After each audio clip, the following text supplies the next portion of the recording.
Good morning, everyone. It's 9 o'clock. This meeting is called to order. Chris, you tape rolling?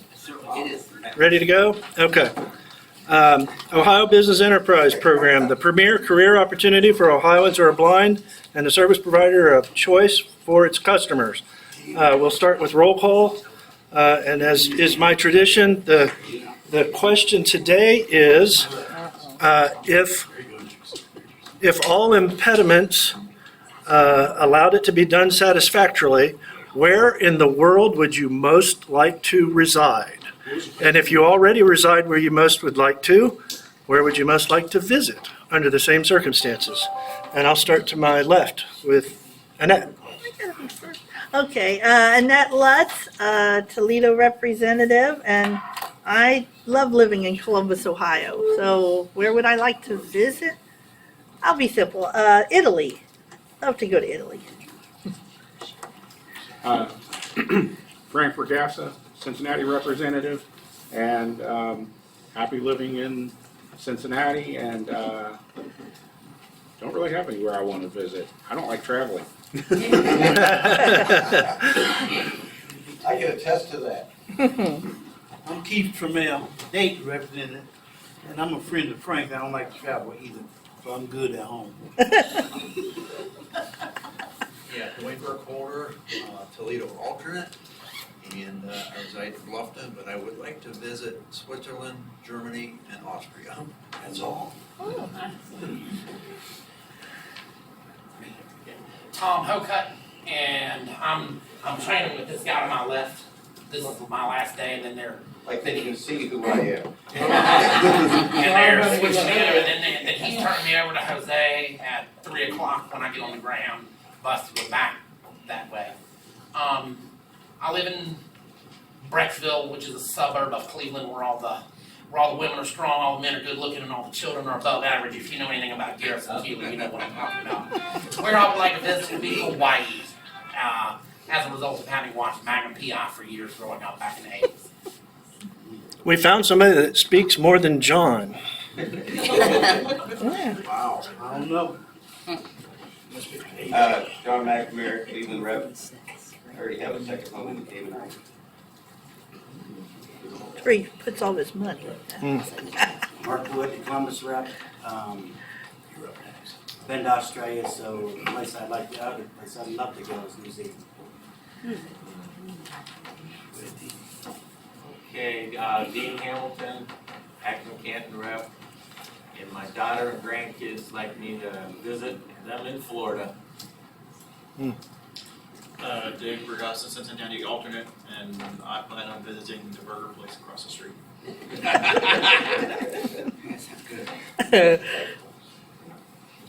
Seth, Zanesville alternate, and I'd like to go home.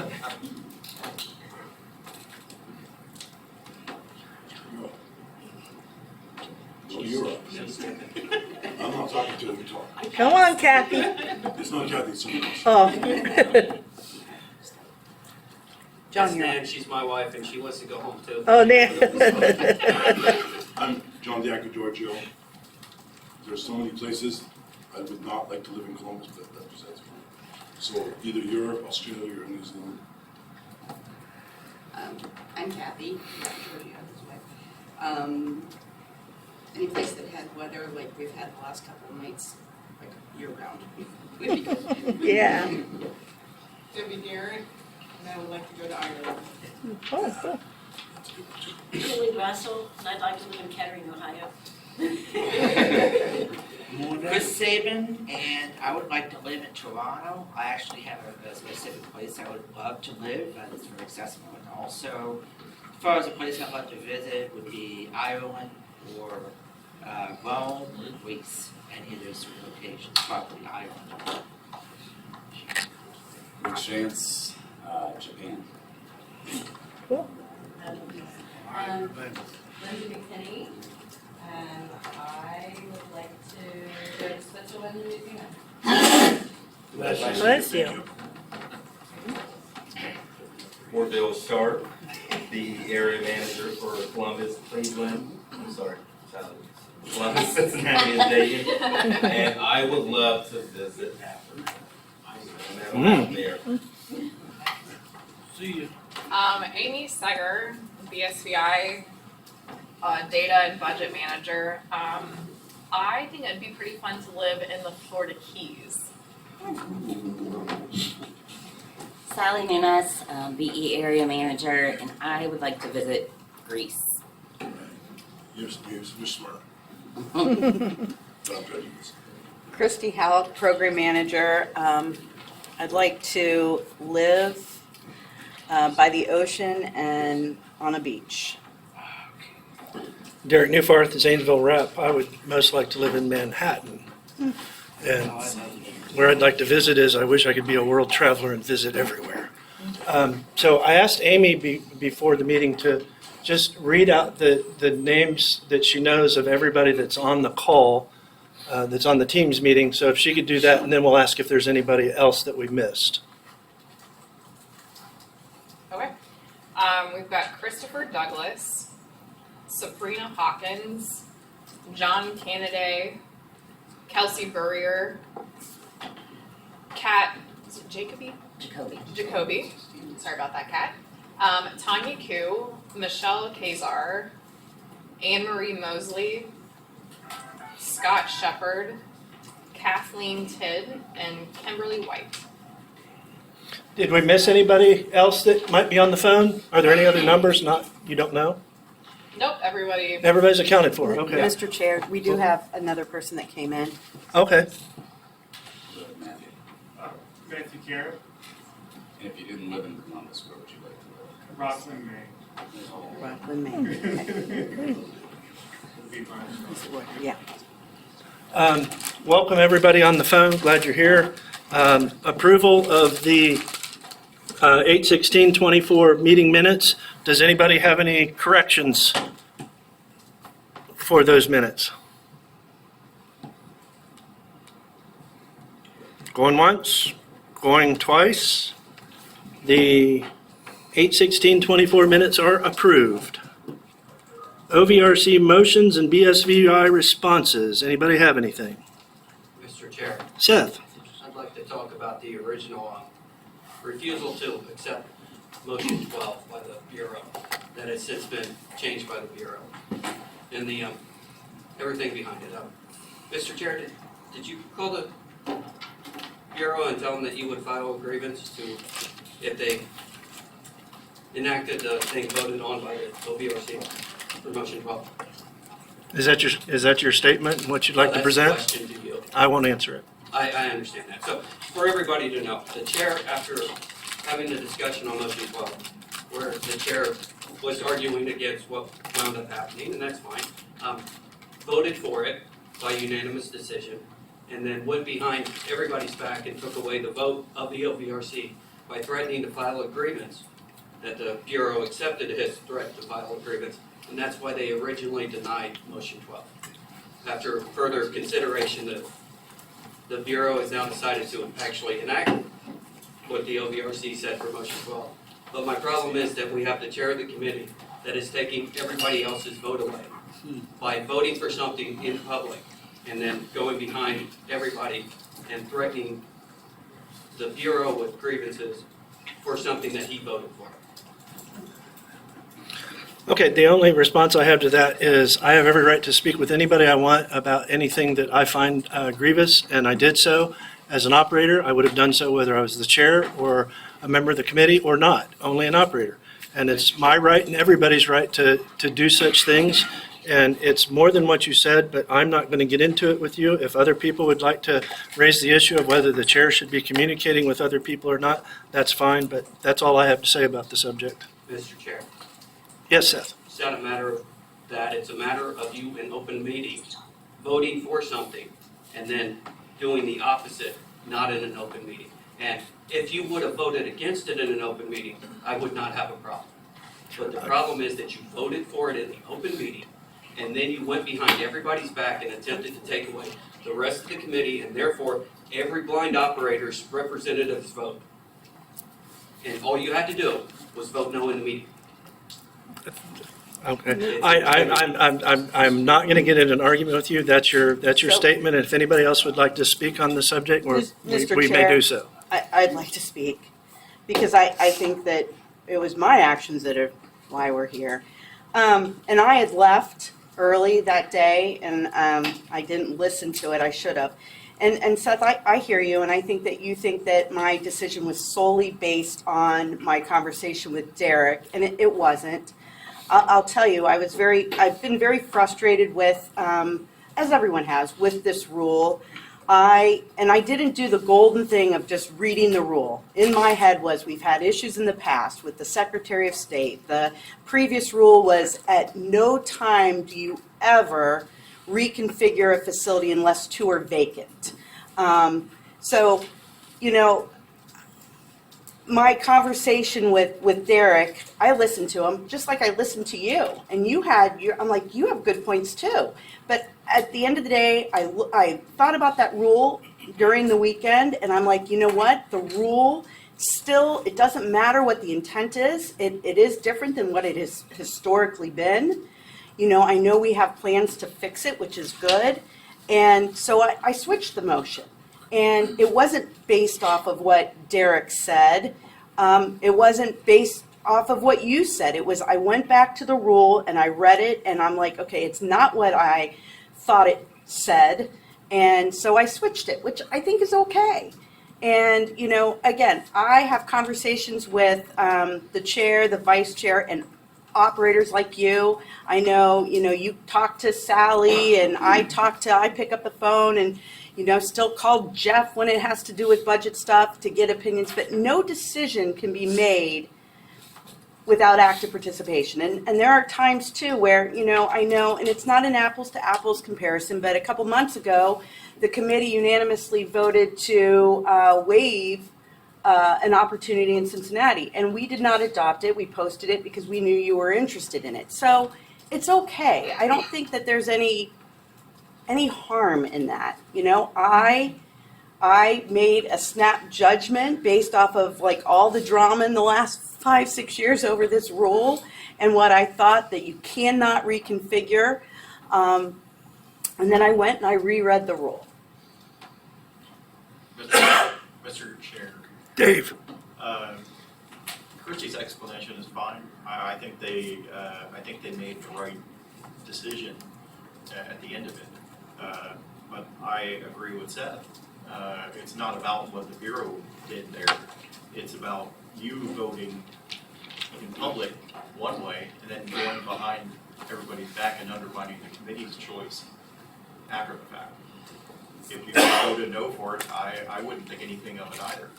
But operating like dually like that, it just looks especially sneaky. Mr. Chair? Yes. I'm sorry, Dave, were you done? Yeah. Okay. Annette. I don't see it as somebody going behind the back.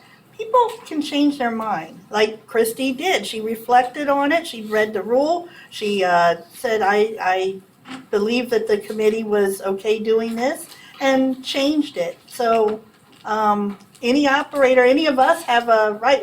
We've done it as a committee before, where the whole committee voted one way, and then on reflecting, we came back and changed the whole motion before. I don't think it's a big deal. It came out right. They accepted the Bureau's, or the committee's recommendation. So all's well that ends well. Mr. Chair, Yes, Seth. for Annette's description there, and that's wonderful, but that was the entire committee reconsidering. That wasn't one person who voted for it. The chair of the committee that's supposed to know the rules, supposed to know all of these things, that's why he's chair. To go back and say, even though I voted for this in open committee, I'm not going to bring it back to the committee to try to change it. I'm going to circumvent the entire committee's opinion that I voted for. There is a problem here, whether you guys want to believe it or not. And all that needed to be done was for the chair to have integrity and vote no in the original motion. If he votes no in the original motion, perfectly fine to file a grievance for something you think is wrong. But to vote for it to happen and then threaten a grievance just to get it to go the way you want it to go, which the committee didn't agree with you, that is the problem. Okay. Mentioning my integrity seems a little out of line. And I think the suggestion, and we've had this conversation before, my vote isn't representative of what I want or what my opinion is or my interpretation of anything is. My vote represents the 8 people that are my constituents. And it also operates within the confines of this. So me voting, I've voted many times, and I know other people on this committee have voted many times for what they think is the right thing to do in terms of their constituency, but they might have personal disagreements with it, and that's fine. And my conversation with Christie would have occurred whether I was the chair or just a member of the committee or not on the committee at all. That still would have happened. That conversation still would have occurred. And there's... Mr. Chair. Okay, and this is going to move on unless somebody wants to make some kind of motion or take some kind of action. Mr. Chair. Yes, Seth. I would like the floor. Thank you. Your statement there is fine, but what you're saying there is that you are willing as a committee member to vote against our rules because you think that's what your constituents want, which is not factual. The constituents do not want you to vote against what you believe the rules say. So again, and to mention your integrity, yes, I believe this is a question of integrity. So Mr. Chair, so take it as noted. personal. I'm sorry, ma'am. No, and as Sergeant of Arms, I'm saying this has gone too far when we're starting to talk people's integrity. So we'll have the minutes reflect your objection, and I believe we should move on. Mr. Chair. Mr. Chair. Seth. I disagree. Okay. Feel free. Anybody else have anything they'd like to say about this motion or any other motions? Mr. Chair. Yes. Yvette. Would it have been more appropriate to maybe bring it back to the committee if we contacted it to relook at it? It was coming back to the committee one way or the other, no matter how it was decided. We're still going to be talking about it, and it's not going to be talked about here. It's going to be talked about when we talk about the rules. So, yes, it was coming back here regardless. Mr. Chair, I had on one of the motions, and it's actually on the agenda for today. We moved to post Facility 370, which is the government center in Toledo, and now it's back on the agenda for today, and I know nothing about why. So is there a reason why I believe the motion said that it was accepted, if I'm not. Well, can we wait and find out when the agenda item comes up? We can do that. Okay, yep. Mr. Chair, Yes, Amy. this isn't about last month's minutes or motions. Kicking it back to January, when I sent out the list for the full MOR review, I was going to mention the motion that was made in OVRC in that January meeting. But it was both left out of the minutes and the motion sheet. And I listened to the YouTube recording and it is in there. So I just wanted to be noted that the motion was made, but it's just omitted from the approved minutes and motion sheet. Thank you for that information. What was which motion? I wanted to mention that I was not in. Right. I was not available in January. I had a health issue, so thank you for bringing that to my attention. Yeah, I think it may have just been like a miscommunication where teams and recordings and everything else, but just wanted to let everyone know. Mr. Chair, what motion was it? It was, hold on a second. Just so I know we're, that we do it, whatever it was. Yeah.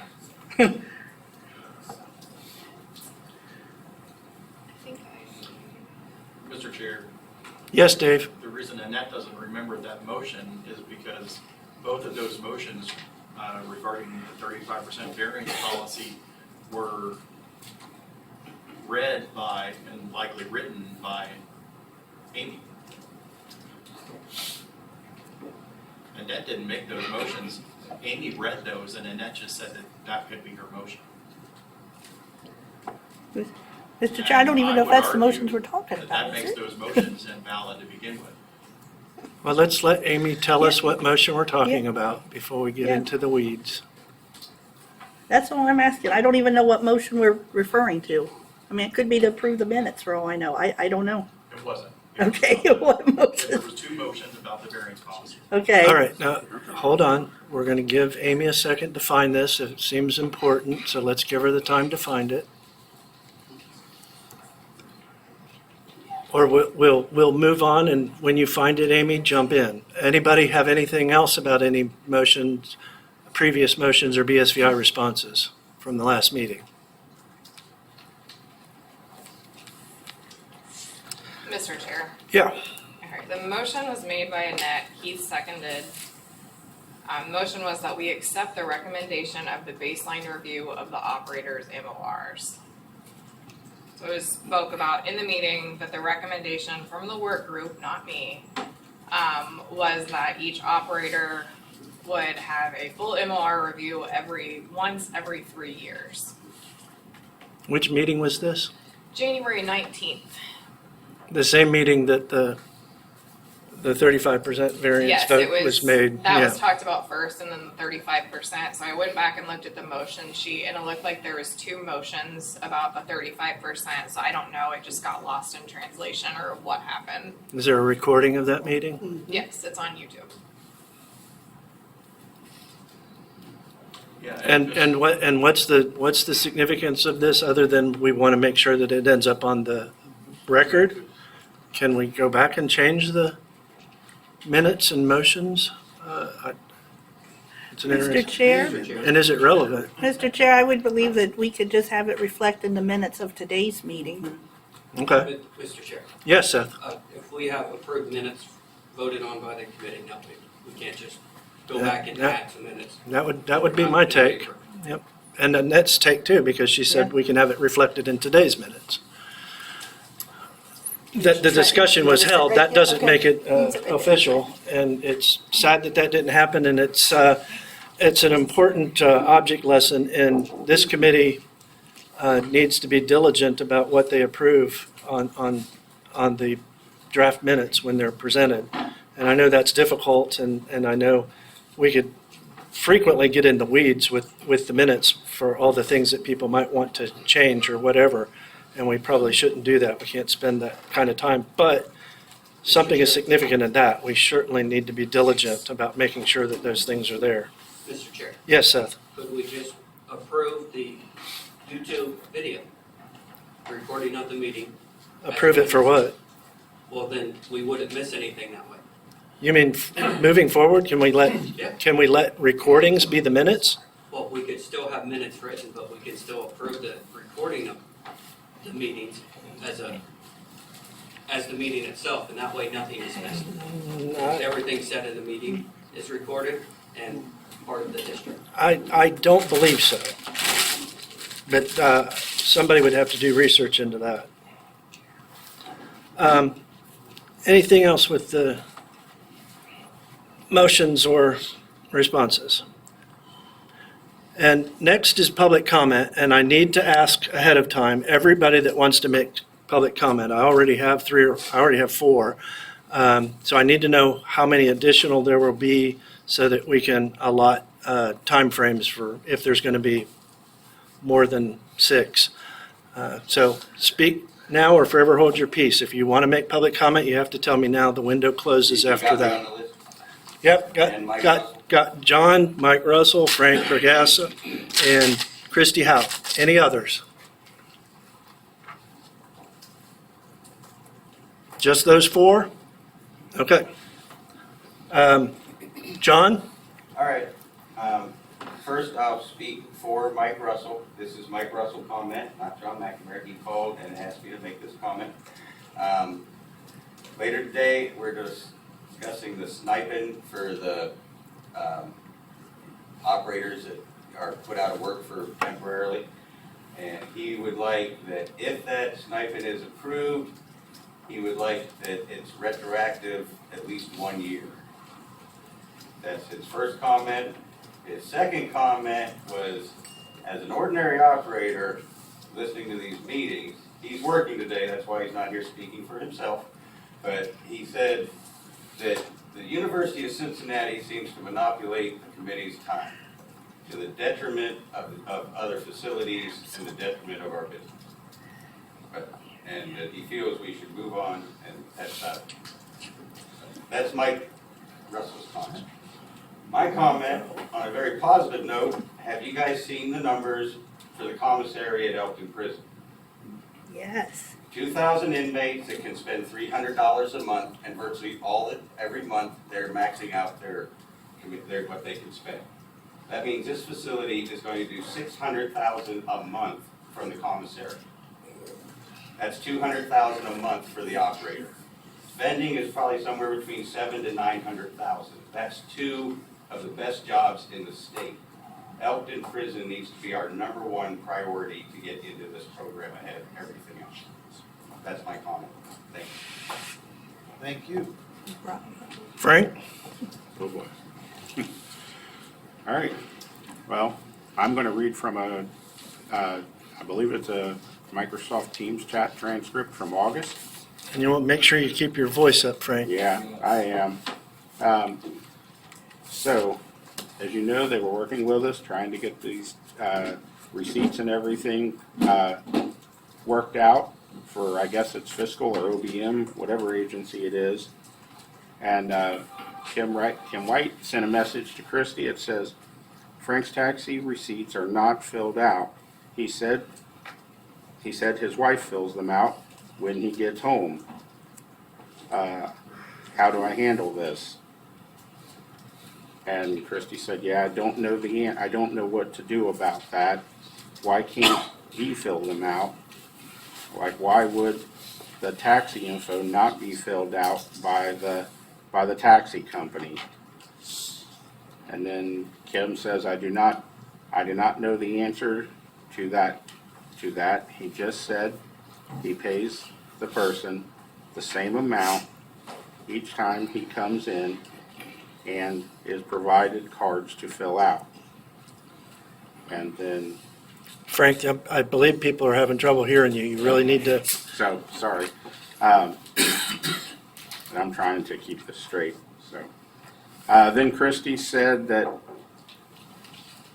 so can't he just put the same amount on it like last month? And also added, so maybe he fills report out and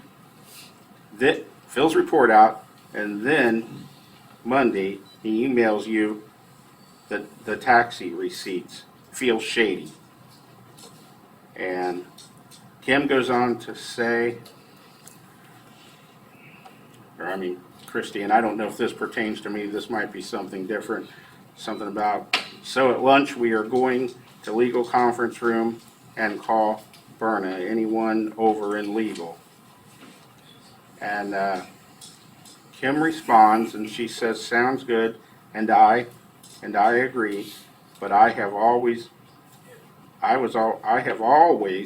felt that way because he pays $35 for a 5-mile drive and $45 for a 9-mile drive. And then the other two things are from Dimitri Johnson, and I don't know if they're relevant to this discussion. My problem with this is, first of all, the reason why I don't fill them out is I don't have the vision to fill them out. The taxi companies have never filled them out. I even took the extraordinary step of calling a more senior operator than I and asking him about it, meaning Tom Darren, and Tom's like, you're right, Frank, they've never filled them out. He said, I handled it the same way you handle it, but I never write down anything more than what the taxi driver is paid.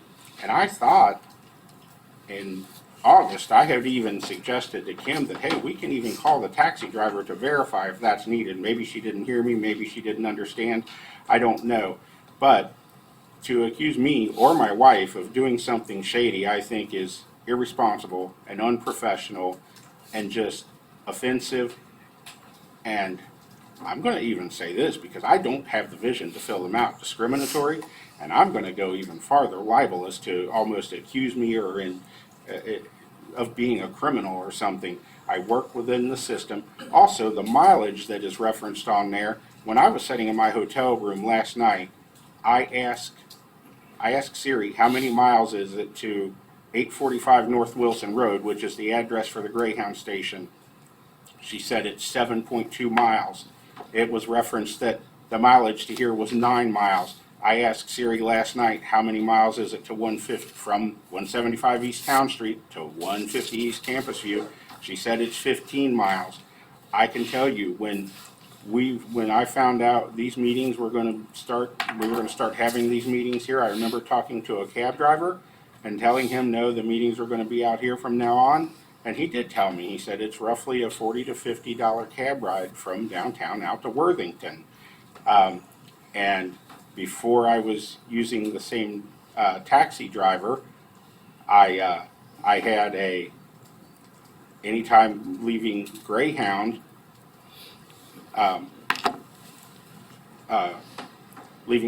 to go to the Holiday Inn, if it was just a random taxi driver, they if Greyhound was helping me or something find a taxi, and they were like, yeah, but it's a minimum of $30 to go downtown. So do you want me to take you or not? So I have no reason to lie about that. I never have. It's not something I would do. I have this thing called integrity. I have this thing called ethics. But above and beyond all of that, I answer to even a higher power than BEP management, and that would be God. So I'm not going to engage in craziness. And the other part of that is you'd have to be an idiot to try and defraud the state of Ohio. I have no interest in that. And honestly, I don't know what to do about this. I know my initial reaction when I first saw this and read this was one of anger and frustration and irritation, because I do more than try. I try and make sure everything when it comes to money for this program is on the QT, because I'm not trying to take any money from this program. This program is beneficial to not just Frank. And then I think it's even bigger than just me, because it leads me to an even bigger question. If our program manager and an administrative professional are having a discussion about me like this, how many other people are they doing that to? And I just find this flat. It's just wrong. And like I said, I know what my knee-jerk reaction was, and I don't know if I'm going to do that, but I'm going to tell everybody, not that it would make any difference, but my initial reaction was to come in here today and make a motion that both of these individuals be terminated. But I'm really sitting here thinking hard about that. But I do think some way, somehow, not every operator, and how this comes across is that every blind vendor is a crook or doing something unethical or improper. And I don't need to do any of that. If I need to do that, it's time to leave.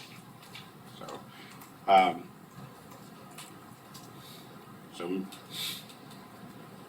Mr. Chairman, I would like to make a motion that some type of disciplinary action be taken involving both of these individuals.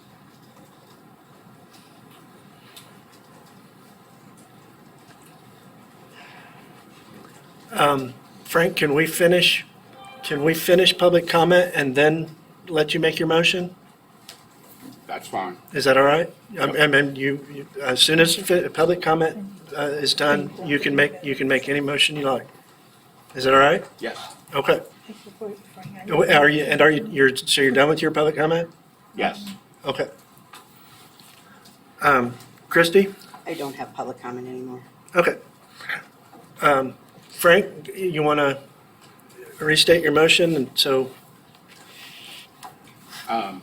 Let me try and do this again. Mr. Chair, before Frank redoes his motion, I don't think everybody heard exactly what happened. I would be willing to read the chat that he was referring to so that everyone can hear it.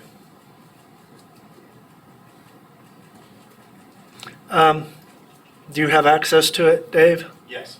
Just read that.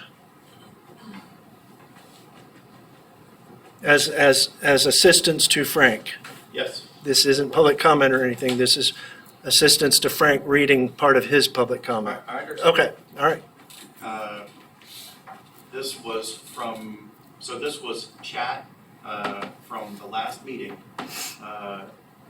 Kim White says to Christy, Frank's taxi receipts are not filled out. He said his wife fills them out when he goes, or when he gets home. How do I handle this?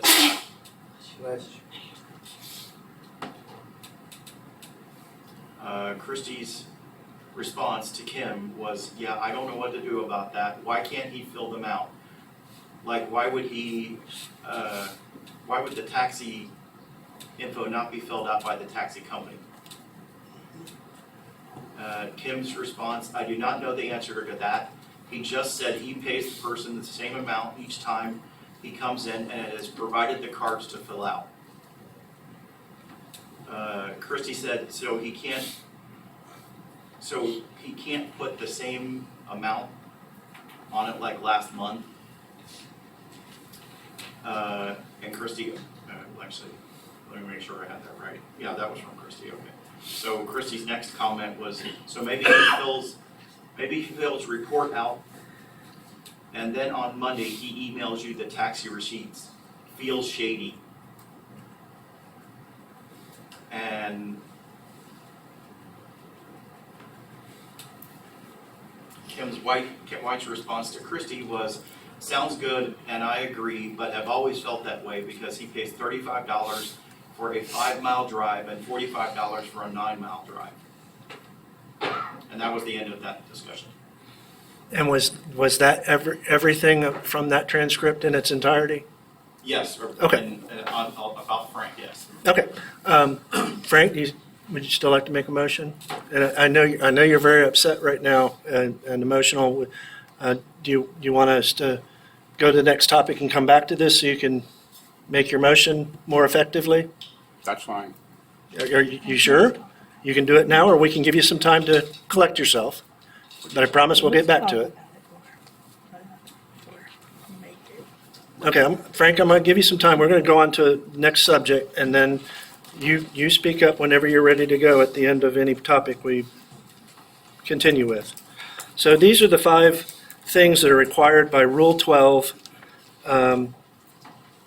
for the committee to determine the amounts of and boundaries of and so forth. So the first one is OVRC district boundaries. We have this conversation every year and we never do anything. So anybody have anything to say about OVRC district boundaries? Any motions to change them or keep them the same or anything? Mr. Chair? Yes, no. The only one I'll mention is I have an operator, and he has not mentioned it this time around, but has many times in the past, is Curtis Joyner, has requested several times to be moved over to the Akron-Canton electoral district. And we've never done it, and so like I said, he didn't bring it up to me this year, though, so I'm not sure if that's still He's here now. his desire. Curtis is here. Oh, Curtis, you're here? How did we miss that? Curtis, I know you've brought that up to me several times in the past, and I didn't know if that was still something you were. And you're currently in Toledo and would like your facility to be in Canton, Akron? I would really love that because where I'm located, it's an hour and a half from every district. So it's not like you put me in Columbus, you still got 2 hours to get to Route 30. Toledo got 2 hours to get to Route 30. Cleveland got 2 hours to get to Route 30. But the reason why I'd rather be in Akron-Canton is because I live in the Akron-Canton district. And I'm better served there with the operators. So when I communicate with operators in that area, you know, we can communicate and collaborate on what's going on there. I can't help you 2 hours away. I'm not coming to Toledo to see what's going on. But to go see Isaac on 77, what's going on with your machine, it's right there. I'll help him out. I'll help Dean out. I'll help anybody out. Because it's so close to where I live. And to me, it just seemed more appropriate if I was in that particular district. Because to be honest, in the Toledo district, I don't even know if I get to see my consultant. They like, Curtis, just sign it and send it back through the email, because they're not gonna meet me out there. Thanks, Curtis. So, yeah, I would love that. Anything else? Anybody want to make any motions? Any discussion about any other areas? Any reason to change anything or not? Mr. Chair? Yes. That being said, I would like to move that facility, what's your facility number, Curtis? 543. 543 be moved from the Toledo to the Akron Canton area. That's a motion? Yes. I'll second that. Who was that? Was that, Dean? Dean. Any discussion? Where is the actual, Mr. Chair, Yes, John. the actual location, the stamp, what is it closest to? Nothing. Nothing. It's probably. Canada. And so it's basically even between Columbus, Cleveland, and Toledo. And Akron, yeah, it's out there in the middle of Route 30. Okay. Plus, he has some sites that are even That's my only question. over there toward the Akron, Cleveland area. Well, my only question would be the appropriateness of changing this for the desire of the current operator. Is it appropriate for the facility itself, regardless of who the operator is? That would be my only question, and I don't have an opinion one way or the other. That's just a question I think needs to be asked before we decide how to vote on this particular subject. And also, there's my biggest concern, and always has been, and we've never fixed it, is that for example, in Columbus, there's 20-plus operators represented by one person, and then in Zanesville, my area, one person for 8 people. That's an inequity, power of the vote that shouldn't exist. It also creates more work for the Columbus operators, and there's other reasons for that. And so, anyway, just something else to consider. Mr. Chair. And does this change how does this change the numbers, Akron in relation to Toledo?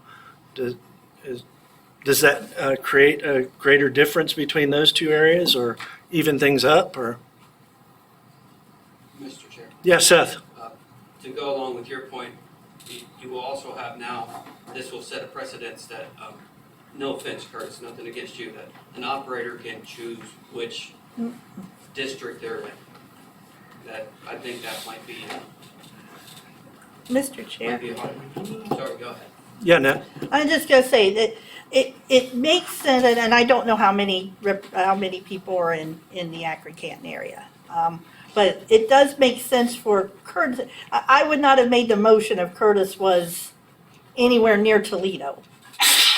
That is for sure. If somebody came and said, I want to be in this district, and they were absolutely in that district, it was very obvious that they should be, if he was downtown Toledo or Bowling Green or even Findlay or anywhere around that whole area of the state, I would not have made the motion. I would tell Curtis, I'm sorry, it just doesn't make any sense. This actually does make some sense. And he does have sites in that area of the state. Curtis, just so you know, it would probably not change your consultant. This is just for OVRC electoral purposes.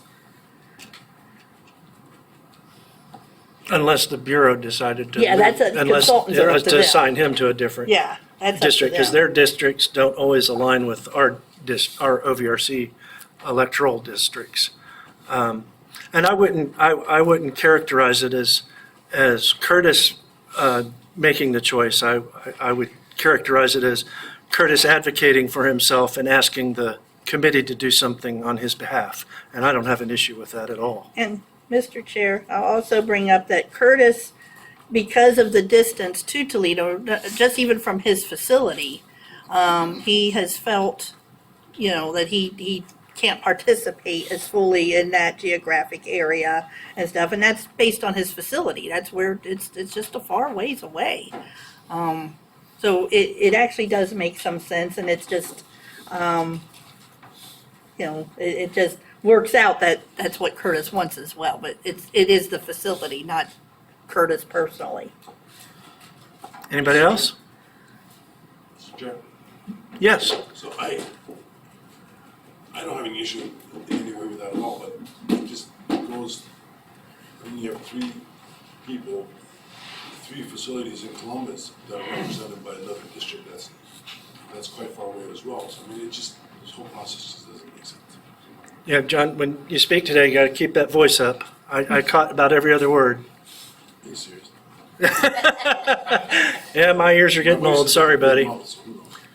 He agreed with you that things should be looked at. No, I just said it, this just doesn't make any sense. I have nothing against Curtis, I have nothing against his decision, obviously, but, you know, you also have three people that are on the base in Columbus who are in the Tory Business District as well.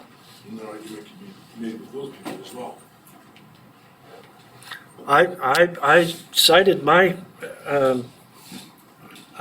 idea that we need to address the whole system. Yep. And nobody wants to take it up, and I've said that You're the chair. 8 years in a row. The chair doesn't have any authority to force anything. It's up to the committee, sir. I'm not suggesting forcing people. Yeah, no, and you're probably right, not as the chair, but as just a representative or even as an operator. I certainly could come up with a scheme to bring to the committee to advocate for, and I haven't done that, so you're right. Probably next year we should do that. I agree. You said that last year. I agree. I said it because I brought this whole thing Yep. up last year. Yep, we brought it up every year for at least 8 years that I can remember, and we never do anything. Maybe this is the first step towards doing something. Maybe we'll move one this year, and next year we'll even them all up the way they should be. Yeah. But that's going to create all kinds of issues of people ending up in weird places. Yeah, that's true. That's, I think, why we're reluctant to do it, is because it will create some oddities. And there's also the idea that it could be seen as gerrymandering, which, you know, that's another issue. So anyway, any more discussion on this motion? All right. We'll roll call this one. Annette? Yes. Frank? No. Who's that? John? Keith. Keith, sorry, Keith, yep. Yes. John? Yes. Mark? Yes. Dean. Dean, yep. I forgot me already. No. Yes. And the representative from Zanesville votes yes. Okay. I'm sorry? We'll miss you in Toledo, Curtis. OVRC reimbursement rates, that has to do with what essentially is defined by the state law, and we really can't do much different than that. But anybody have anything to say about our reimbursement rates? Anybody got a motion to keep it how it is? Or just ignore it? I guess we just. Once, twice? Mr. Chair, Yes, Seth? I understand that OBM will pay this, but as my understanding is that it's a requirement for the Bureau to reimburse us for meetings. So why can the Bureau not make up the difference between the lower state rate and the federal rate of mileage?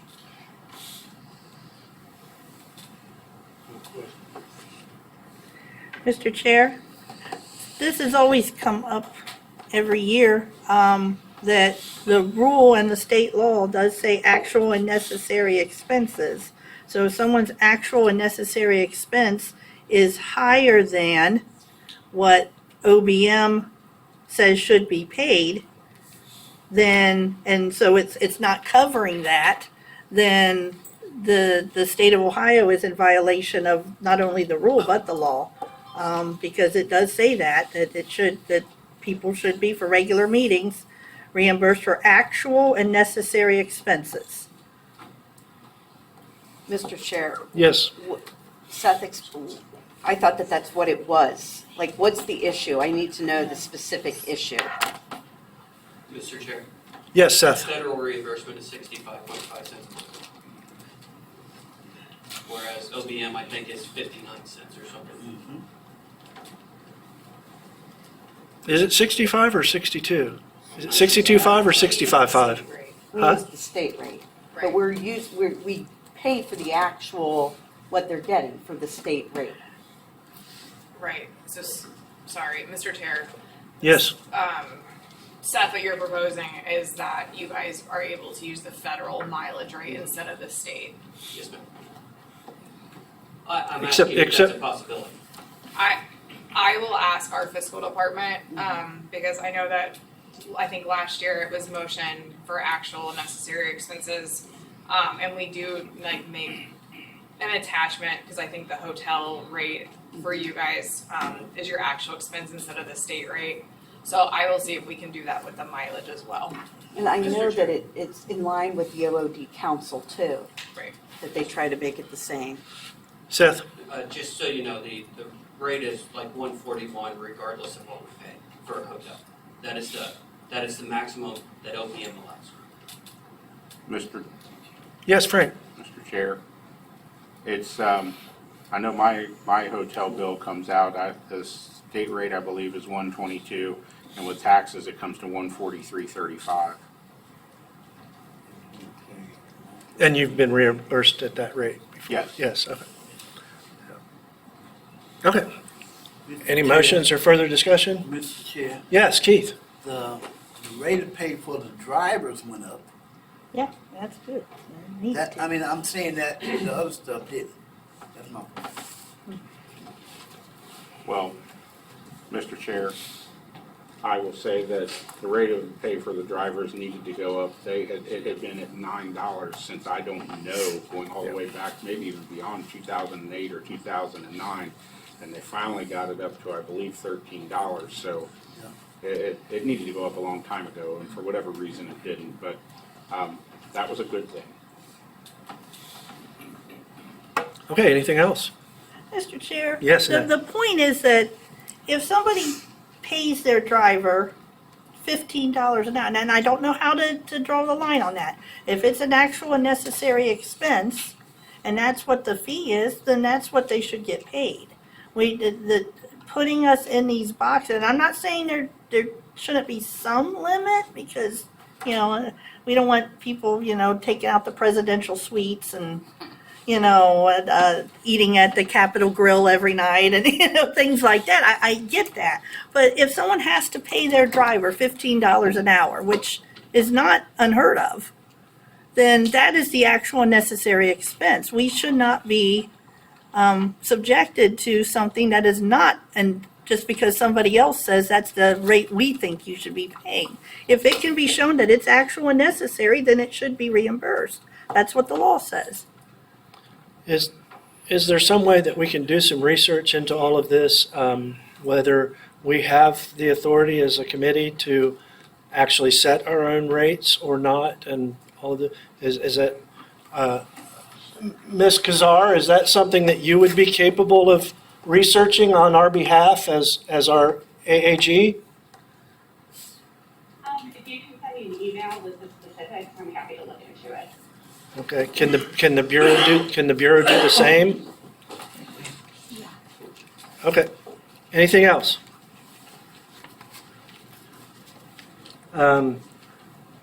Next is service call co-payments.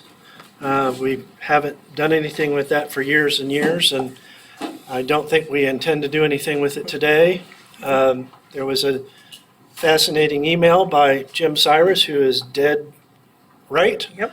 he was right. And actually, when we get to, and I don't know why it hasn't been done previously, this needs to be taken out of Rule 12 so that we don't spin our wheels on doing this every year for no reason.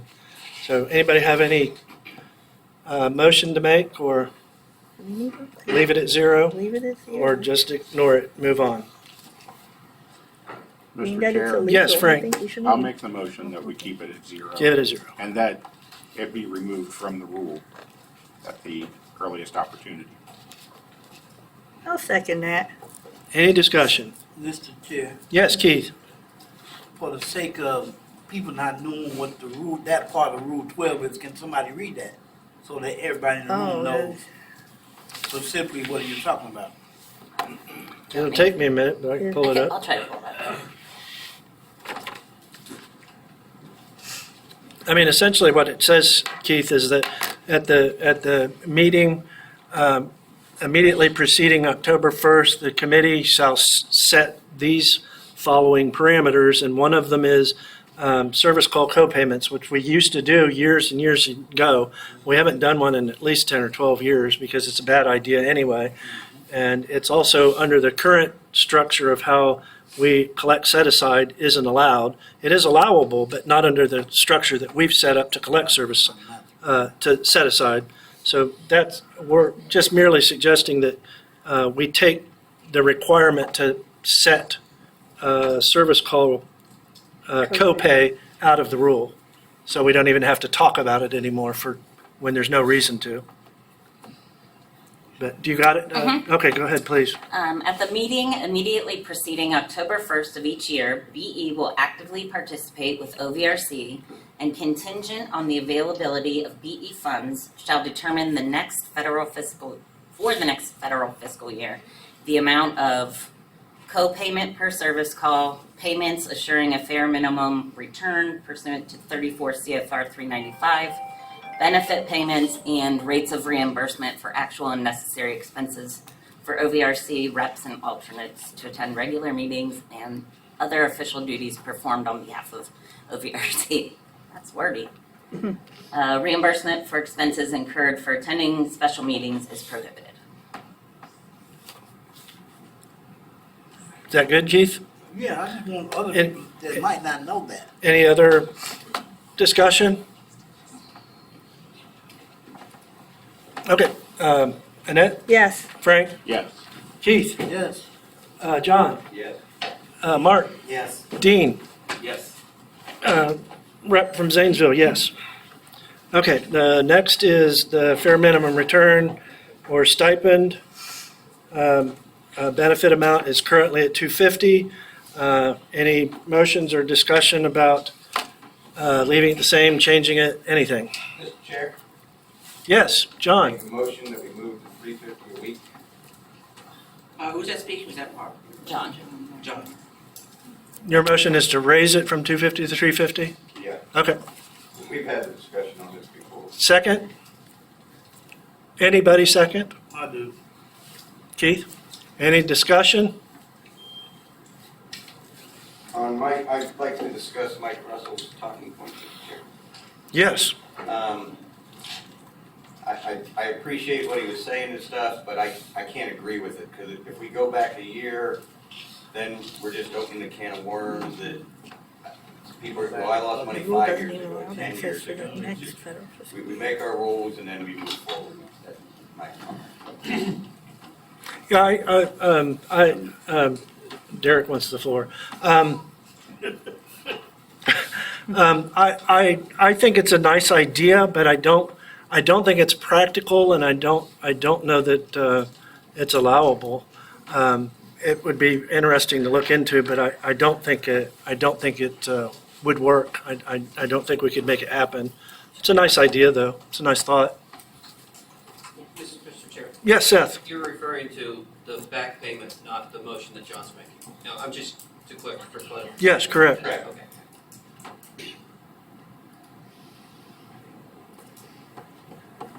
Okay, any further discussion? Mr. Chair, Yes. you're talking about raising those stipends for The- moving forward to 350. Yes, that'll be for the upcoming federal fiscal year, which starts October 1st. But would that be,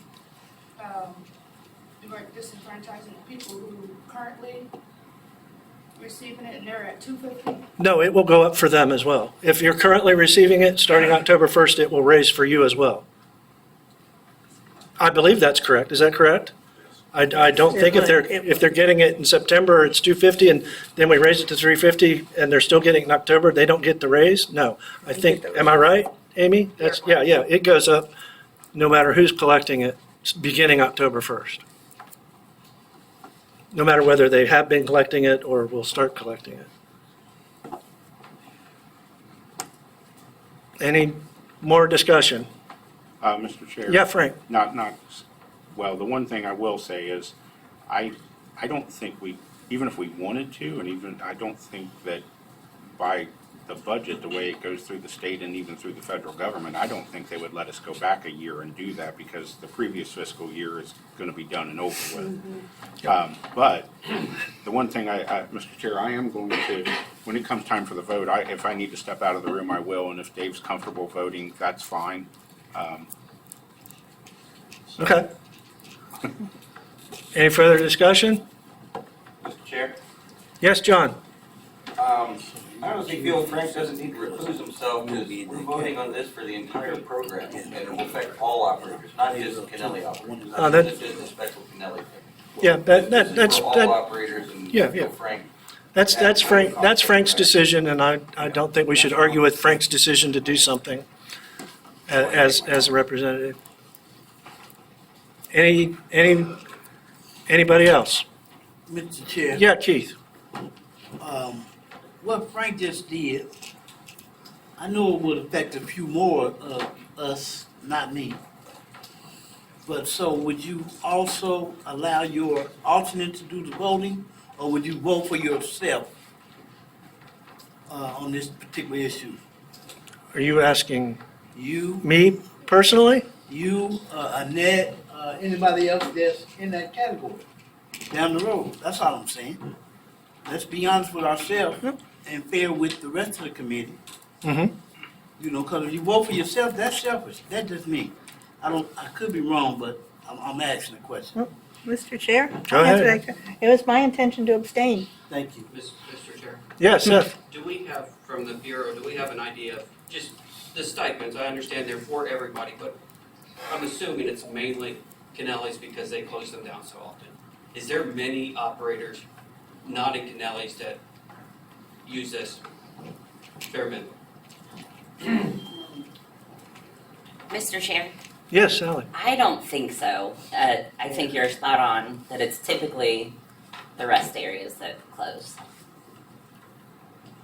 Well, it's typical recently that it's them, but we have paid out stipend many times in the past to facilities But not other than allowed. Kennelly's. Yes, Close. certainly so. Yeah. And Absolutely. Mr. Chair? Yeah. I will point out, though, while it does involve rest area people, it's not just for rest area people. If someone else's facility or stand is closed, it applies for, it is. It applies to them, so, this should probably, as John McNamara had told me a couple weeks ago on a phone call when I was talking to him about this, he said, well, it should be called stand closures, not rest area closures or anything. It should be generally so that it's not, and anyway, I was just putting that out there for everybody to think about.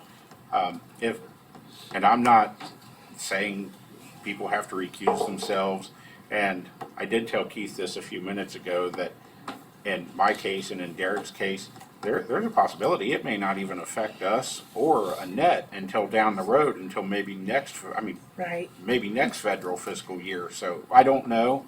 I was just trying to, me personally and professionally, just wanting to keep it on the, do what I thought was right. And other people, I certainly, not going to criticize anybody for it. They have to go with what they believe.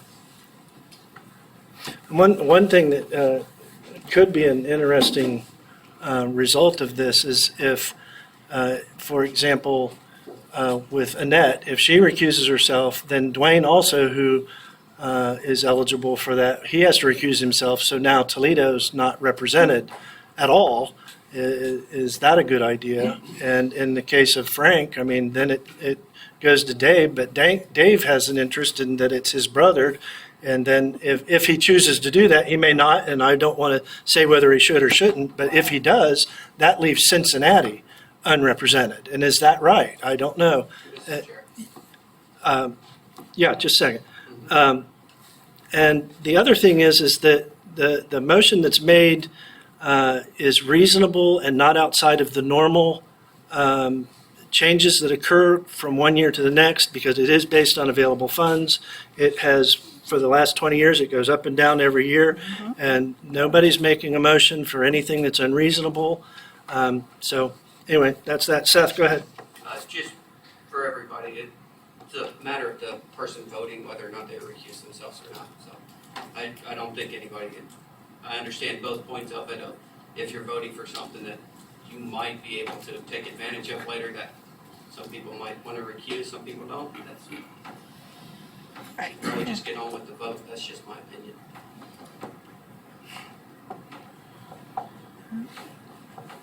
And I think it's necessary to point out, and I'm not trying to defend the position that I'm not going to recuse myself, but it is true in general that just about everything fiscal related to this committee affects us all. And we frequently vote on things that affect us directly. And it's untenable to recuse ourselves every time there's a fiscal issue brought to the committee. Mr.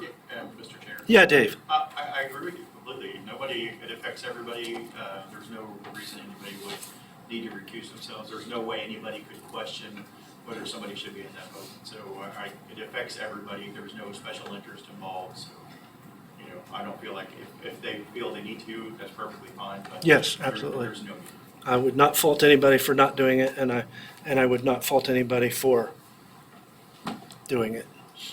Mr. Chair? Yes. Are we saying that we have the funds available to do this? Because I know, remember, you all did this last. Yeah, And we barely. and Yvette, could you please speak up? I said, I know you voted on this last year, and as far as these funds and that you landed on 250. Mhm. I'm just saying, are you saying there's more money available now, or why wasn't it 350 last time? Yeah, no, there is. There's a considerable bit more money in the bank this year than there was last year. It's up close to 900,000 this year, and last year it was a little less than 500,000, I believe. It's considerably more. And also last year, part of the calculation was the number of people that we'd be potentially paying it to. And this year, the number is lower.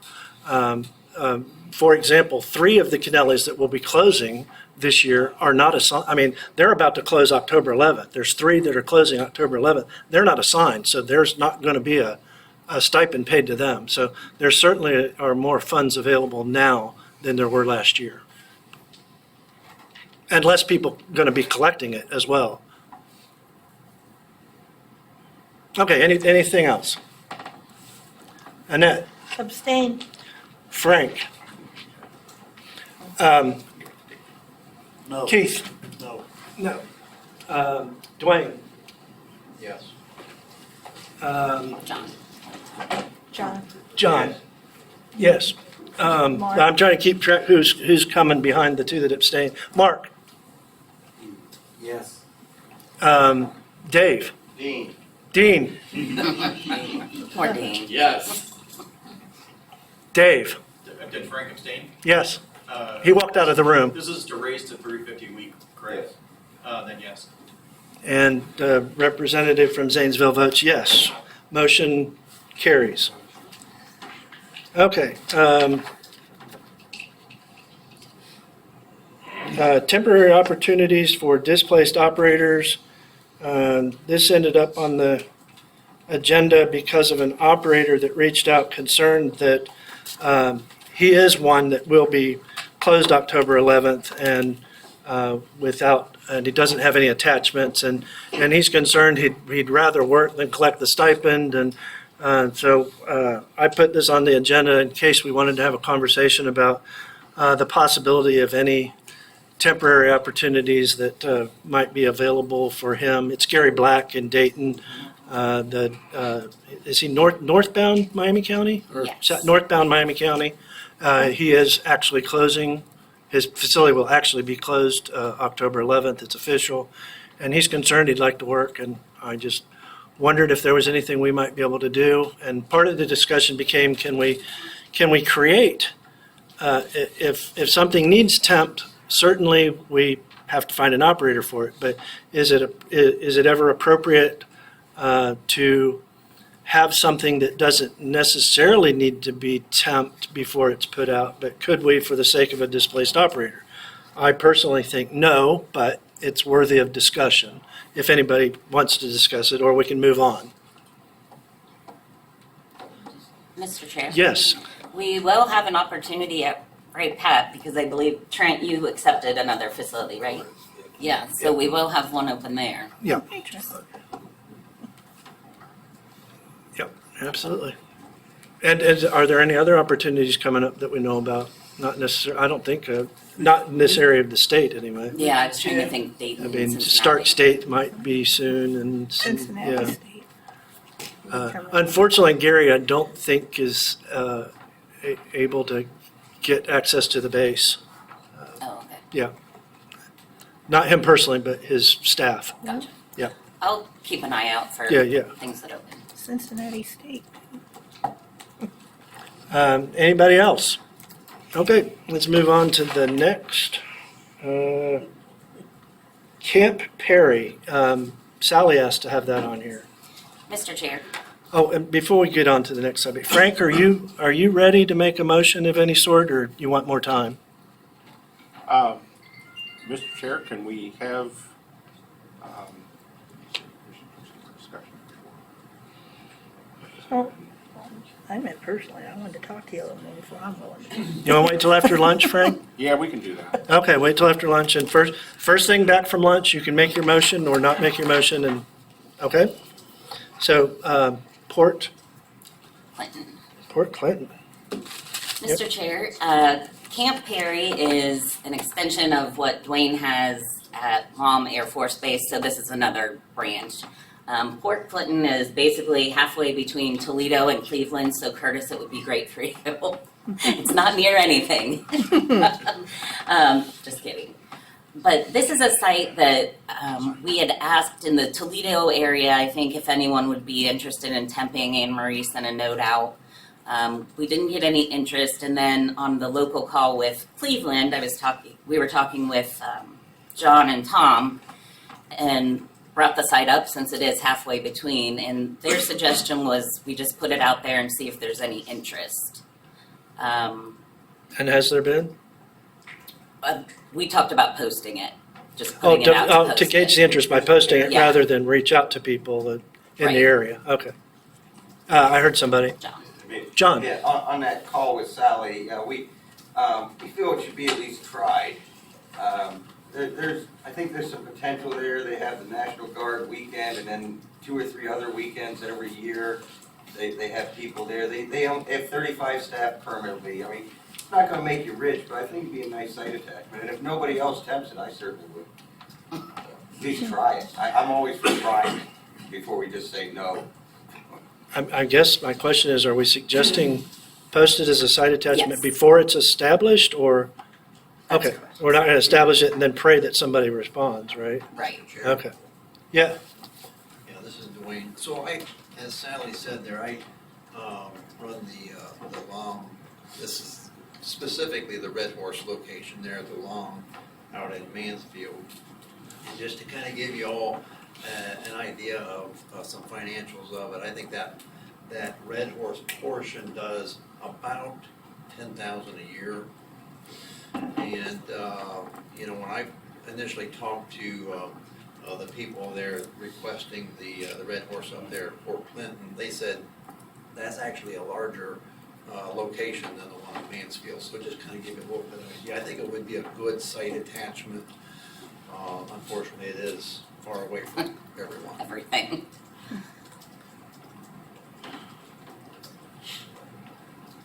so we want to make a motion to post that thing?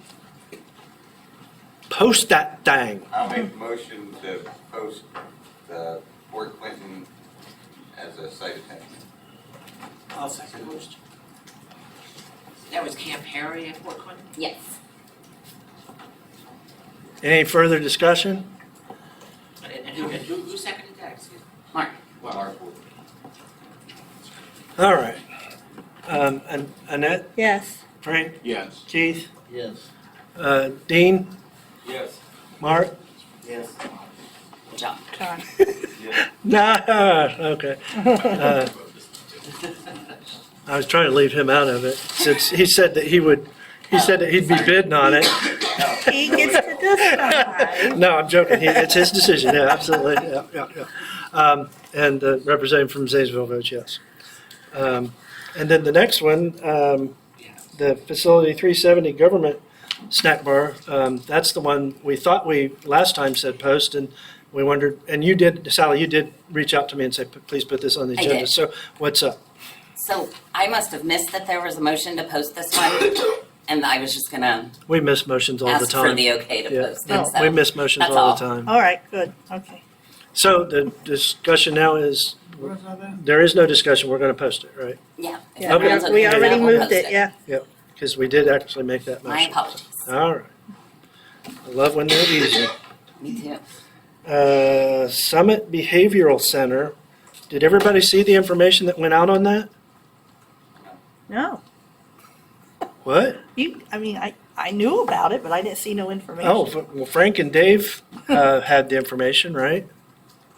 I thought it went out to the full I've seen it. committee. I even read it, Mr. Chair, but it's been a little while. So wasn't sent to the full committee? That was No, just I sent to think it- Frank I and think Dave and me? I Oh, think Well, that would have didn't been see sent to you I if it think was, did go to the full Yeah. committee. I thought it went to the full committee. Maybe I just missed it, I don't know. I don't know, I didn't put it on the agenda. No, Did you I, put it on the agenda? But I'm familiar with the thing. Orville, did you? I'll see if I can find where it was sent to everyone. I don't know. yeah, I think it was sent. Well, Frank asked for it to be on there, and Frank asked for it to be on there, and I know he looked at numbers, and I think Dave did, and I know I did, and I thought I was looking at an email that went out to the full committee. I thought it did. I could have too. just missed it, that Well, it could be that, happened. just crazy. But if we can get the numbers, I mean, it shouldn't take too terribly long to go through it real quick so they're full. Because it was my belief, or is my belief, and somebody can correct me if I'm wrong, that if we're gonna temp I'm it or sorry, I post it. cannot hear him. I'm sorry. Frank. It's my belief that if I believe all those numbers are out there for everybody to review. It is my belief that if we're gonna temp it or post it or whatever we're going to do, that's gonna be a full committee decision, or needs to be a full committee decision. And somebody can correct me if I'm wrong. Yeah, you're right. Well, it's the local committee's decision with the Bureau to say, we think this is business that we should take over, and then it's the committee's decision to decide whether it's a facility or site attachment, all of those sorts of things. So, yeah. And if the information didn't go out, is it possible to share it with the committee, or should we wait till October? I mean, it's not crucial to get it started, is it? Mr. Chair, Yes. Frank, can I ask, or maybe you know as well, was it the site assessment that you're talking about, or were there additional numbers that went out? No, Tanya did send out Site assessment with sales information. Okay, Yeah. I don't. And not just, and description of the facility and everything. found it. Yeah. It was August 23rd.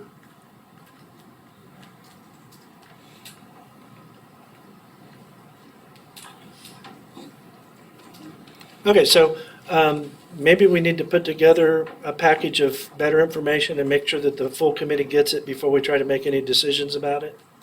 Do they have? Mr. Chair? Yes, Dave. I think the Bureau was requesting a meeting with Frank and I Yes. to discuss that. Yes. But Frank's response was that a call probably wasn't necessary since it would need to come to the full committee. Yeah, anyway. right. So I think it's just a matter of what the committee wants to do with it. Well, and I don't want the committee making a decision without good information about it, Right. since they didn't see it already. Mr. Chair. And I apologize, when I put that on, I guess I blanked and didn't realize that everybody wasn't seeing that, so.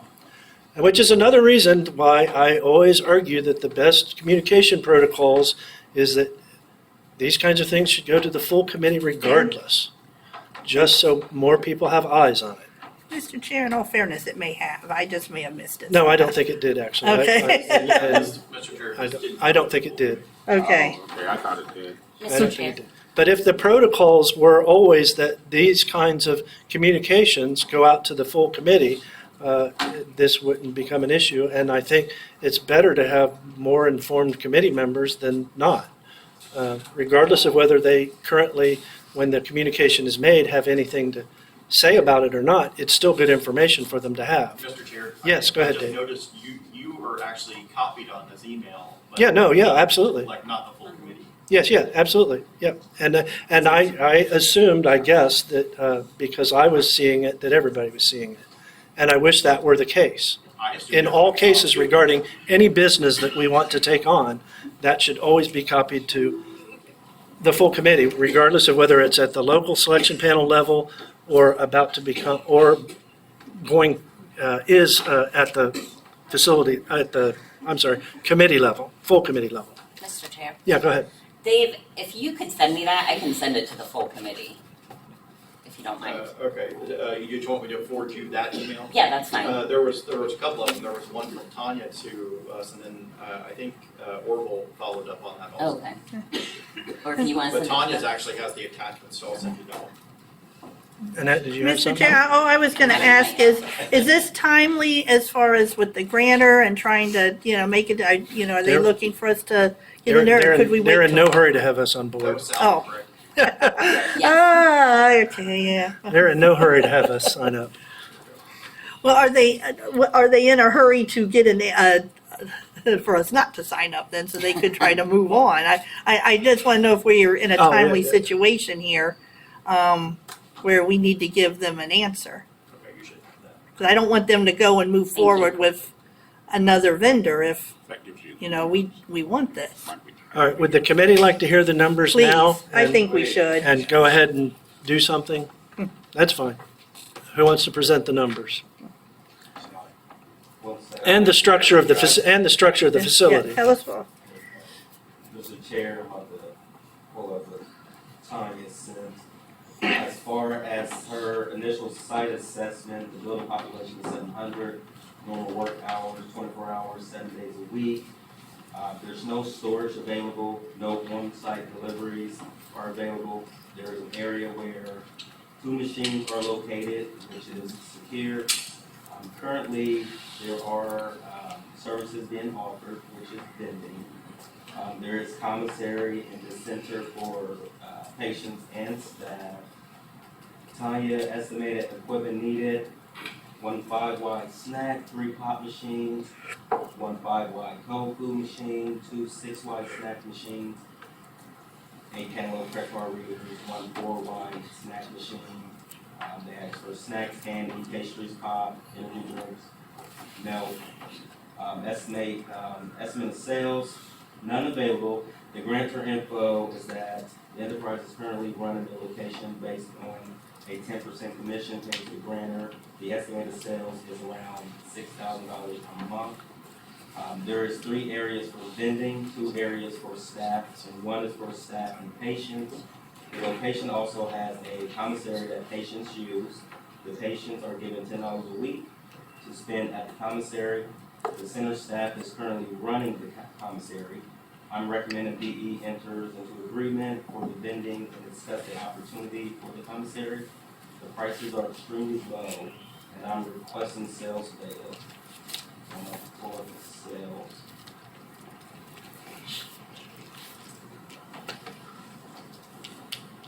So for 2023, they did 63,000. January, they did 4,000. February 3, March 6, April 7, May 4,000. June they did 5,000. July 5,000. August 5,000. September 6,000. October 4,000. November 5,000. December 5,000. Which put me at 63,000, sorry. And for commissary,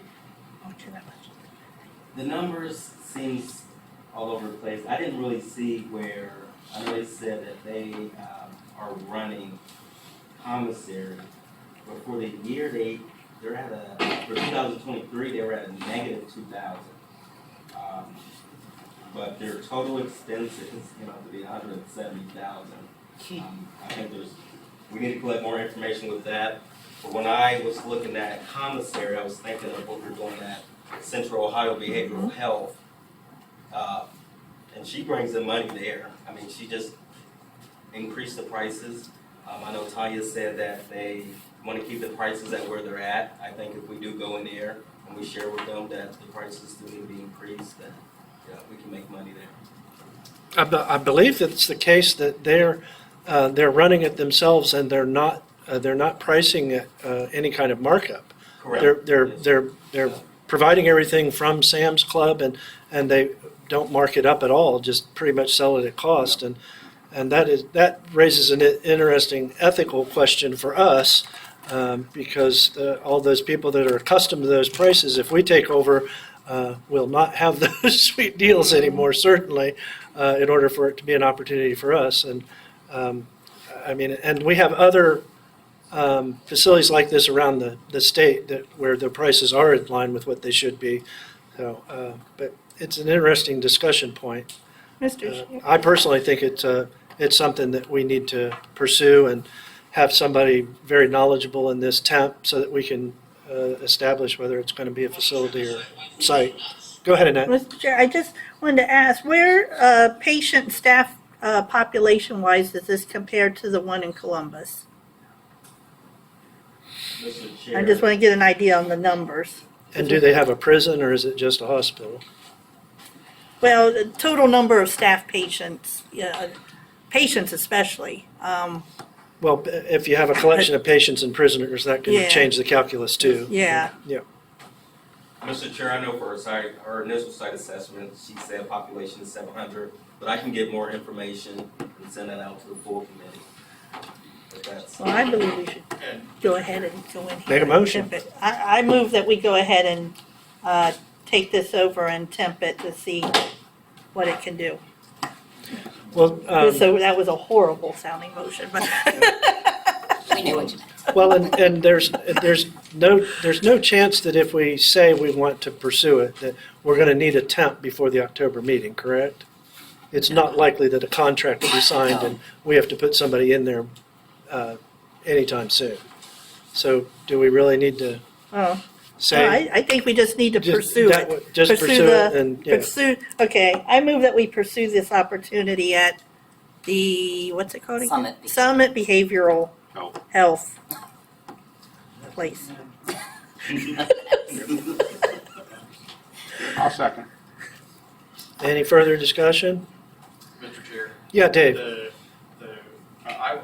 Me and Frank went and looked at that, behavioral center, and like Orville said, the patients only get $10 a week. The commissary portion, they're really, they expressed to us they don't want the prices to change, and for us, that's obviously not going to work. They're losing money literally, and I don't know that there's any room to grow where they only get $10 a week. They, as it is right now, they might be able to buy several bags of snacks for 45 or 50 cents. Whereas if we go in there, we're going to charge $1 or more for the prices are going to more than double, basically, which is going to severely limit what the patients can buy. Mr. Chairman, John, and then was that Frank? Yeah. in comparison, Columbus gets $30 a week. I'm sorry, John? In comparison, Columbus gets $30 a week. A week? Yes. I thought that was a month. No. Oh, okay. Mr. Chair, I believe it's $30 a month. Is it? Yeah, and their parents can add money into their account as well. So they actually get more here. Well, I thought it was some calculus of 30 plus 10 that net them $40 a month to spend, but not necessarily only commissary. They could put some in the vending machines or something. There is no vending machines anymore. Oh, okay. Okay, well, anyway. Well, and Mr. Chair. Yeah, go ahead, Frank, and then John. That was one point I was going to make. Some of the machines that Tanya and Dave and I, when we went and walked through there were some machines that were restricted for like patients. And from what I've seen and read in reports and stuff from management, that's changed in Columbus. So my assumption is, the machines in the patient areas are being removed or being highly I think they're being removed, if I understood correctly. Somebody can correct me if I'm wrong. The other point I'll make real quick is they did say they buy everything for the commissary. They buy everything Sam's Club. I believe Cheez-Its are right around 37 cents. The commissary sells them for 40 cents. I was selling for $1. Yeah. You can't make money like that. John, go ahead, and then Derek. Just want to, this is a psychiatric facility we're speaking of? Yes. Okay. I have CDC currently in Columbus, and those patients get money every month, and they call it market, or money day. And they get the money management day is what they actually call it, where they actually have them buy from the vending machines. And my prices are $1.25 for snacks, $1.25 for a can of pop, $1.75 for candy bars. Yes, they will not like the price increase, but it's a fact of life. Yep. And they'll bitch about it for a month, but then they'll get used to Yep, it, and it won't make any exactly. difference. And when we start pursuing this, and it comes back to the committee in October to decide, what to do, and I'm presuming it'll be template, but can we also get an idea of what the investment will be that we have to make in terms of any restructuring the commissary area or purchasing vending machines and so forth as well? Yes, sir. Please? Yeah, if that's okay. Okay, so we got a motion on the table. Any further discussion? Mr. Chair, Yeah, Seth? I just wanted to point out for John's statement, I don't know what your facility is like in Columbus, but the Summit Behavioral Center is where people are sentenced by courts for criminal activity, that they need psychiatric help before they can go through court system. So you have a lot more restrictions on what you can sell, like can of pop. They would not be able to sell a can of pop inside that facility. Just for the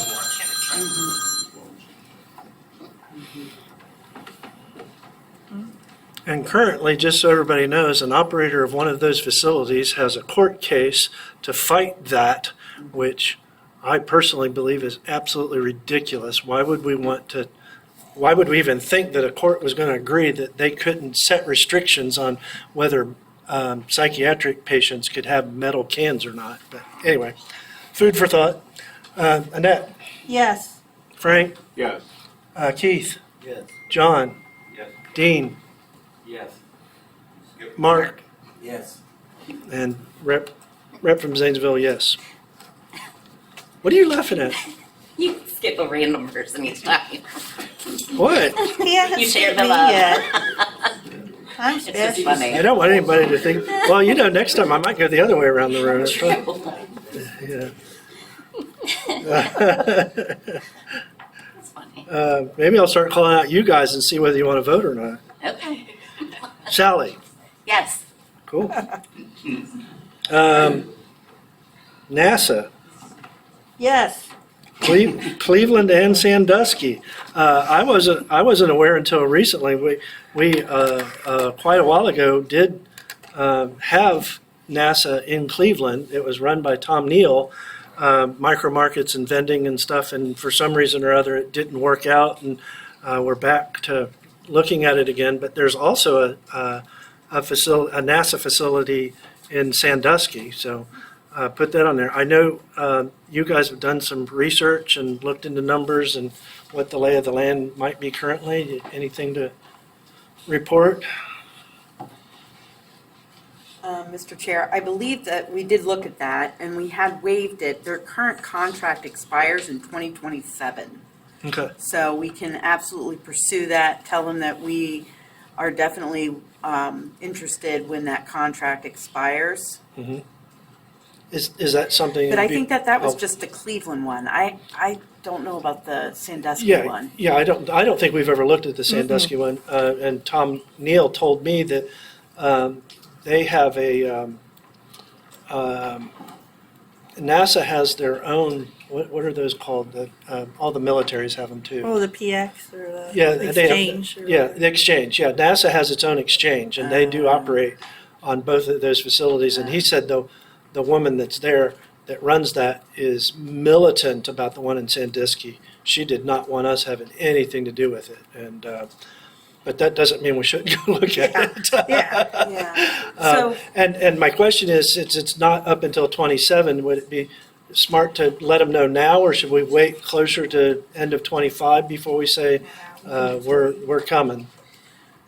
So, Mr. Chair, I think a couple things. I think we definitely need to put it on our list of, Yes. of expansion. Yes. 100%. I think we can start looking at Sandusky. I think we need numbers. Yeah, like, yeah, of yeah, yeah, yeah. employees. Absolutely. And, I know that, personnel change, which are good. So maybe that person that Tom was talking Mhm. about has since left. So I definitely think that we can look into all of that. But I definitely think that, for the Cleveland one, that should be on our 2027 expansion. And I think typically what we've been doing is contacting those people about a year out. Okay, yeah, good. And I can tell you the Sandusky site would be less than the Cleveland site, yeah, considerably so. But maybe wouldn't even be associated with the Cleveland facility. It could just be a site attachment, but that's what we have to do research on. So that's good, something to look forward to. Mr. Chair? Yeah, go ahead. Just a thought here. I know that we'd already voted to put that Camp Perry out for a site attachment, but would it make sense to just kind of hold that in with a temp operator until this one in Sandusky come available? Possibly. Possibly bundle them together? I don't know if that would be enough for a full facility, or I don't know. I'm just throwing it out. Because it's only like 25 miles from Sandusky to Fort Fort Clinton. Clinton. I think That's an interesting question. It is. Anybody want to do anything with that? It would, of course, mean rescinding the previous motion, and that does, that's a larger discussion. The current interpretation of the rules, 3A, allows us to do things like that, but traditionally it has not been so. We try to avoid holding on to temps for long periods of time, but that doesn't mean that it's not sometimes a good thing to do. Of course, it's controversial. It gets to the idea of what's more important, creating new facilities or expanding current facilities and all of that. And I don't know, if somebody has the steam to rescind that one and start over, you're more than welcome to try. Mr. Chairman? Yeah, go ahead. Before you do that, keep in mind that you don't even know if this industry is going to be available. Right. Right, but the idea is just hold it until, and we're doing that with other things. We do hold off things knowing that something's going to come available so that we can combine them to create a facility and, and we don't know even that somebody's going to bid on this Port Clinton thing. Nobody's out there. Maybe nobody will anyway, but, and like the Chillicothe stuff from last time, we're having a very difficult time finding anybody that's interested in that, temporary or attached, because the numbers just aren't there and it's very remote. But it's worth, I think, holding on to, because when we get into the secondary highway discussion, there's quite a bit of business in the county surrounding Ross County, where the OU Chillicothe sites are at. So, go ahead. Mr. Chair, I was going to say, and that reminds me, we're going to do secondaries. There might be something up in that Sandusky. I don't know. I don't know where all the secondaries are. Yeah, it's a big map. Yeah. But there could be other stuff up there. I'm liking where Dwayne's going with it. I'll be honest with you. Who made that motion to put it out as a site attachment? I did. I'm wondering if we should reconsider, if we can make a facility at some point. Mr. Chair, Yes. and Annette can speak to this better than I can, but I'm familiar with it. Isn't there, and I don't know when the waiver is out, isn't there a veterans home in Sandusky? There too, is. that we've struggled to find people? Yes. Because we don't really have too many It's very operations. good. Thank you. They hate us, though. And you guys have had discussions about looking again at VA facilities, correct? I mean, that's on your radar to eventually get to, yeah. Yes. Well, somebody has to make a motion to get rid of that, and then we start He over. doesn't have to do it. The person that we have to do the whole thing. Once it's voted on? Yeah, he can't. he doesn't pull his motion since it's been voted on, we have to just remake a whole new motion? Well, first you gotta have a motion to get rid of that motion. Yeah, that's what I'm Yeah, saying. that's what I'm asking for. Okay. If somebody wants to get rid of that motion, you gotta make a motion, and then we have to have 5 of 7 people vote Right, yes to get okay. rid of it, yes. I'll move that. I'll move that we look at, Rescind. we rescind the motion from earlier about putting out Port Clinton as a side attachment and instead offer it as a temporary opportunity. Anybody want to second that? I'll second it. That was Mark Wood. Any discussion? Okay, so the motion is to retract the earlier motion. It requires a 2/3 vote. That means 5 of the 7. So Annette, Yes. Frank, Yes. Keith. Abstain. Gosh, who do I call on next? Sally? John? Yeah. Mark? Yes. John, well, you are yes? Yeah. And then Mark and Dean? Yes. And Yvette would be now since Keith. Keith abstained. Okay, So- yes. So Yvette? Yes. And the representative from Zanesville votes yes, motion carries. So now somebody needs to make a new motion if they would like to. What? Huh? Why do we need to make a new motion? To put it out of the cap. To I put it- said that. No. You can't say what we do. That motion was only to retract the Oh. previous motion. Now we need a new motion. Okay. Yep. Well, I did say that. but Well, no, okay. it can't be part of that. Okay. It can't be part of that motion. Sorry. All right. Well, then I move that we offer the Port Clinton opportunity as a temp. Anybody want to second that? I'll second. Anybody want to have some conversation? Hang on one attendant. They're no Well, likely yeah, to I mean, temp it yeah, than no, I the side don't, attachment. I'd be surprised if anybody wants to do anything with it. But Yeah. you never know, and that's I know. why we put everything out. Yep. Well, because John we- already said it's- he'd temp it, so. Okay, Annette, Yes. we only need 4 on this one. Frank, Yes. Keith, Abstain.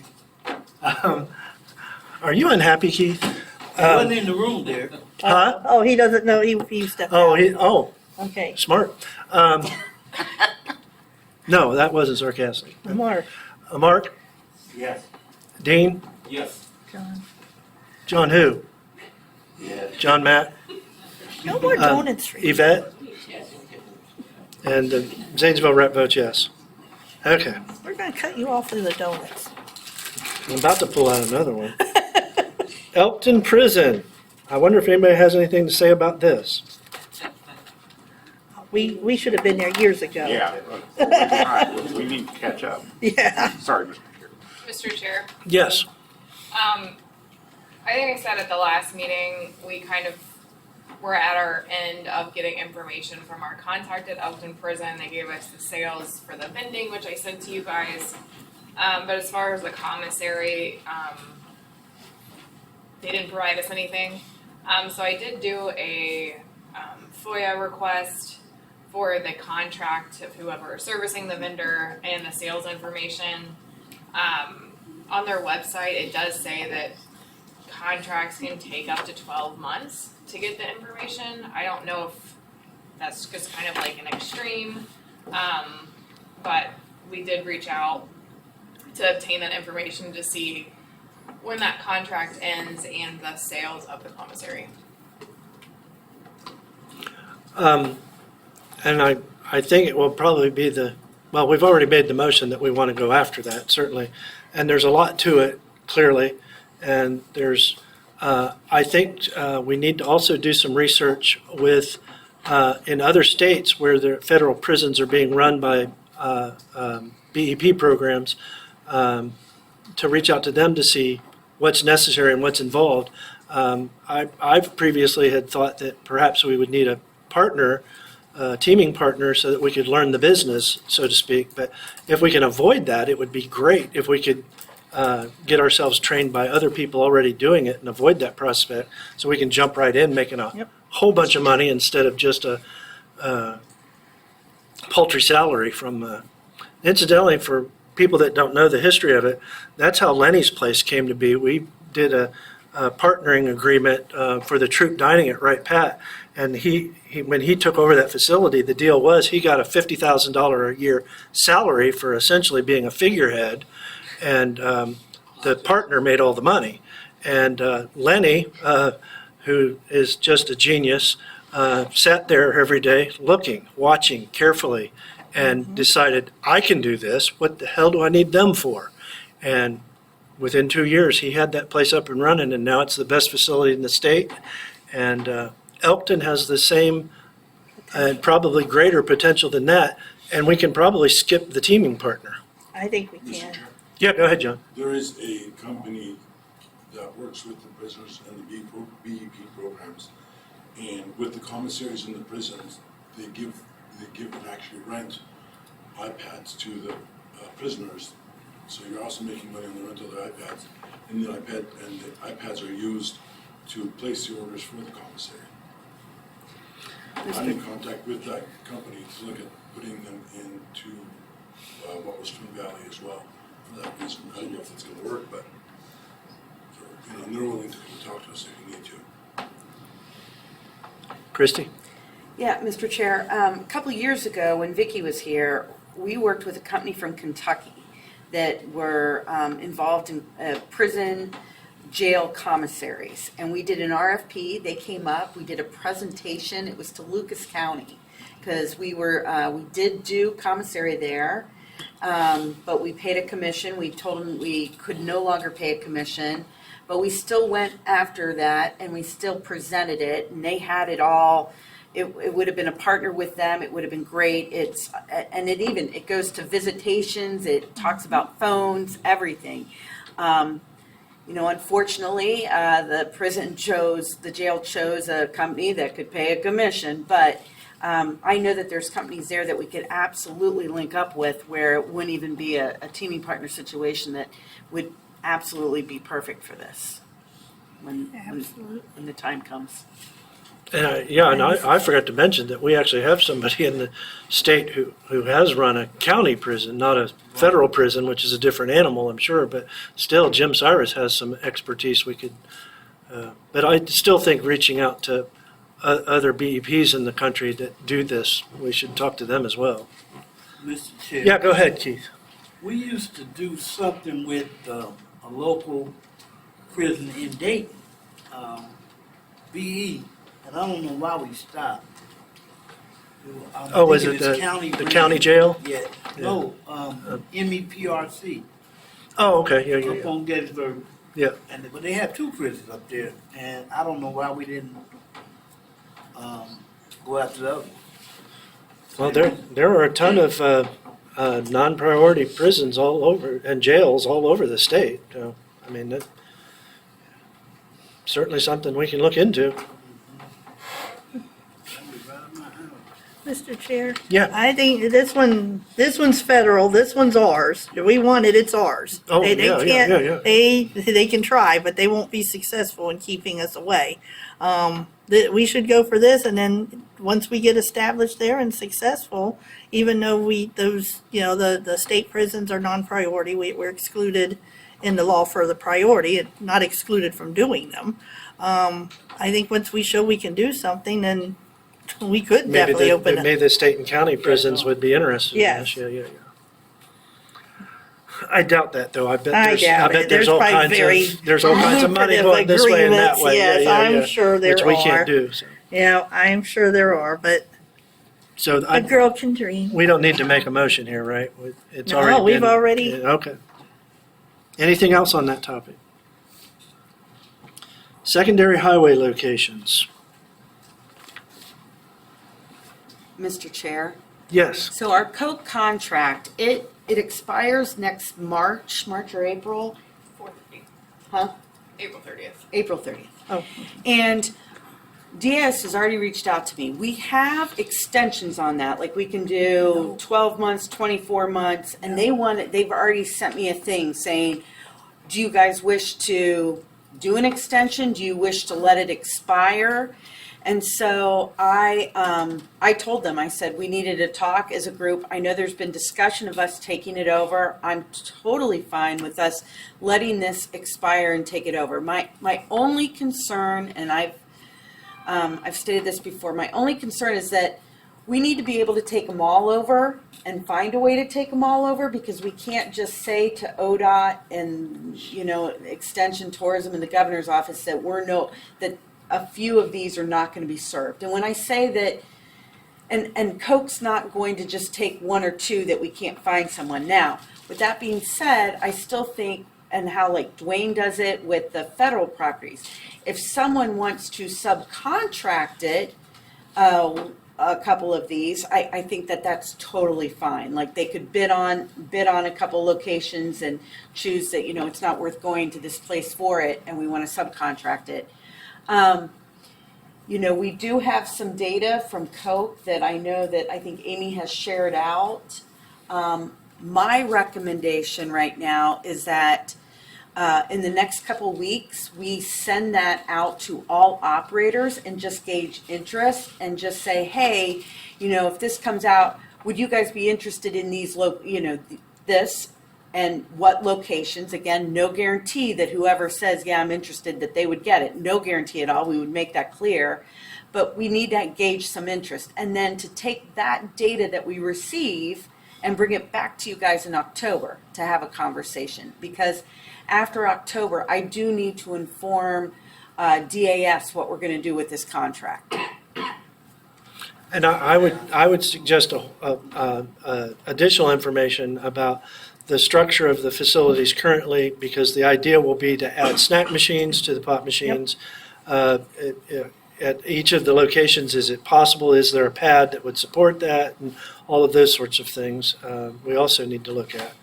And Mr. Chair, we would also need to look at, we gauge it, interest, but most people are going to gauge interest based on the idea of a site attachment, which a lot of these probably would be. Right. But we also want to look and see if we can make facilities out of some of this too. Yeah, go ahead, John. I did see the number on that, and it's my understanding that the numbers are just not even for glass fronts, just for basically bottle and can Coke machines at each location. Yes. So the sales would virtually double at every single one of them. Restaurants. And I did call a number of operators in Cleveland to let them know that these were coming out and we need to know about interest. At least half the operators in Cleveland that I spoke with would be interested in adding them as site attachments to their current locations, the ones in Lorraine, Ashtabula counties. So there is very good interest from the rank and file. Yeah, Mr. Chair. Yeah, go ahead. Yeah, just a couple of things. Yeah, I'm not worried about the interest around Cleveland, Columbus, Cincinnati, Dayton, Toledo. My fear is the down south, the Mariettas, the out in the boondocks. And you're right, glass fronts would be do good, but you guys also have to understand cell service isn't guaranteed in some of these remote spots, and theft is an issue. And we've had theft as an issue, particularly in these very remote things, which stinks, because I wouldn't want a lot of money. I wish then it could be all credit cards, because theft is problematic. I think we just had someone talk about theft at one of them, ODOT, right? Which one was that? Mr. Chair, Yep. two rest areas in Brown and Pike County, so the southern Ohio, they did have an issue with one of the machines. It was kind of a stacker machine, so someone busted the plastic out of the front and the bottom to get in there, and then they drilled out the locks. Yeah, they did some damage. So those machines are going to get replaced. That'll take some work. but theft is higher, we have seen, and. Higher incidences Yeah, of in those those problems. remote Yeah, yeah, areas. absolutely. Just Right. need to be aware of that. And by the way, glass fronts are, you can't put glass fronts outdoors, to my knowledge. No. No. Mr. Chair? Yeah. Seth was trying to. Go ahead, Seth. I understand that these are currently, we use code for them. If we take them over, are we required to follow all the other rules of Kinley's? What do you With mean? the amount of machines and the footprint and all that stuff, do we have to go up to 5 machines if we start doing it ourselves? No. Mr. Chair, Don't. a lot of these locations, they don't have this space outside. It kind of, none of them are set up the same. So one place you may have enough concrete to do it, to add more machines. Other places, like it's pretty much 2 machines. There's no extra room unless we would ask ODOT to pour more concrete and add electric. So it's very dependent on the location for the amount of machines that are available to be put there. Mr. Chair, Dave and then Annette. I just had a question. Is there a list of all these sites? Yes, it was sent out to the full committee, and that one I know went out to the full committee. Oh, I'm not saying, I'm not denying that. I just. No, I'm letting you know you have it. It's there. Yeah, you've got it if you want it. It's there. And if you don't, I'm sure they can resend it. And the numbers look pretty darn good too. And Mr. Chair, one of the cool things that us taking it over, clearly, we don't have to just sell Coke. You guys can sell whatever you want, which would make even more money. Yes, absolutely. Yeah, you wouldn't be Now- restricted to Coke. Now, the only other thing I have concerns about, and again, I'm all for this and I think we should do it, but that would leave Capitol Square as the only money that we can take insurance out of. Which is about the perfect amount to Yep. do that. Yep. But if we ever lost it for any reason, we got a problem. well, we'd have to Yeah. come and talk. That's the deal. Did somebody else want the floor? I did. And Annette and then, But I was just gonna say, one thing is too, sales will double putting snacks there. But we should also, when you send out the description, give, or the numbers, Derek kind of hinted on this, but give a good description of how many machines are currently there, so people would get an idea of, what they could be expecting to have there. Or, I would suggest to folks to drive actually to the place and take a look at the land there, if it was something you were interested in. well, and I wanted that information. That's a good reason to do it too, but also for the committee, because we're going to have to look at the investment and the return on, what we think the return on investment might be. We might decide that we can't do it right now and have to wait after another year extension or something, but yeah, absolutely. And it's very dual, and the sad thing is, the part of the state we would have to worry about is the part of the state where the best numbers are. Yeah. down in Gallia and Jackson and Pike and all Those those are great. places, and, yeah. Did I miss, I feel like I missed somebody down. John, John, over there. yeah, go ahead, John. 2 things. Number one, we currently have Dave Paget now down in Athens. Mm-hmm. And I did call, Dave would be interested in any of the secondary highways down there. There's nothing he won't look at. Number 2, security-wise, I think an easy fix might be the Ring doorbell. If you were to put Ring doorbells at these, my wife put one on our house, it gives a little chime anytime there's motion. You have to use internet for those. We have to use internet for our credit card readers, right? Yeah, but you have to figure a way to tap into their, it's a credit card stuff. The whole point is being able to see the machines, I just love it. looking on your phone. That would be nice. And, so if you get a little notice, you can take a look, okay, they just made a purchase, they didn't bust the machine, Just quick security is all I'm thinking. Mr. Chair, Yeah, Frank? do these machines in some of these really remote locations actually have credit card readers now? Do we know? I'm just trying to figure out if there's signal issues or if they actually do have card readers. Mr. Chair. Yeah. I would have to go back through, but some of them do and some of them don't. Oh, okay. So it's not like could say that none of them do. Right. But there are some locations where it is cash only. And likely, if they don't have a credit card reader there, it's because Coke realized it would work intermittently or not at all. Mr. Chair. Okay. No signal. Yes, Seth. If, while you're checking on that, if you could check with code to find out the reason why they don't have them in certain places. Is it signal or is it just not enough cents on credit cards? Okay. Thank you. All right. Anything else?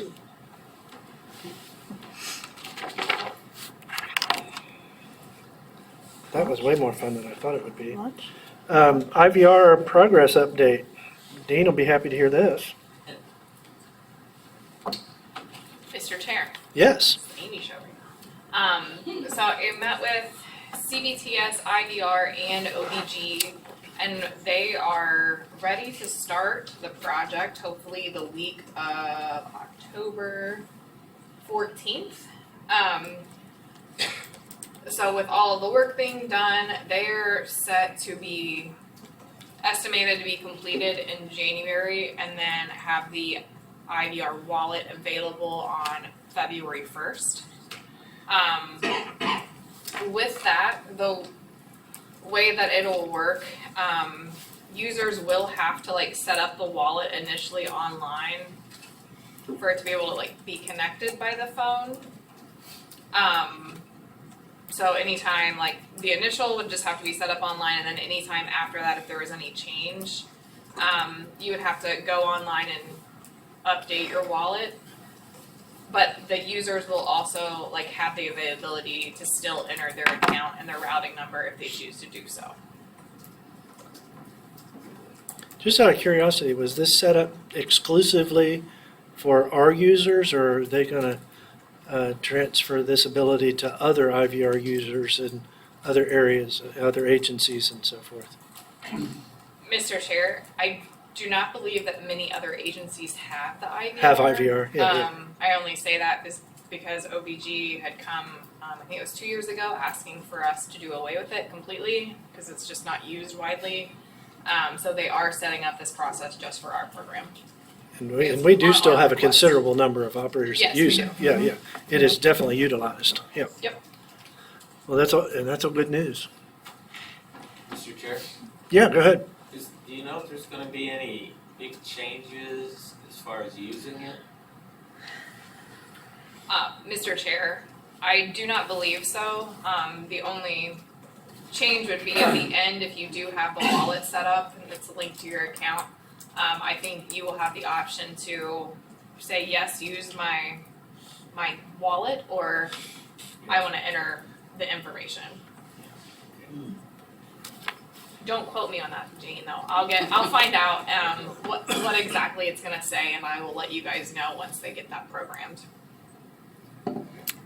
Anything else? Mr. Chair, Yeah, Frank. from what I understand, from what Amy said, it sounds like those who use the IVR may need some help getting it set up online.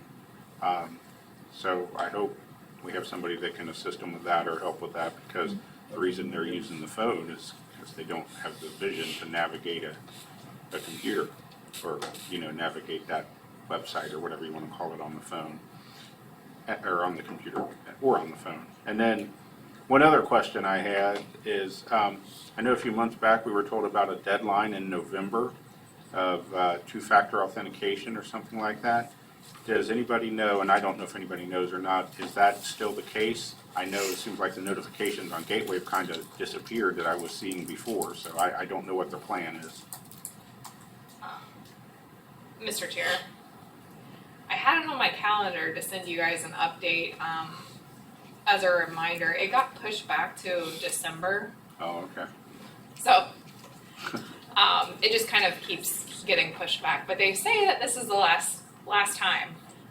So I want to say it's December 7th, but I will find that and send it out to all operators. Mr. Chair, Yeah, Dave. it's, this is about the two-factor authentication on Gateway, right? It's not real clear when I'm logged in if I need to do anything. I don't know if I'm already squared away, maybe that's why it's not real clear that I need to do anything, but if I do, I obviously don't want to be locked out. you know, I'd rather just do it ahead of time, but it's not clear if we have to actually do anything at this point. I believe you have to change settings and put in the information you want to use for the two-factor authentication. So if you did it, you would know that you've done it. So I would look into that if I were you. At one point, I got some sort of notification that said I already, my ID, Ohio ID was already set up or something. It's not real clear if I need to do anything else. I would reach out to OBG then. Mr. Chair, Yes, Yvette. two questions. With the IVR, that's an app, Amy?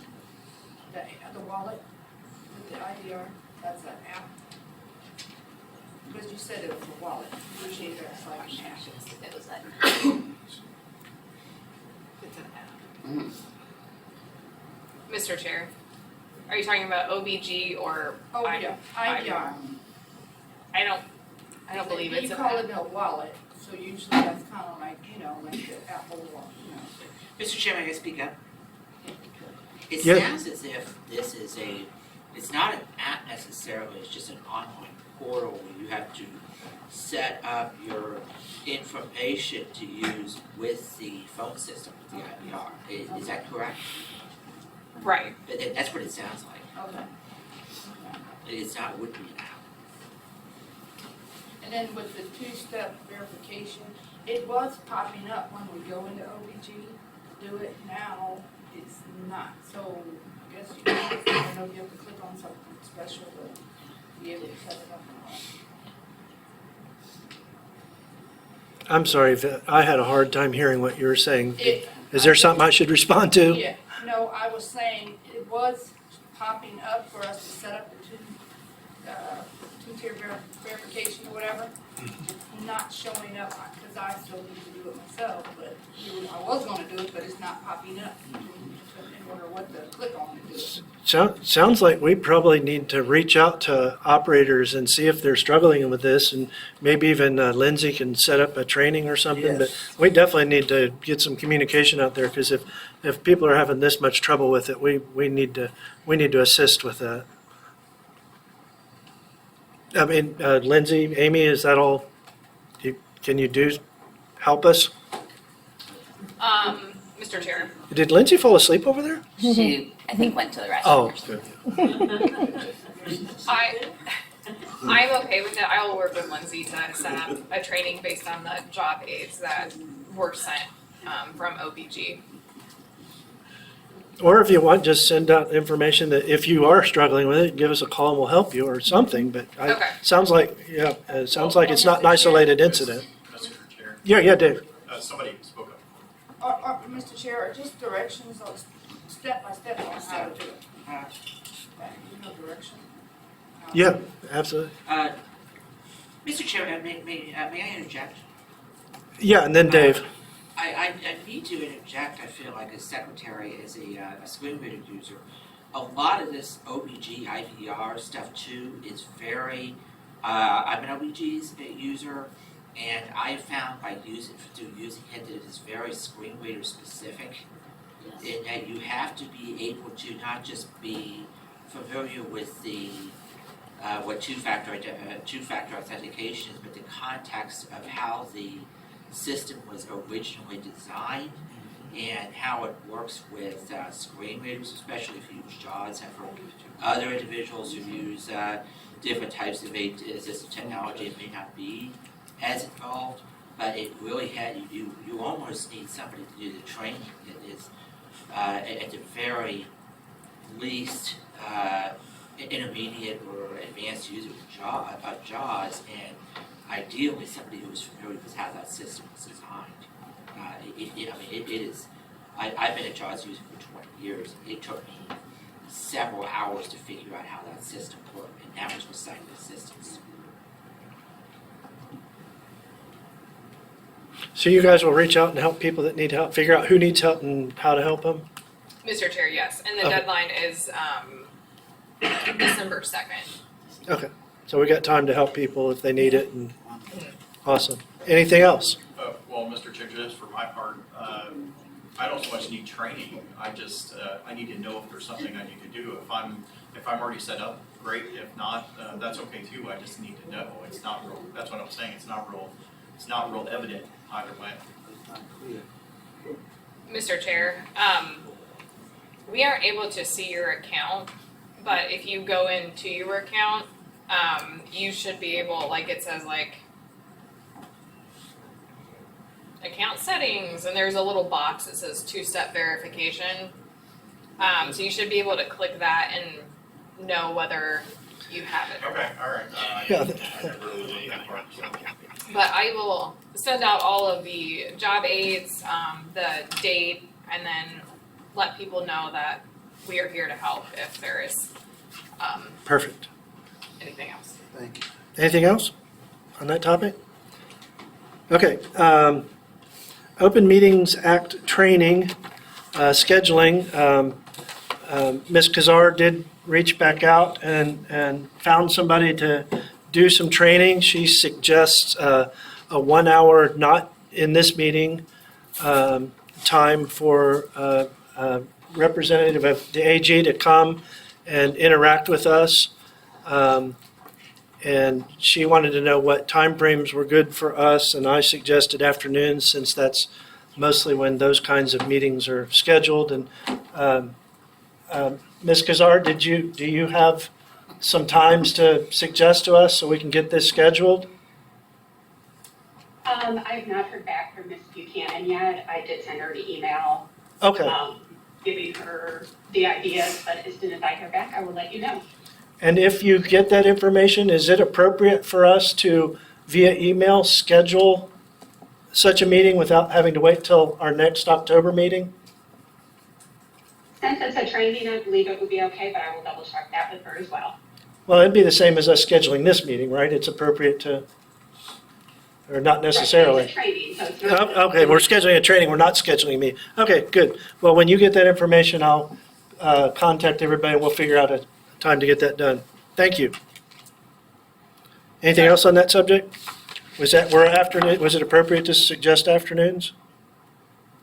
Okay. Mr. Chair? Yeah, Frank. Is this required to be in person, or can someone? No, it's going to be a Teams. Oh, okay. It'll be a Teams. No, it won't be in person, and it won't be during an OVRC meeting. It'll just be a Teams meeting. Thank you. Next, we've got several things where it's 11:15. I'm gonna skip the MOR variance that Frank asked for and jump to Schaefer communication issues. Frank asked for that to be on the agenda. Is that still something you want to? Yeah, Mr. Okay, Chair. go I was ahead. just trying to see if we can come up with some better ways to help improve communication between Schaefer, the consultant, and the operator. Trying to make sure that, we don't have people waiting and then Schaefer cancels or rearranges their schedule or something like that. And the thought I had was, Schaefer should be communicating with the operator. And I would suggest that even the consultant and the consultant, they should be communicating with both. And especially for like moves or, moving machines or pulling machines or whatever the issue happens to be of the day. And then that Schaefer communicate with the vendor, and then also the consultant follow up and they communicate as well. Just trying to make sure that people aren't left waiting and not knowing what's going on. And Mr. Chair, I know you had suggested a couple things as far as even service call goes to try and promote better communication with that as well, so we know what's happening and when. And I'll leave that, let you state that so that I'm not misstating something.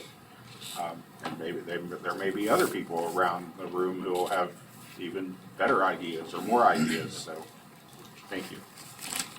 Yeah, and the thing I had suggested when you brought this to my attention, I know there's concerns about not just moves and everything, but also service calls.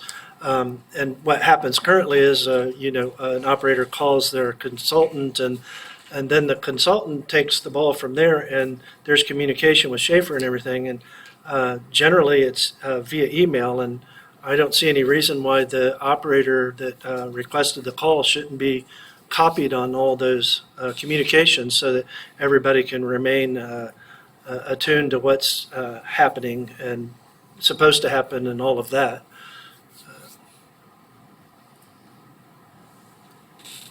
Anybody else with anything that Schaefer Communications or Schaefer has been a frequent topic over the years, and it, Overtime. and I don't know that there's any fault anywhere here. It's just something needs to be done in terms of letting people know what's supposed to happen and when and where, and keeping everybody in the loop. Mr. Chair, Seth, with this. Seth, yeah. Hate to say it, agree with you. Is there a way just to, as we're saying, these emails back and forth, put it back on the consultant to make sure that they're contacting the operator? And the consultant does whatever communication is needed with Schaefer, but then it's on the consultant to make sure that the operator understands what's going on. One of the reasons Frank brought this up is I had a move scheduled. I was waiting all day for the call. I finally got a call after the consultant and Schaefer had left the facility without making the delivery. So I'm missing it coming and going on that, but I'm not being advised when they're coming, and then I'm being advised after they left without completing it. There's reasons they didn't complete it. I'm not complaining about that per se. It's just there's so much communication that could have been had in that situation where I don't waste an entire day waiting to meet Schaefer when they don't call me before they get there and they only contact me after they leave. So they never told you they were coming and when or No, anything? I had a schedule for them to deliver on a Monday. So Right. I'm 20 minutes away, so usually, Tanya's usually very good, get a call, hey, we're leaving this place, we're on their way there. So nobody called you when they were on their way to say, come on over I only got an email that we could not make the delivery, I'll have to reschedule. later in the day? Nice. Yeah, about 11:30, after they had already been and gone. Mr. Chair?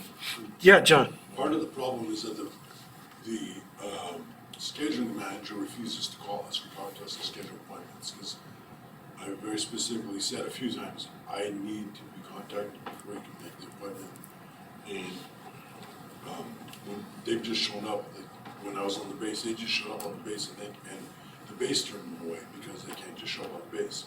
And so they're just not, and I know that Sarah has told them they need to contact you, John, and go through proper procedure, and he just refuses to do it. Mr. Chair. Yeah, Dave. I would be curious what the contract says about Schaefer's communication with operators as compared to with the Bureau. I don't know if they're being told to only communicate with the Bureau people or if their contract says that. I'd be interested to know what the language says there. Mr. Chair? Yes. I get a, when I'm setting up and I put in a service call, I always have my consultant put in there for the Schaefer's to call me, to set up the time to meet. And they do, Tiffany calls, set up the appointment, so I'm not sure. Yeah, I do the same thing, Yvette. Absolutely. Yeah, I always ask them to have the tech call me. Mr. Chair? Yep. That was actually a question I would like to have answered. So do you want a copy of the contract? Well, I would like to know what it says about their communications with operators versus the Bureau, that kind of thing. Well, if I were you, I would prefer to read it than ask for somebody else's interpretation of it. But yeah, I mean, Mr. Chair, I don't think it goes into the specificity, yeah, of communication. And it has been an issue, and we talked to Schaefer, and it does need to improve, and we're willing to do that. I know, and I'm not making excuses for Schaefer, I'm not. But part of the issue that they have too is that they get call-offs.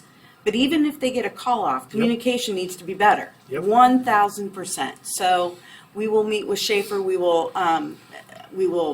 take your guys' concerns, we will talk to the consultants, we will do a better job. And yeah, that's what I promise to do. Mr. Chair? Yeah, John. I'm not faulting you at all in the comment I'm gonna make, but, because it's not your guys' fault, but we go through this on a regular basis, and you keep having to have meetings with them and have these discussions, and it goes good for a few days or a few weeks, and then it goes right back to the way it was.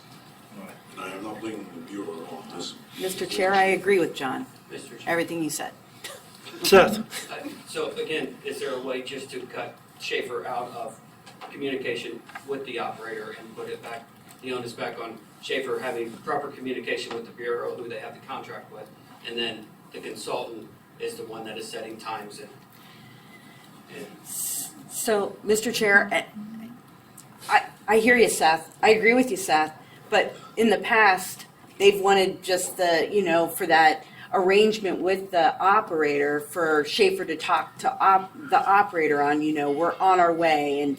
And so, that's kind of a flip of what we had talked about earlier. And I think right now I am confused over what and I think we need to map this out, and we have to give examples and talk to Jake and Schaefer about it. And I hear you. It needs to be better, and everyone needs to know how that communication flow is supposed to work.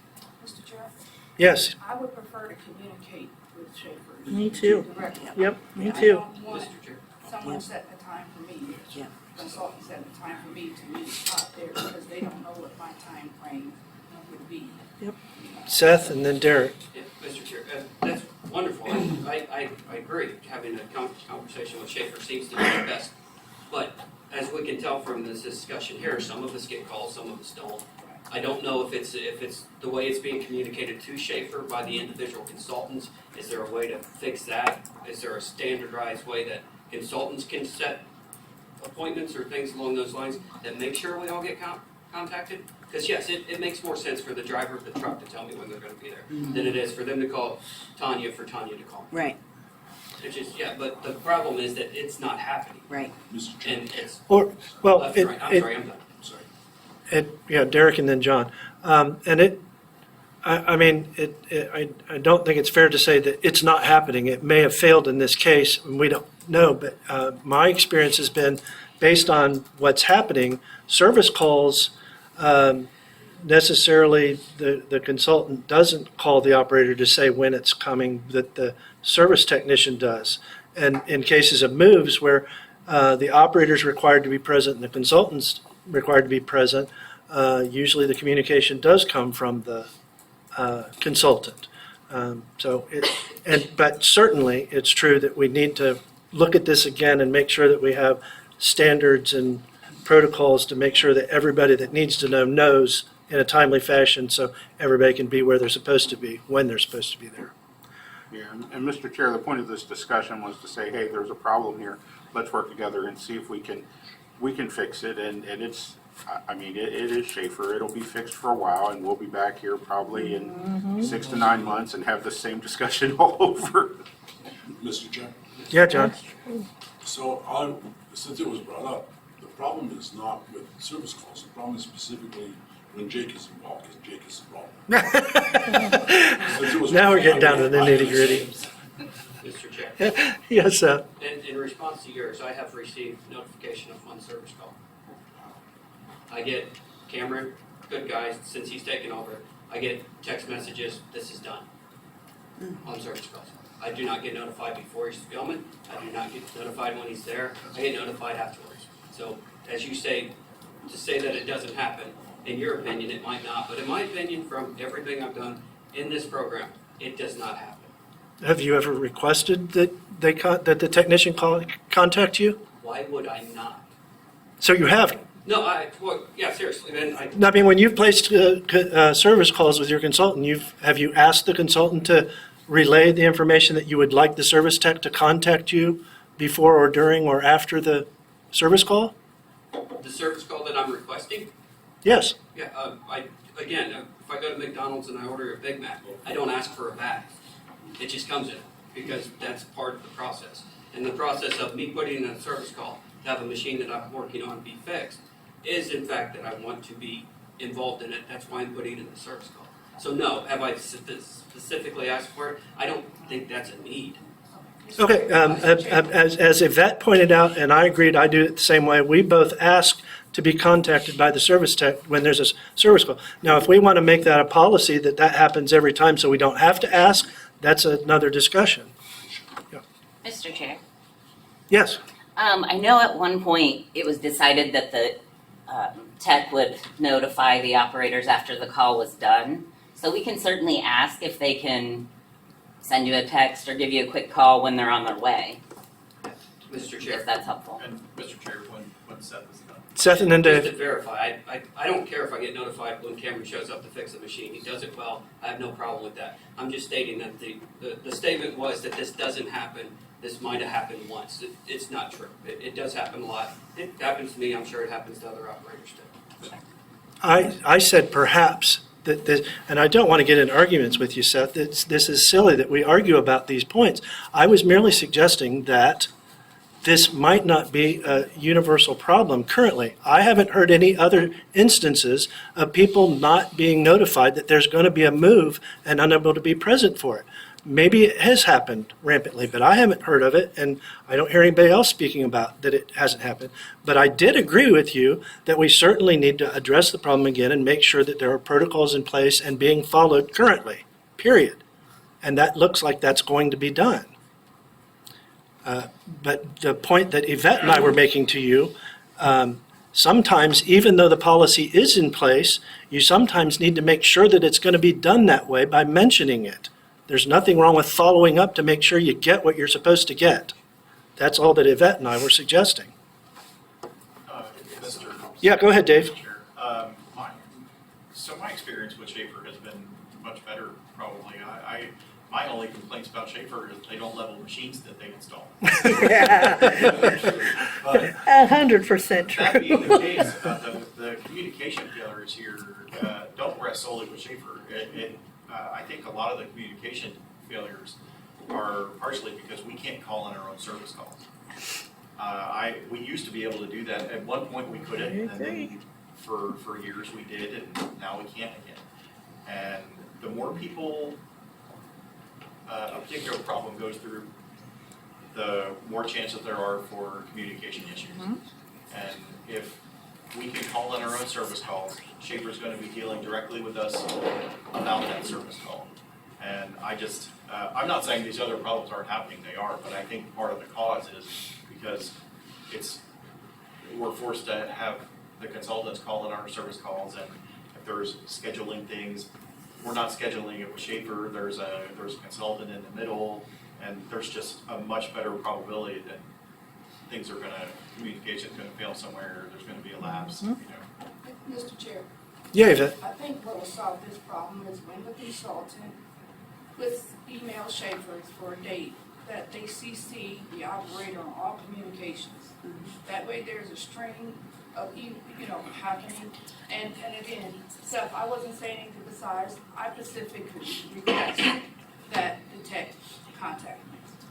So we could get our time straight, because even if we set a time, we could be running late, I could be running late. I don't know who's doing that service call, because sometimes they send Cameron somewhere else, we get someone else. So anytime I put in a service request or anything like that, even when they move, I move in machines, I ask them to contact me.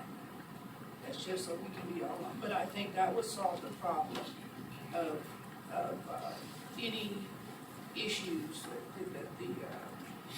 they're making sure that you're being contacted. Mr. Chair. John, then Annette. I think it was a year ago or so, Greg, we had discussed making our service calls again. And Greg said that he was gonna start that process again, and it never happened. Why? Annette? Actually, I was going to say something very similar. We had talked about bringing that back online. The only reason why we stopped doing our own service calls was because of COVID and our lack of funds. We didn't want service calls being done in buildings where there were no people, and we had to be very cautious about our money. But we went many years where operators made our own service calls. Minimally, we should be doing what Yvette suggested. An operator should be copied on emails between consultants and Schaefer. But I don't see any reason why operators can't make our own service calls like we used to. It worked fine for a long time. And I think we should be able to go back to doing that. Mr. Chair? I thought there was an issue with us, with some operators calling Schaefer. Yeah. Mr. Chair? Yvette, then Dave, then Annette. I thought that there was an issue with some people not being professional when they were calling Schaefer. Absolutely. I thought that was an issue. The reason Absolutely. why that privilege was taken away.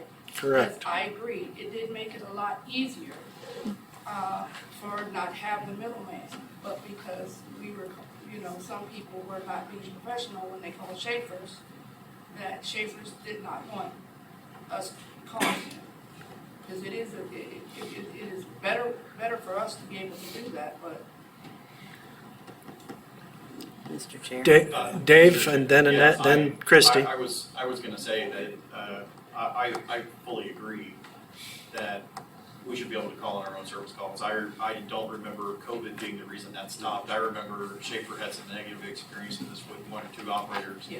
And to avoid that in the future, we all had to suffer with this new decision, and I don't think that's appropriate. There's no excuse to call them and be unprofessional. They're just trying to fulfill their contract. If things happen, it needs to be dealt with in a different kind of way. But that being said, we should all be able to call our own service calls. It's passing the information between several people it makes it more likely something is going to happen somewhere. Communication is going to fail. Yep. Annette? I was going to say, we did have problems with people, not only being unprofessional with Schaefer, but also with abusing calling for very minor things, Yes. and then a day later calling for something else. We did stop it because of COVID, but all that stuff was building up into it, and was some of the reasons why we didn't go back to it. But the solution to that is if an operator doesn't know how to act professionally and do that, then they lose the privilege. Not the whole bunch of us losing the privilege. Christie, then Seth. So my other concern that we need to solve, and why that we wanted the consultants to have,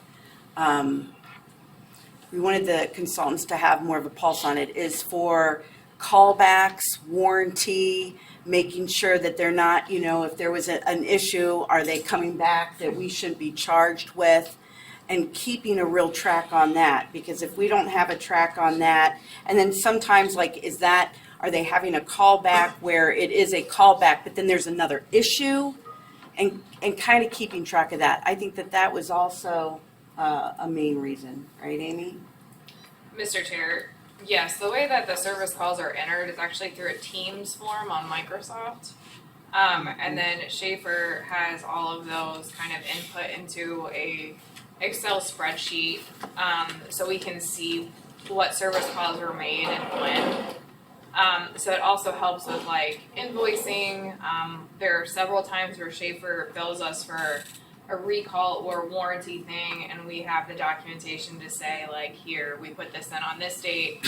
I'm coming back to you and saying that you need to give us a credit for this invoice because it was a recall. So that's kind of why it's nice that the consultants do use that form to input. The service call is just for a better tracking purpose. If Schaefer entered them, we would lose that because they actually take what's in Teams on those forms and input them into their own internal system. And I think that it was in the works to possibly have those two systems communicate. But that was before Chuck had left. So, all that being said, I think the reason why the consultant was involved was more from an invoicing, billing, tracking purpose, not to just have control. Well, Mr. Chair. Oh, hold on, Seth, and then Seth, and then Dave. I just wanted to clarify for everybody, I wasn't here before COVID, so that wasn't me, Schaefer. Nor would you be, yeah. Dave.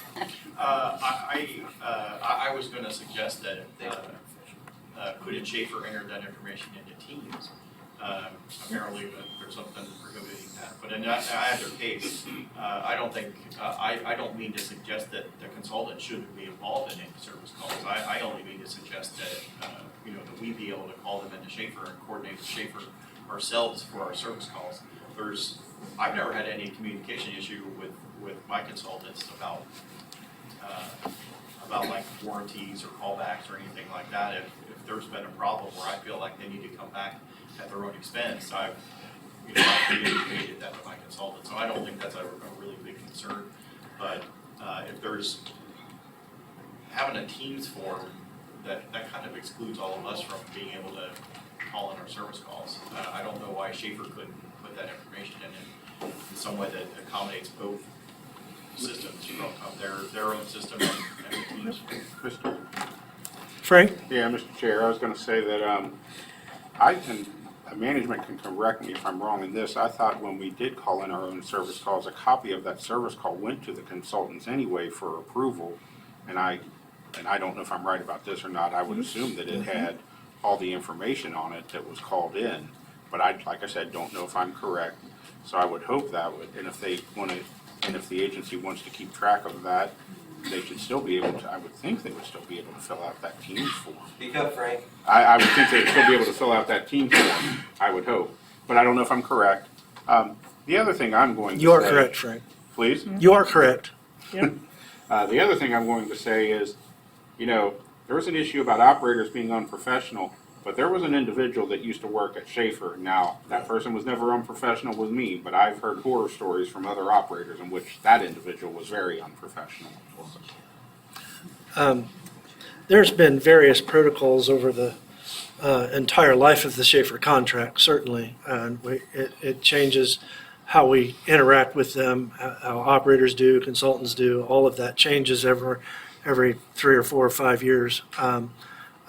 There was a time, and this wasn't necessarily a bad idea either, when you called your consultant for a service call, they would have a checklist and say, what, and they would soon realize who they needed to do this with and who they didn't. But some operators needed to be reminded, well, did you check the outlet? Did you check the breaker? Did you check the on-off switch? Did you do this, that, or the other to make sure that it's not a simple fix?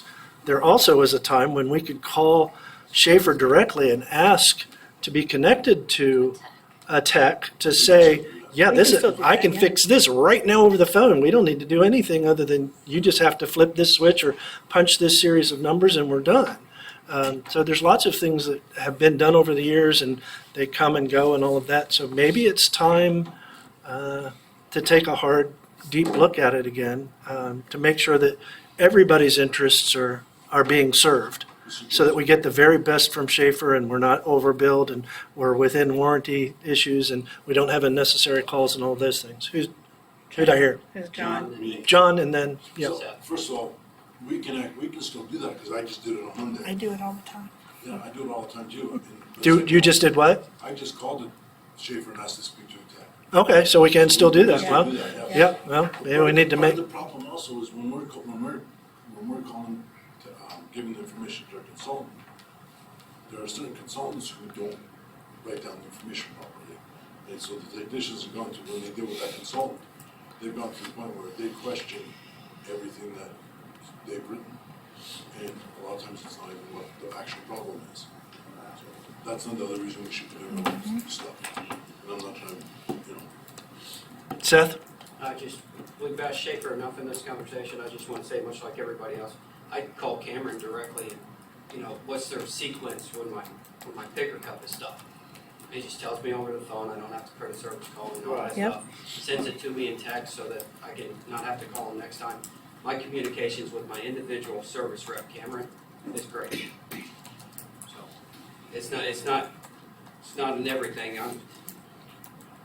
Never mind. Yep, gotcha, yep. Mr. Chair, Amy, then Dave. Oh, I'm sorry, somebody was recording. Yeah, Amy spoke up before you. I don't know if it would help, but I think in the meantime, before I don't know if there's a deep dive, I don't know what's going on, or what your guys' decision is, but in the meantime, I can ask Schaefer, there should be a way that they can automate, when a service call is put in for that operator to automatically send an email. That way, if the consultant maybe misses the mark on what was said, an operator would know right away from the email. Another aspect of this is I know that sometimes an operator will say hey, it's my BevMax in this building, or blah, blah, blah. And usually a consultant can go into our system and look up the BE number, which Schaefer has kind of reiterated over the years that they really want and need for service calls. So it's kind of also like sometimes a missing link that a consultant can fill in. Absolutely. Dave? I'm not opposed to that. I think that's, I'm not trying to get the consultant out of it. As long as the communication is going to be equally amongst everybody involved there, I don't know why that wouldn't work. And that gets the B number, because even today I don't have a working list of B numbers for all of my machines. So I don't know, maybe that's a good idea, but I think we definitely should move towards something better that keeps everybody involved. Like I said, I've never had a negative experience really. All of my communication has been good, but there's enough people here saying it's not, that there's obviously something going on. So we need to move towards something that's working better for everybody. Anything else? Do we need, does somebody need to make some kind of motion that we move towards either operators being able to do their own service call in their own service calls, or something like what Amy suggested? Or do we need a motion for that? Anybody? I mean, I think we've given them some good ideas, and maybe you guys will work on that and maybe come back with some information next time about things you've done to address some of these issues. Okay. Mr. Chair? Yeah. Just a question here. I could be totally wrong, but oh well. Do we still have any holidays out there, or maybe just the government's off work and the public's still working, which includes Schaefer, and an operator needs a serious service call called in and we don't have a consultant available because they're all out? Every Saturday and Sunday. Well, true that, but I'm just talking about certain holidays that come up where the public is all still working. Because, Schaefer doesn't work Saturday and Sunday, that I know of. Nor the consultants, yeah. No, and you're right. And actually, is there still an emergency protocol? We used to have an emergency protocol. If an emergency meant, there's glass all over your facility because somebody smashed your machine or whatever. Yeah, those kinds of, crazy. or serious water leak or electrical issues and all that. Do we still have an emergency contact protocol for Schaefer? Mr. Chairman? Oh, Yeah. Sorry. A few years ago, Vicki and I wrote one, but there was someone else on the committee as well, I don't remember who it was, and it never went anywhere. Well, no, there was a time because there was a time when there was somebody to contact, and operators knew about it, and it had happened a few times that I'm aware of. But do we still have that, and do we need to make people aware of it again, how they managed to do that? Mr. Chair, we even had a definition for what it was, and it was What an exactly, emergency yes. is, yeah. Yeah, we What even wrote constitutes an exactly emergency. what it Yeah, was, so that yeah, there yeah. was no speculation, property or damage to property of the grantor, like water spewing, everywhere, glass, or to the public, where it's a glass or electrical issue, things like that. Mr. Chair. Yes, sir. Just to bring up another example, I had a break-in at the courthouse, it's been a year and a half ago, where actually the Butler County maintenance were the people picking it up and sweeping the floor and doing everything, because we couldn't get Schaefer out. And because it was in the middle of a courthouse and they couldn't have glass all over the floor that had court that day, so. Those are other emergency issues that we need to figure out, especially when we have a centralized just place of Schaefer that can't really do things Johnny on the spot. And Mr. Chair, Yeah, Dave. outside of the emergencies, Jay had a great point. What are we supposed to do on holidays where the bureau people and consultants are not working, but we in Schaefer are? Correct. And when we need a service call, are we just supposed to wait until the bureau is back to work? I believe if those circumstances exist, it might be 1 or 2 days a year. Maybe I'm not thinking straight, but I can't think of Columbus Day. Columbus Day maybe, yeah. So it's only 1 or 2 days a year. I don't think June it's 19. I don't think it's a massive problem. Yeah, It's most bank holidays. uh, Schaefer's works and. most bank holidays, yeah. Whenever the state's closed, Schaefer's usually working. Like for Columbus Day and Veterans Day and stuff like that.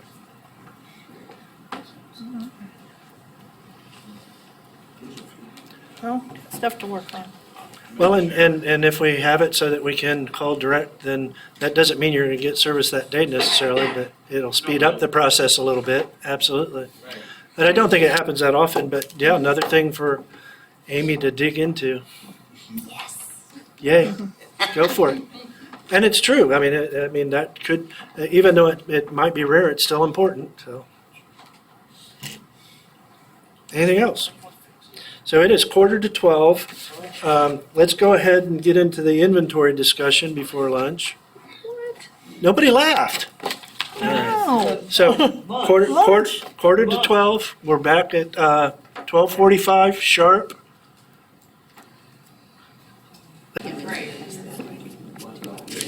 I know. Chris, tape rolling? I am. All right, Certainly I would. Lights, we're cameras. back in business. It's 1:49. I'm sorry, 12:49. Wishful thinking. So we left off with Schaefer, so I have to skip back up to MOR variance, which Frank requested to be on the agenda. And Dean was gonna. now you're disappointed Dean's not here, right? Yeah. All right, I can skip to something else. And you probably want to wait till there's more people in the room to decide about a motion or do a motion or whatever. We can do it, we can do it whenever. Who's the fourth? Huh? Us three and Julie. Oh, Julie. Yeah, Julie's How did alternate. I forget Miss for- Julie? But several of the subjects we're going to talk about, there's reps missing that we need to be here or they would want to be here. Mm-hmm. So, anybody got any good stories? Once upon a time. Did you all hear the bad Schaefer news? Yes. Yes. You told me yourself They're yesterday. losing the best of the best. She's not even paying attention. Take this to Bobby. Well, yeah, that's true. What was the news? That's- Bobby. You know, it's sad that nobody does it, especially for the people that retired. Debbie, That is sad. It's you sad. better make sure Bobby changes his number, otherwise all the Yeah, I operators. have a whole new phone. and- We'll be calling Debbie. Debbie, is Bobby nearby? No, he's gonna be out, we're not gonna be working next to each other. I think Bobby should start a call-in service for operators that have quick questions about issues. He could run the emergency service. Set up a PayPal account and just $20. I'm ready to talk. Yeah. Start a side business. That would. Christine, we're right here. Hello, Berna. Site Hi, center Berna. thing got through? Yes. Okay, right here? Yep, right there. All right, I've already called the meeting back, but we're goofing around because the next topic involves some operators that aren't here, and I'm about to not be waiting. Both of our recorders are live, so. Sorry about that. I had to do All right. doggy duties. All right, we can't wait any longer. So we're gonna go ahead. Frank, did you want to do your thing, or should we go ahead with the MR variant stuff? Your call, since they're both yours. I'll make the, I'll make the motion, and then, Mr. Chair, I will follow up with, Discussion? yeah, the motion is that, do I need to include names or positions, or how do I just make the motion that the program manager and the administrative professional that were involved in the taxi discussions this morning be disciplined by superiors. That's the motion. And then, Mr. Chair. Oh, we need a second before we can do Yeah, anything that's else, Frank. Unless you're adding to your motion. No, I'm not. That's the motion. Okay, somebody needs a second. I'll second. Mr. Chair, Yes. so, and I talked to Kim too. I don't believe either of us were saying that Frank was shady. We were saying that a taxi cab that gives a blank receipt is suspect. It brings on criticism. She's worked very, very hard. She's getting it from all angles. Our fiscal OBM, she has been berated the last couple months. She's been trying to help. We have so much pushback on this process, and I'm sorry that Frank thought that we were calling him shady. It really get a company. It's almost like, it's kind of like when you go to Goodwill and you donate stuff and they give you a blank receipt. People can scrutinize that. It just, so I really, that's all I have to add. Mr. Chair? Yes, Julie. Yeah, I believe that because with Uber and Lyft, you get your instant receipt. So these cab companies who are competing should know better. Mr. Chair, Dave.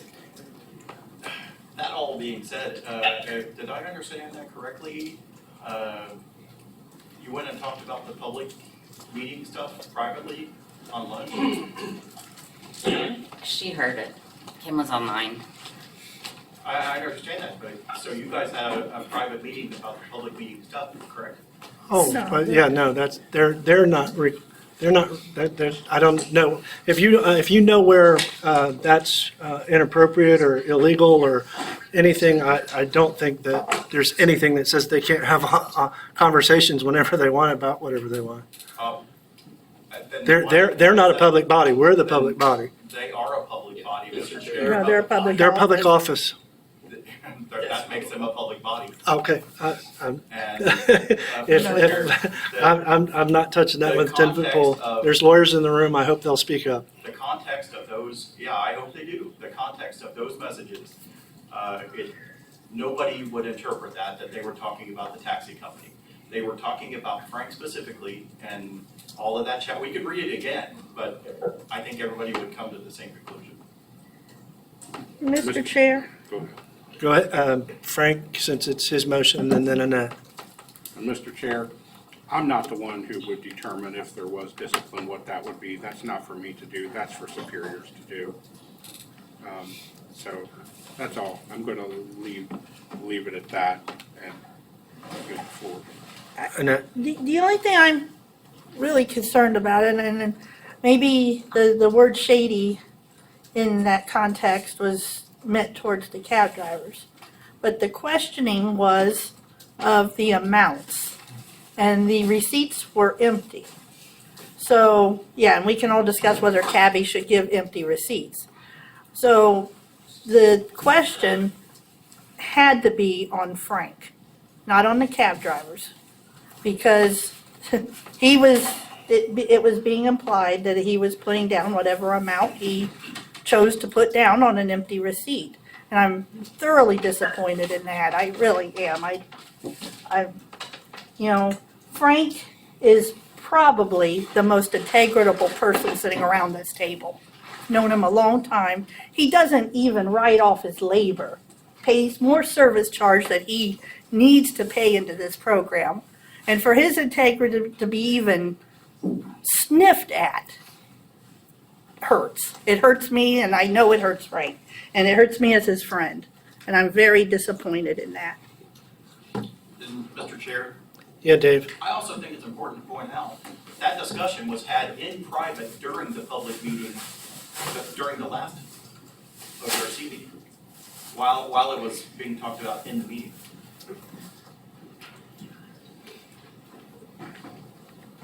Anybody else? And since Mark and, did I see John D? Mhm. I mean, John Yeah. Mack Yep. are back. Do you guys want to know the motion? Frank and John, I'm not Frank and John, Mark and John? What was the question? I'm sorry. There's a motion on the table. Do you want to be updated? Sure. Frank, do you want to reiterate your motion that was seconded by Annette? Unless the secretary would like to do it. The motion was that all the administrative professional too and the program manager involved in the taxi discussion mentioned earlier be disciplined by superiors. That was Frank's motion. And Annette seconded it. Any further discussion? Mr. Chair, Yes, Julie. I've been around everybody a lot. I'm old and I've been here too long. And I'm gonna tell you, I have not heard the office say anything but good things about Frank. And I hear everything, guys. My hearing is good. Real good. My hearing is good enough that I know some of the stuff you all have done. We're not, if we're not gonna get into the crap that you guys have done to other people, then why should we get into this? Because in my heart of hearts, I don't believe they did anything. And I have nothing to gain by making this statement. Mr. Chair, Dave? with all respect to Julie, we read the chat. They said what they said. It's, regardless of what you hear, it's in writing. It was in their own writing, in fact. They said what they said, and the implication is obviously there.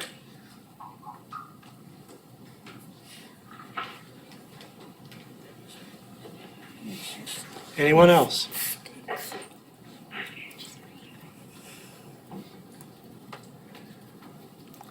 Okay, everybody understands the motion? All right, Annette? Yes.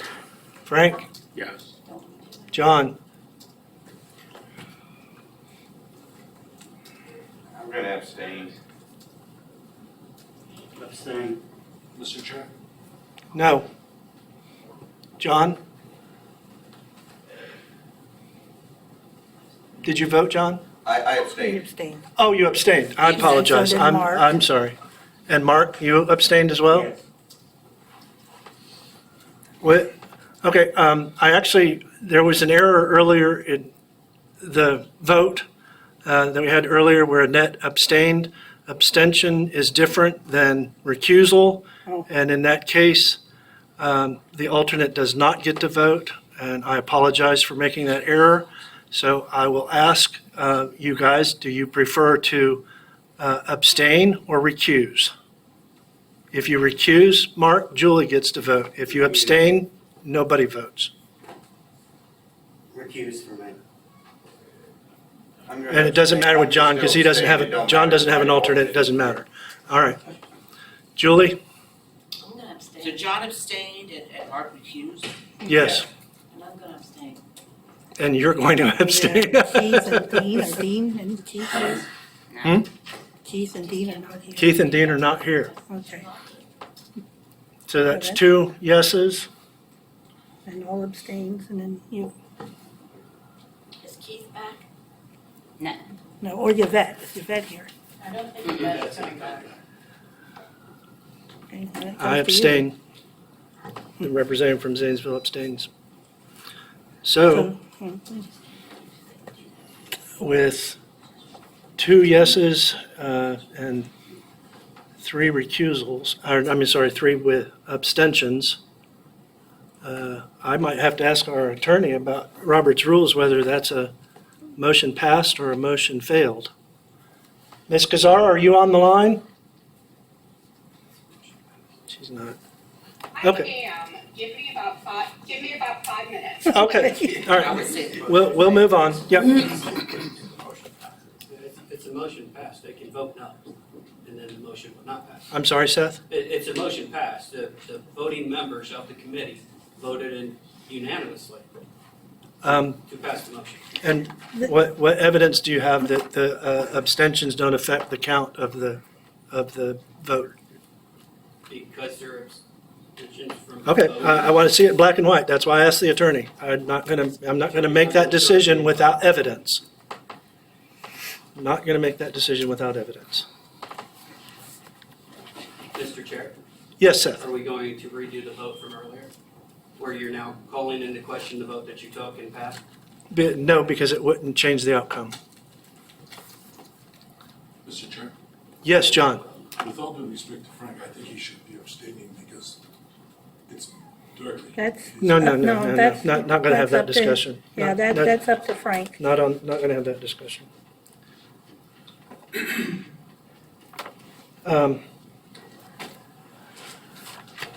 And it is a regrettable situation, and I think it, yeah, a regrettable situation. So MOR variance, Frank, this is one you asked to be on the agenda, and unfortunately Dean still isn't here. So do you want to move on to something else until Dean gets back, because he's interested in Is that this as him? well? There he is. There he is, Dean. Dean, just in the nick of time. And Yvette just came back. And Yvette's back, yes. And Keith. And Keith, awesome. We have a variance discussion. You drug him I back. knew you wouldn't be here for it. She wasn't. She We said didn't she's say not. anything yet, we just started. Oh, she can always do it again. Yep. I hope not. Okay, MOR variance. Everybody settled in? Next agenda item is the MOR variance discussion that Frank asked for, and I presume Dean as well, so what do you guys have?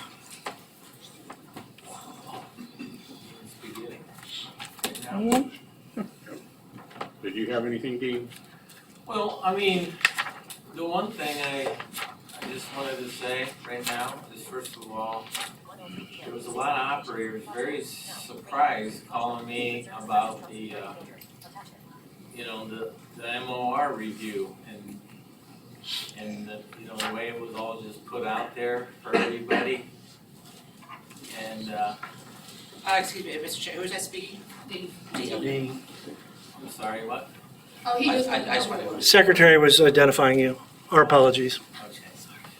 And, they were very confused about it because they didn't know that was happening.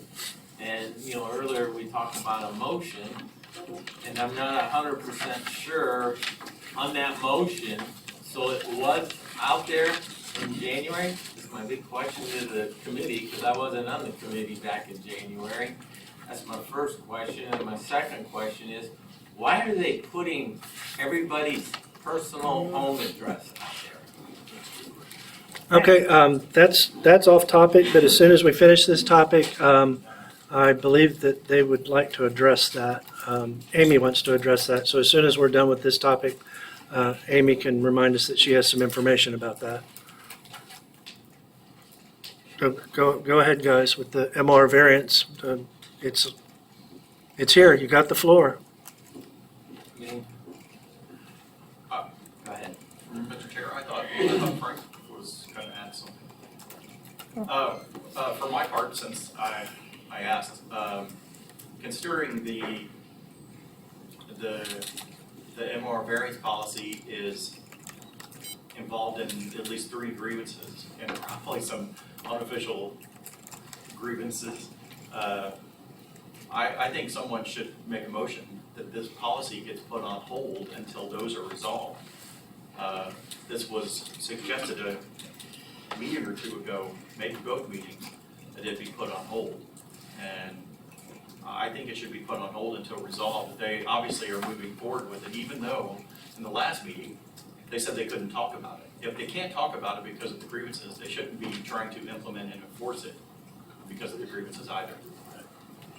So I believe someone should make a motion that it gets put on hold until those are all resolved.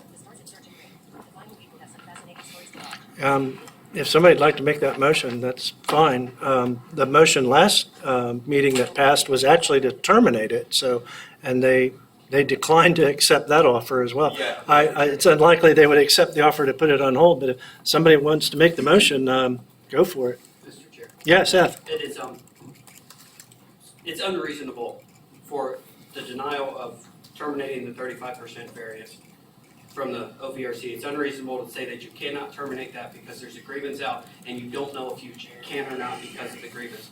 Therefore, continue applying the 35% variance. It's only logical and reasonable to pause the 35% variance until we find out from the grievances if it's okay or not, and therefore go back to what the OVRC said about the termination anyway.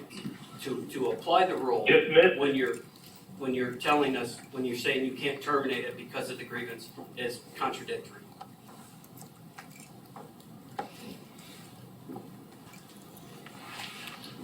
Mr. Chair, Yeah, Dave? maybe we should make the motion to terminate again, and make the motion in addition to that to put it on hold until the grievances are resolved. Well, I mean, And they very well could decline both of those again, they could reject them, but I believe that will go a long way to demonstrating a pattern that they're always looking for, about how they're doing things. unfortunately, I can't make anybody make a motion. Yeah. I'll make the But Dean and motion. Frank can. Please? I said, but Dean and Frank can make motions, so. I'll make the motion that it be put on hold until the litigation is resolved. Or should I say grievances, however we need to word that.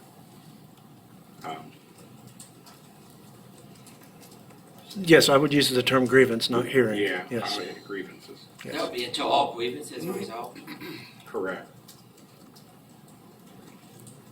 And I didn't quite hear at the beginning, did you mention what we're The putting on hold? 35% variance policy be put on Okay. hold until the grievances are resolved.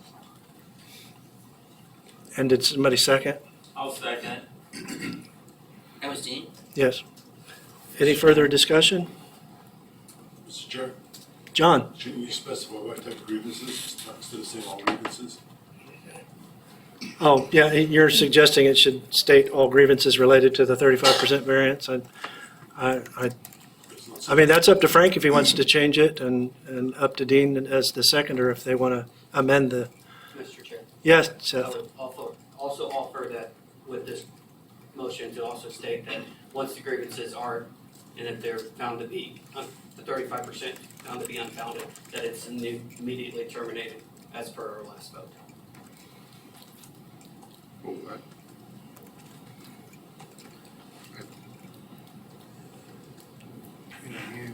I heard him. I'm trying to figure out if there's a way to do that. Mr. Chair, I'm sorry, I almost think those need to be separate so as to not confuse the issue. The issues are the same, but at the same time. And there was a request that I say all the grievances concerning, was that the language, somebody wanted me to say all grievances concerning?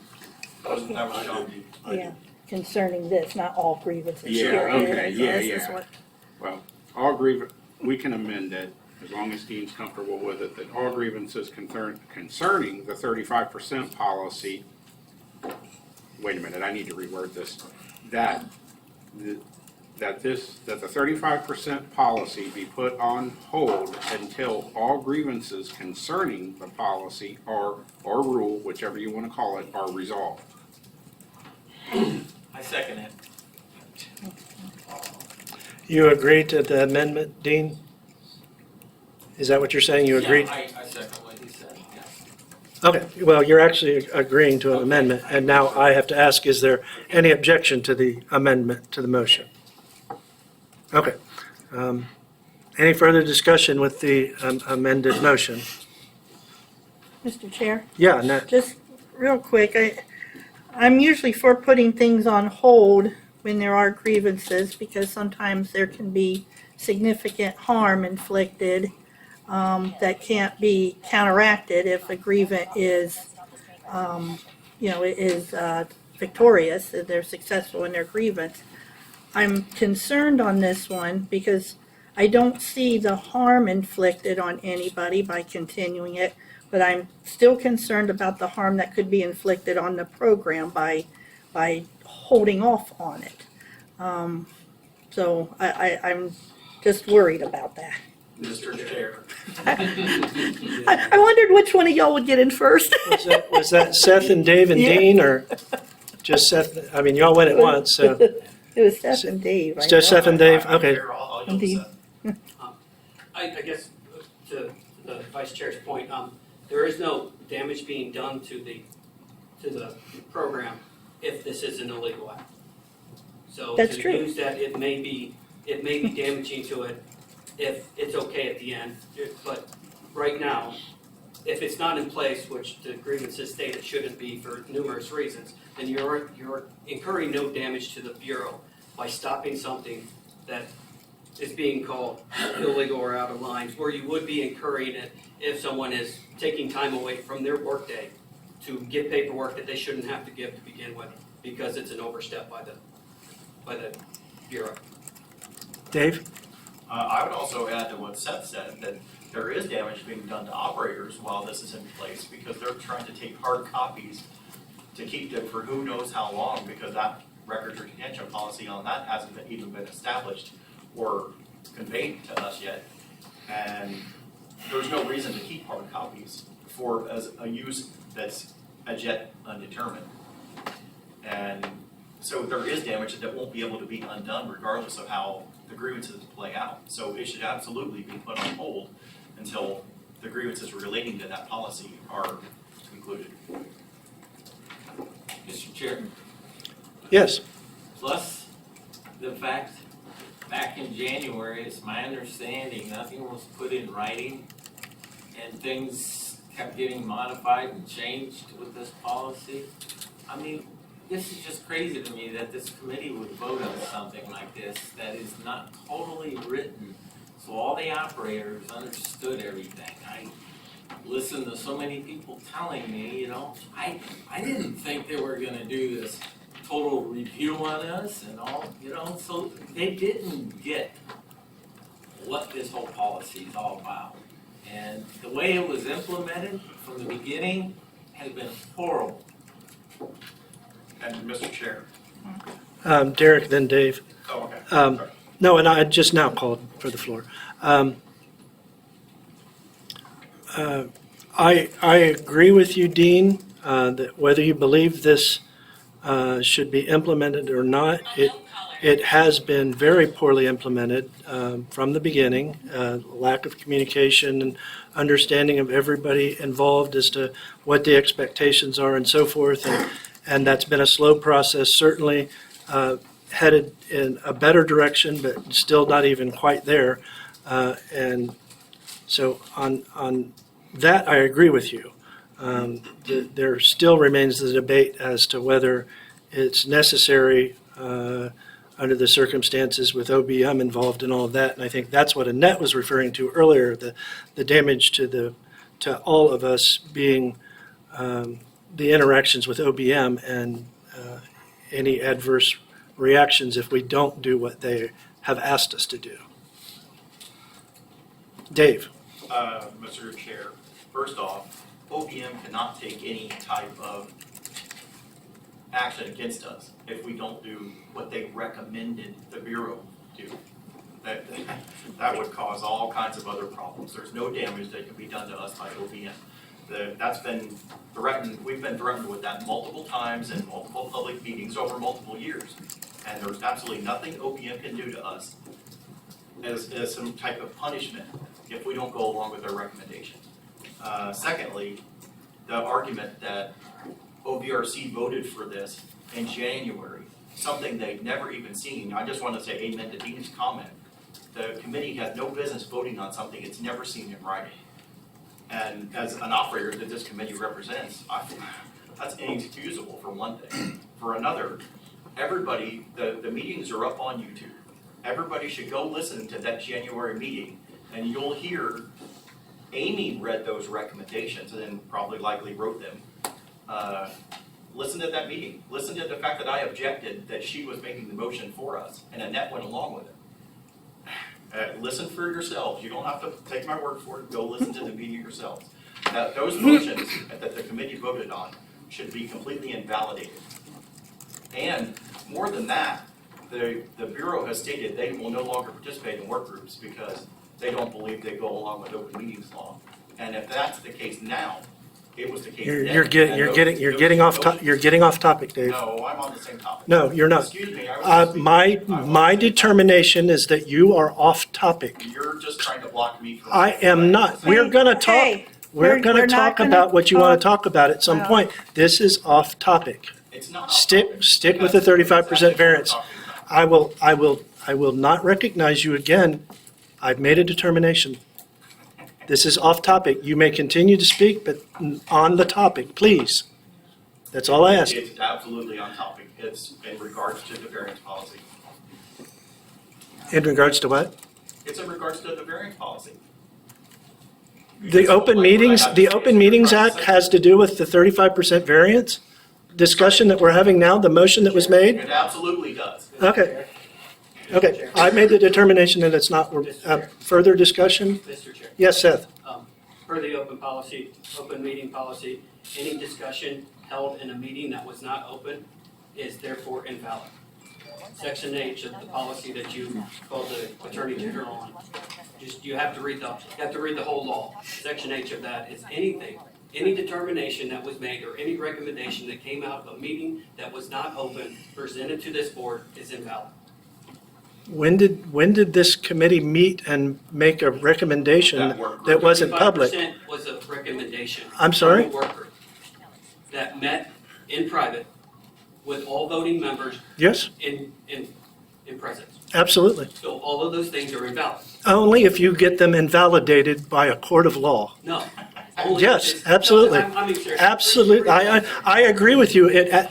You know what I believe. Public, I agree they should not be, but there is no way to invalidate that outside of a court of law. Disagree. It's in the. Okay, you can disagree all you want. Yeah, you said black and white. Please tell me where that says it. Because I just told you where it says I am not, everything is we are invalid. not going to spend the time trying to educate everybody on Everything the, you say is. no, I understand. stop. Hey. Quiet! No, sir. Derek, Derek, No, Seth, sir. I don't care who you are. that You will is not it. yell at me again. we're not Do you understand? going to We're adults in here. yell. We'll act the way that we're supposed to. And we're but not you going will to not yell at me. cuss. I'm sorry. Madam Vice Chair, I will listen to you in 1 second. But this is not going to happen. Keep your cool. Everybody keep their cool. I apologize for my F-bomb, but Now, we're going to continue this conversation, and we're going to continue it like adults. We're not going to yell, we're not going to cuss, and we're going to finish it up. Anyone else have discussion? Mr. Chair, can I comment on the 35% variance? Yes, please. Well, Mr. Chair, as an operator that's not a voting member, I think this 35% variance policy procedure, I just think it's unjust. You know, and from what I read that Chrissy sent to us from OBM, what their recommendations were versus what's being rolled out now, it makes me feel like what's coming out is being done from the hip. With Amy sending out the 35%, well, Christie sending out first the 35% variance going into effect. The operators had no clue of what's going on, other than the email that Christie sent, wanted everybody to read about OBM. This is the audit. And I saw what their recommendations was, but those recommendations was put upon the administration because they like policy and procedure and managing this program. And I agree with active participation, but it's still put upon them to come up with some solid rules because 35% variance, you tell me, because I bought a roll of tape 3 months ago for $2, that's gonna help set aside or justify anything? Now, when we talk about the MOR review, they have me scheduled 3 years from now. How often are they gonna do this review? If we really trying to come up with a solution, 3 years from now, I'm gonna mess up for 3 years and only get to do one review. And then the thing is, from what Amy sent, you're gonna get notified from your consultant a month before you even do the review. So that month, I'm gonna be on good behavior. I'm gonna have all my receipts. I know that. So what are you gonna prove by auditing me a month after you gave me a heads up, this is the month I'm gonna review? Mr. Chair. Yes, Julie. So I don't see how that's benefiting. Oh, I apologize. I thought you were done, Curtis. No, because. Are you done? No. No, okay, go ahead. Just a second, Julie. Because if we're gonna have 35% variant, and we're gonna have this one review in 3 years, who's to say we won't get a rollout next month? You know what? We're gonna do some more random ones because it's not done often enough. I can't see 3 years from now, if I'm even in the program, how is this gonna help with the recommendations of OBM? Mr. Chair, after Julie. I know, after Julie. I got you. No, I've always been taught to compromise. Is there any kind of way we could speak back and forth and get a compromise going between us? I mean, we know what's upsetting everybody, but isn't there anything we can do? This is what I'll do to compromise. Now, could you please do this or this or this to and find some common ground instead of coming back to this time after time?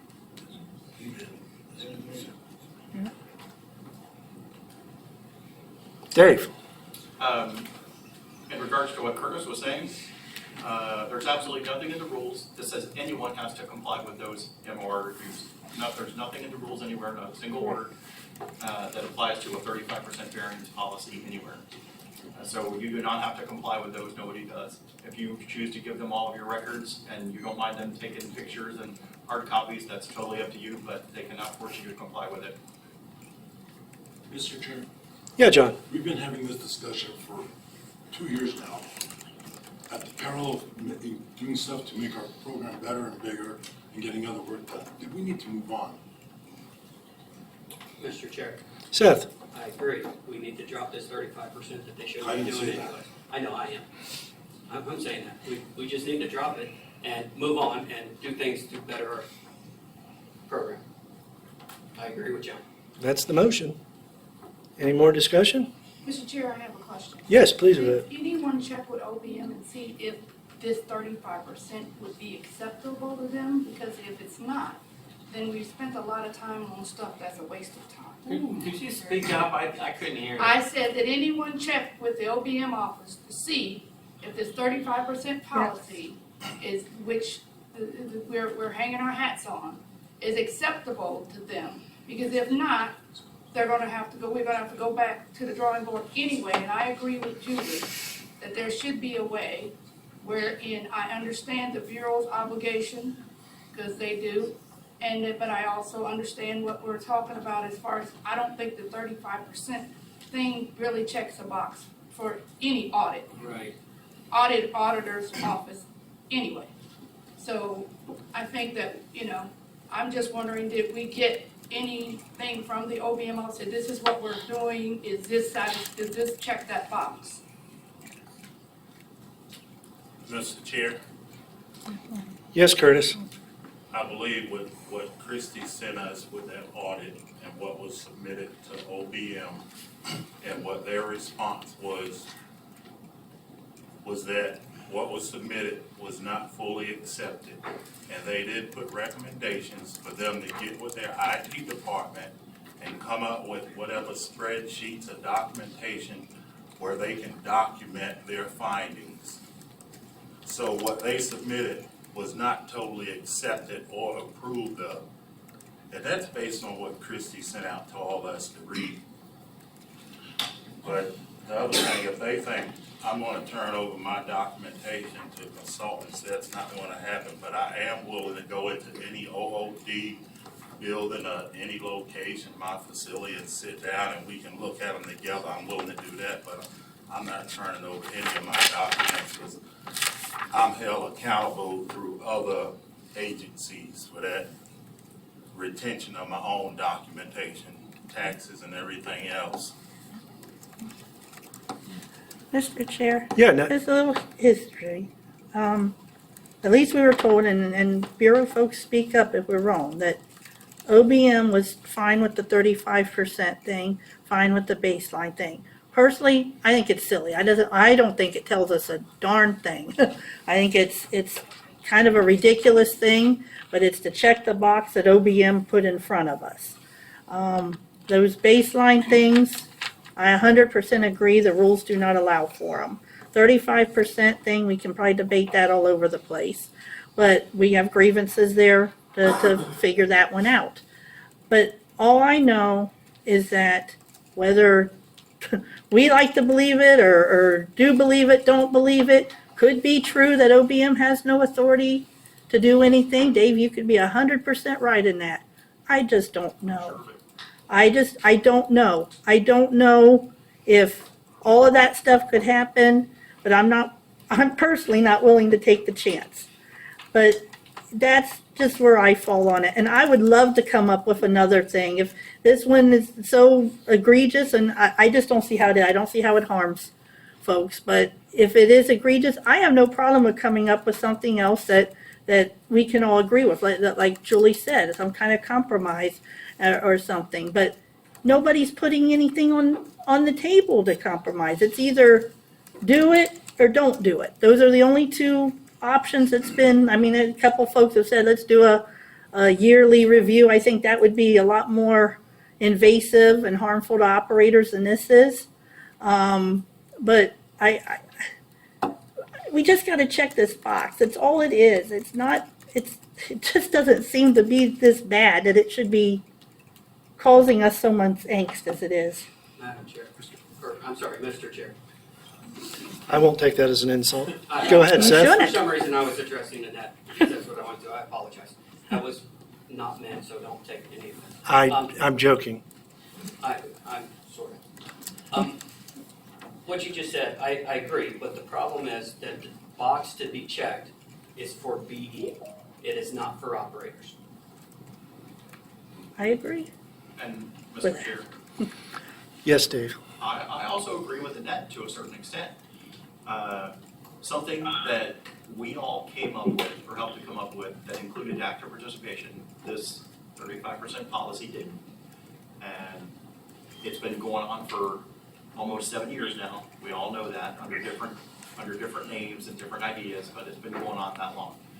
And the whole point of the matter is, what OBM gave us, or gave the Bureau, more accurately, was recommendation. And there's no difference between them coming up with Coke being a low risk and us being a moderate risk when we're both self-reporting. And the only difference is we're all blind or visually impaired. And we don't have to check a box. The recommendations weren't even to us, but we have, if there's a box going to be checked, we have to be involved through active participation to come up with something that would check that, but we're not under an obligation to. Our rules account for something like this, where with reasonable cause, the Bureau can ask for additional documentation. That's as far as it needs to go. We can't be forced to go further than that. We have to go by our rules, and that's what's in place. Yeah, Frank, just let me go, and then I'll give it to you. The thing I always ask about this that I don't understand is you agree that they are allowed to ask for records to show that what you're reporting matches your actual records. You agree that with reasonable cause they can do that. But why is it okay under other circumstances to do that? Because, you know, whatever we recognize, we just decided today we're going to ask somebody that for whatever arbitrary reason.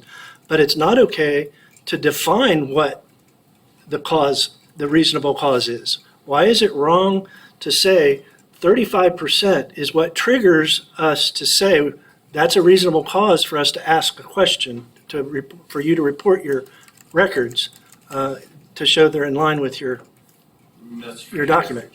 Yeah. I believe Frank has said. Can I respond? Yeah, Frank's next. Now, it is a discussion, not a, yeah, you can have it after Frank. Mr. Chair, I will say that, and we haven't had a chance to, Dean got a hold of some information yesterday, and we have a chance to dig into it and see if it's anything that's even viable. Maybe it's something that's an option to bring back to this committee and to management, but we're not there yet because we haven't even had a chance. Like I said, he just got the information yesterday, so we'll see. if there's maybe an alternative. I don't know yet. Dave? Mr. Chair. Dave and then Seth?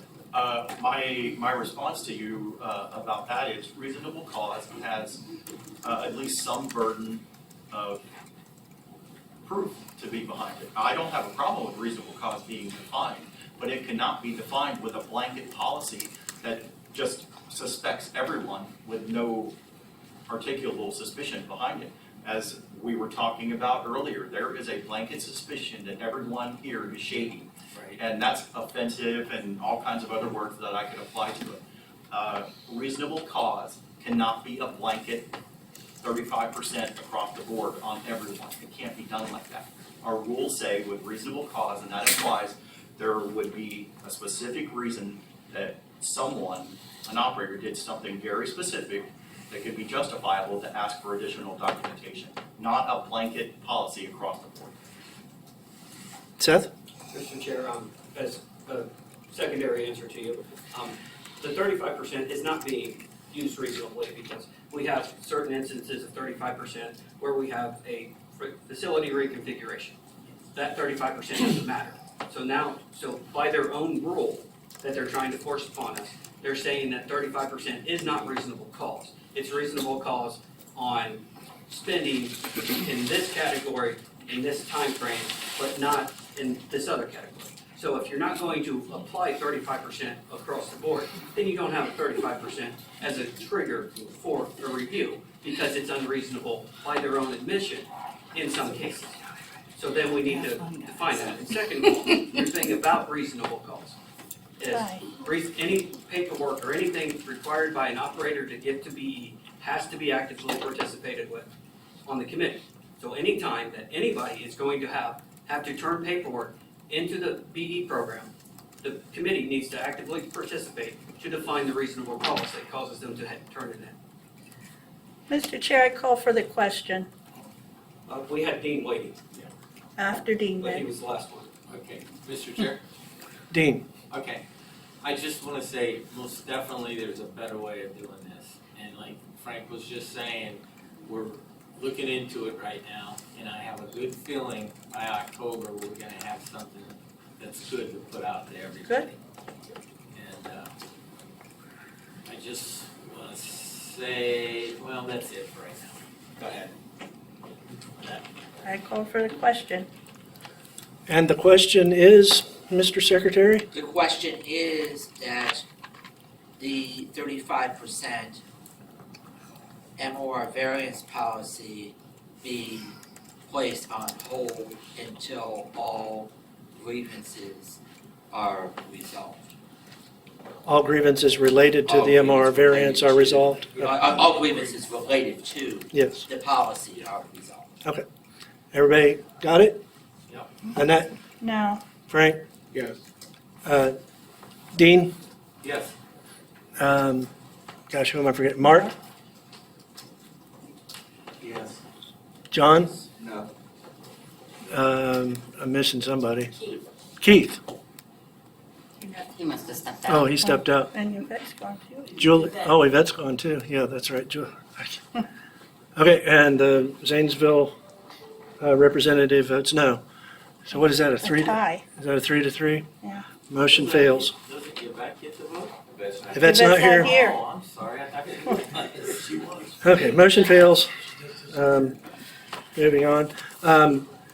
Amy, do you want to address the issue with the document that went out with everybody's personal information? Yeah, Mr. Chair, the full MOR review, it was used by like our BE mailing list, so it did have addresses and phone numbers. And I was also informed that the font was too small, so I'm going to send that out again with just the names and the months in the 16-point font, so everyone has that. Along with just clarifying that it is just that 1 month of that year. I know there were some questions whether it's like the full 3 years worth of documentation or whatnot, so I'll send that clarification out with that.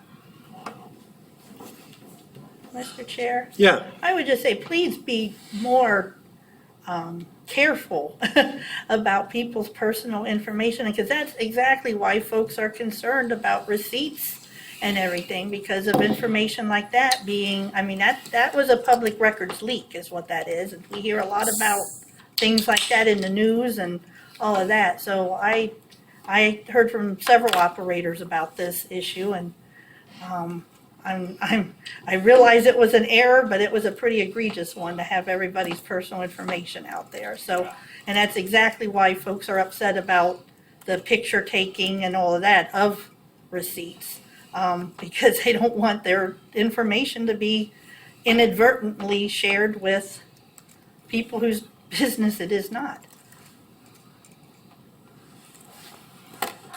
Okay, anything else on that one? That leaves us with the inventory discussion and the rules, but as everybody knows, Dave had asked for some issues at UC to be on the agenda, and Christy had asked for some issues regarding communications to be on the agenda. So I'll let Dave say what he wants with this on the agenda, and then we'll ask Christy what she wants with this on the agenda. Dave? My particular issue is the Bureau and consultants interfering with and inserting themselves into private contracts with third-party non-priority machines such as Farmer's Fridge and the Max Pizza machines. It was hammered into us multiple times that the Bureau could not be involved in those contracts at all, yet they are all in the contracts with Farmer's Fridge and Max Pizza, even to the point of where Farmer's Fridge is going to Tanya, my consultant, and asking her for approval of what they can do in my contract. I think that's highly inappropriate for state employees to be doing that, and I've voiced that opinion already in an email. And surely the committee can't think that's good either. I don't know that any kind of motion could be made. I think that's more of a state employees not being involved in those contracts. They either can or they can't, but if they're not supposed to be party to those contracts, then they shouldn't be involved in them. Is there indeed something you would like the committee to take action on? Or Well, I mean, I don't know if we need to make a motion that the state employees should stay out of private contracts. I don't know if we need to make a motion like that. I don't even know that it would have any impact. yes, Seth?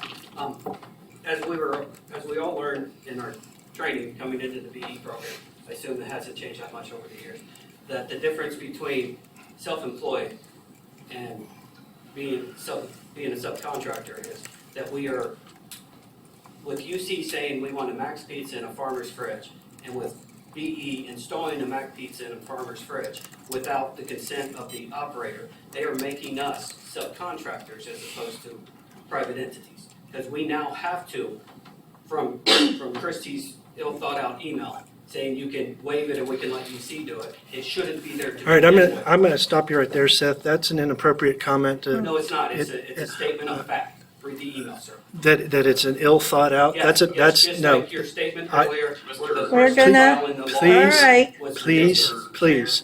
I am asking you not to make personal statements It against. wasn't a personal statement. I'm I right. define it as ill thought out. Mr. Chair, I left out some important facts about this also. When Seth is done, you may have the I'll floor. pass. So the one particular location that I'm speaking of specifically is the Market Point location in UC. Prior to me being awarded that side attachment, Tanya had already had a Farmer's Fridge machine installed and was already working on the Max Pizza machine to be installed. Okay, I have to stop you here because all of this was stated in your emails that everybody's talked about. If there's no action for us to take, we don't have the time to spend all day litigating your conflict. I'm sorry, your conflict with the Bureau. If there's something you'd like us to do, please let us know what it is and maybe somebody can. I'm sorry? It has to do with priority. we now have two third-party Oh. machines installed with no, Okay. under no agreement with any operator, and I- both of those locations are mine. I understand. I'm asking you, what do you want the committee to do? Otherwise, the committee has other work that it needs to do. If you don't like what's going on between you and the Bureau, you have methods to deal with that. This is not simply going to be a session for you to air your grievances here if the committee doesn't choose to take up action, or if you don't recommend some action for them to take up. That's all I'm saying. And we're not going to spend a lot of time on this unless you tell us what action you would like us to take, please. Well, maybe Let- the committee should make a motion that the Bureau should not be installing third-party, non-priority machines without an agreement with operators being in place. Seth? If we're supposed to be self-employed, machines shouldn't be chosen for us. That removes all of our choice in the matter. Mr.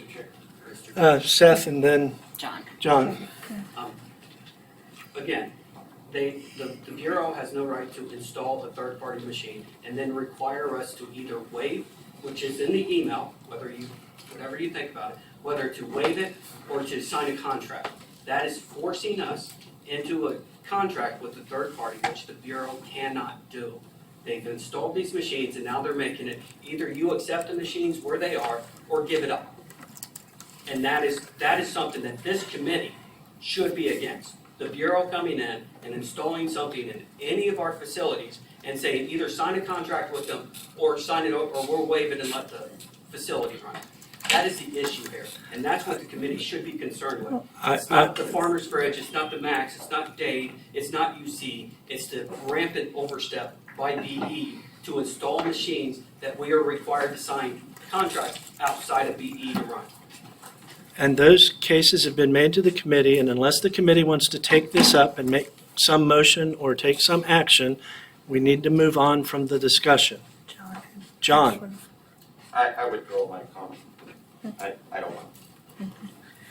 Mr. Chair? Yes, Annette. From what I understand, there was offer, and I could be wrong, that you not use Farmer's Fridge and you could use a different one or put in a food machine and provide salads yourselves, or, I mean, am I wrong in that, or? Gosh, Seth, Annette, I'm sorry, but I've asked, know. I don't want the, I got it. we don't want the I'm just discussion to trying to- continue unless somebody wants to make a motion or take action of some sort. Otherwise, we need to move on. Mr. Chair, I will make the motion that our program not install third-party machines unless they're under contract with, unless the vendor, good Lord, how do I word this? That they not install third-party machines unless there is a contract with the vendor. And I believe that the company, not our program, if it is a third-party machine, such as Farmer's Fridge, needs to install those machines. Unless there is a contract between the Yeah, third-party I'm sorry, I vendor need and to the clean that up. I made that way too. Yeah, say operator instead of vendor. I don't mean to put words in your Yeah, mouth. unless there is a contract, unless there is a contract between an operator and Farmer's Fridge in place. Or the third party. Or third party, I don't have to name the company, she's right. Second? Yes, I'll Could you second repeat it. that? Okay, could you just repeat that, I'm sorry, that motion again? 'cause Chris, did you get the motion? I did. Can you restate it, please? Frank moved, I have a, Frank moved Waiting. that the Bureau not install third-party machines unless there is a contract between the operator and the third party. Mr. Chair. That sounds correct. Frank, don't think that reflects your motion, does it? I don't.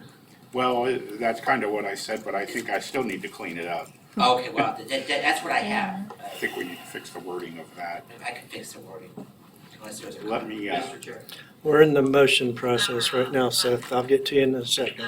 Oh, I thought it had been moved and seconded. well, it had, but Seth, the But wording's still not Frank right. is balking, so Sorry. I'll allow him to do that. All I apologize. Because I don't think it's to your benefit at this moment anyway. It was, Mr. Chair, it was an offer to help clean up the language. Well, Frank can ask for that if he'd like. That's fine, Mr. Chair, if it's okay with I would you. just put in, or calls to be installed. That the Bureau does not install or calls to be installed any third-party vendor on any facility or site without a signed agreement between the operator and the third party.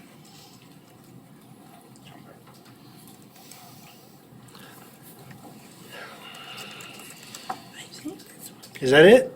We got, Chris, can you restate that for us? Yes, so Frank moved that the Bureau not install, that the program not install third-party machines or cause that the program not install third-party machine or cause to install third-party machine. Calls to be installed. Cause to be installed third-party machines. Unless there is a contract between the operator and the third party. Here we go. No. I think Now, Mr. Chair. Yes. The discussion. And I did second it to get to discussion. And that's it. We need to think about where this is going. Because if there is no assigned operator, if there is, right, I mean, this here would actually, even though we want to get rid of the Coke thing on the secondary agreement, this could impact that if there was places where we wanted to put something. We got to clear this up stuff because right now we couldn't have a Coke machine installed at another highway location because unless there was a contract between them and the operator because they're a third party and you know that. So I know where we're trying to go and I get that, but we got to watch how we're getting there. Mr. Chair? Mr. Chair. Okay. Me too. Was that Dean? John? John, and then Dave, and then Seth, and then the other John. Who are you calling on? John Mack. Okay. Well, I'll make my comment now since we went to a vote. I totally disagree with Dave. I think it is the state's job to find new locations and to install machines. I don't care, and this calling these things third-party machines is disingenuous, quite honestly. We get the profit. If I understand the situation correctly, at Cincinnati, it was a building that had no current business. They call wanted business, some machines were installed, no matter what type of machines they were, and then operators were presented with the opportunity to run those machines. Now, the operator was not forced to take them. He could turn them down and let somebody else run them. Nobody's forced to do anything in this program. And that's the state's job, is to set up new locations for us, literally. We don't own the equipment, the state does. We don't own anything other than the food and the drinks. And that's my statement. Dave? Well, I think it's disingenuous to say that we own the farmer's fridge and the pizza machines. Nobody does. Farmer's fridge. Oh, no back and forth, please. Speaking of, to Annette's point, I'm not saying they shouldn't be installing drink or snack machines. I'm talking about machines that require a separate contract between the operator and the machine provider. That's different from Pepsi and Coke do not require a private contract with the operator to install a Yes, they machine. do. Actually, they do. They do. I've never signed one. Well, It's news to me, and I have 50 pencils. Yeah. okay. Well, it's not news to us. We've been in this program for 30 years, and I've signed several of those I have over too. my career. So, Maybe they don't anymore. Okay, I'm just as bad. I was speaking out too. we're all getting bad. We need to we need to do better at this discussion, and this is going to be too lengthy of discussion. We need to limit it at this time. There's other issues to be addressed still on the agenda, and so Mr. Chair, you have two people waiting.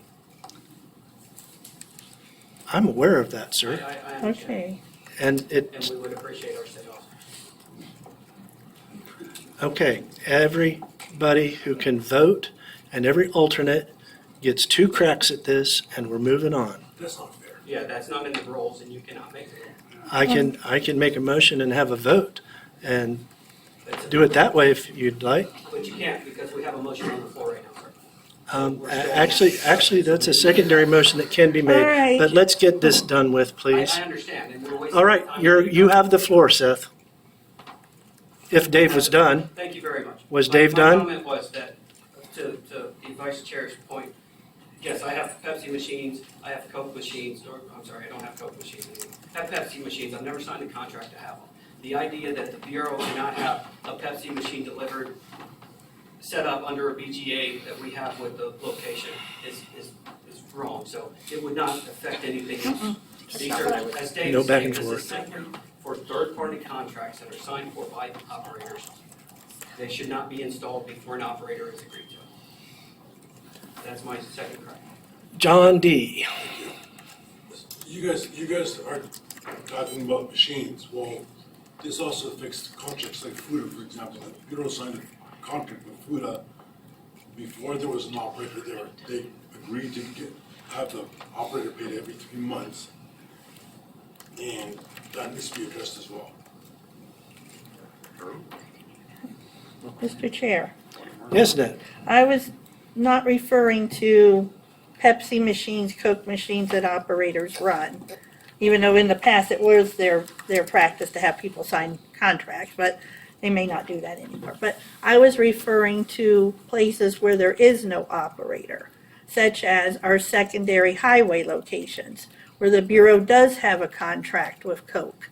And there are no assigned operators. That's what I was referring to when I said that there could be a problem with this motion in instances like that. And I know we're trying to get rid of these secondary things, but there may be instances where we still need to, where the program still needs to subcontract. And by this motion, they would not be allowed to do that. That's what I was referring to. Mr. Chair, may I have a short third? Please. Seth. The program has contracts for those machines in these secondary locations. So this is not a matter of what the machines that they put in, because if we take Coke out and put an operator in, all those machines are going anyways. Right. So this is just strictly for a place that we have an operator, or will have an operator, and signing and putting in machines that the Bureau does not have a contract on. And they're requiring the operator coming in to have a contract. And that's where the Bureau is telling us what we have to do, as opposed to letting us run our own business. And I think that's the difference, and that's what we're trying to stop from happening, is the Bureau requiring us to sign contracts with third parties. Because we can offer pizza or salads any way we want to. Just because someone says, I want a farmer's fridge, does not mean that they get a farmer's fridge. The request is they want fresh food. Thank you. Any further discussion?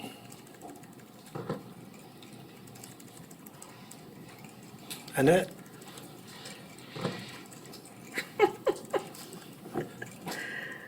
I don't know.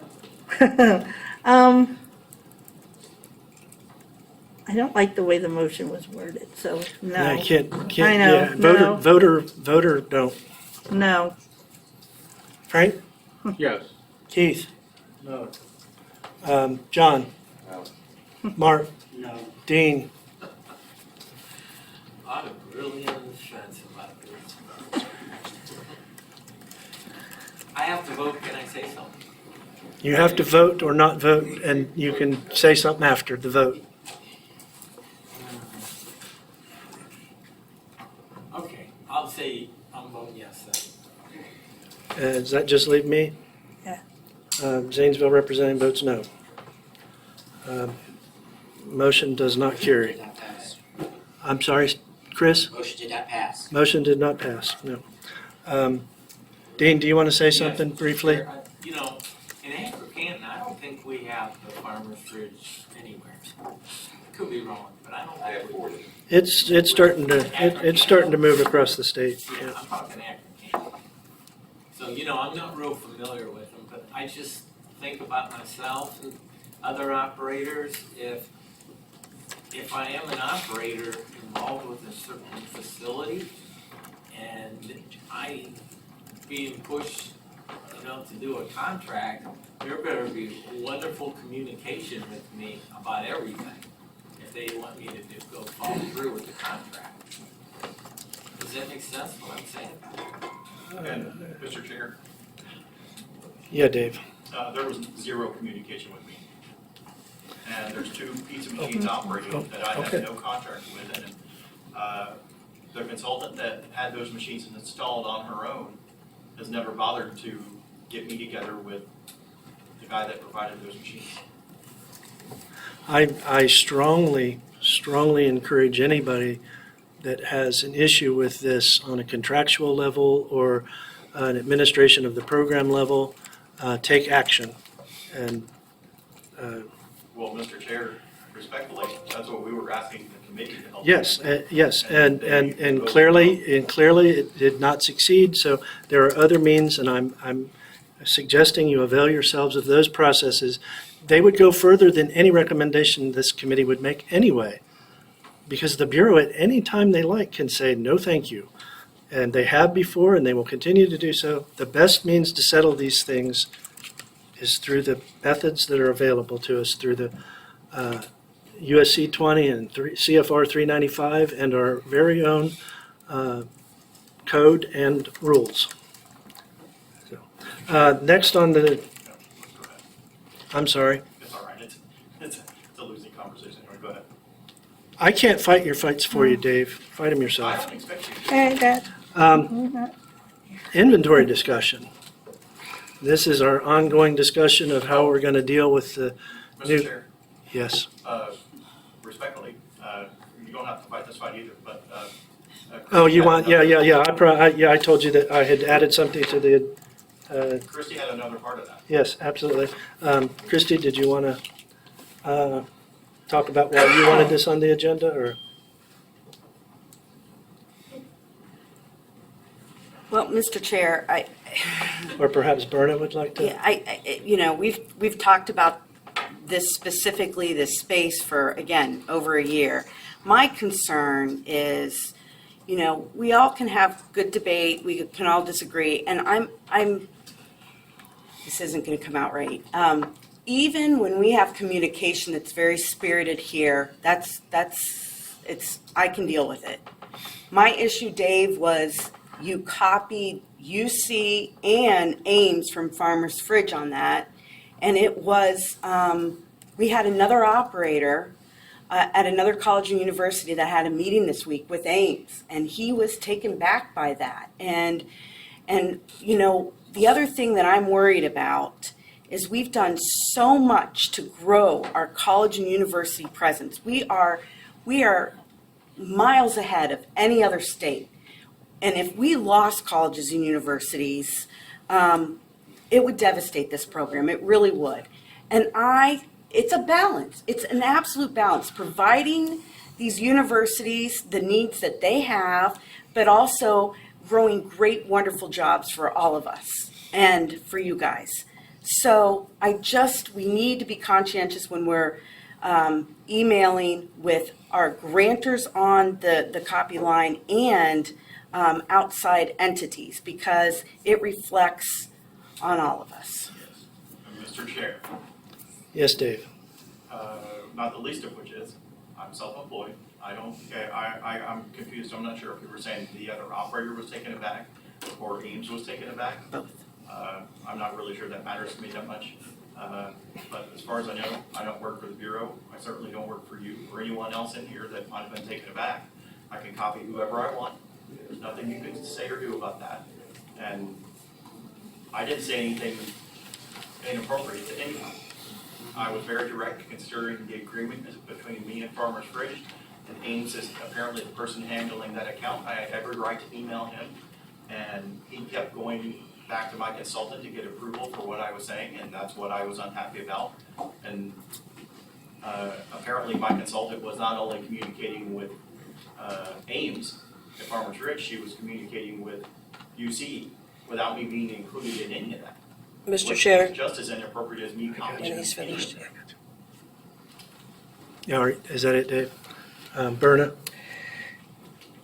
Let me just interject a couple of things. For one thing,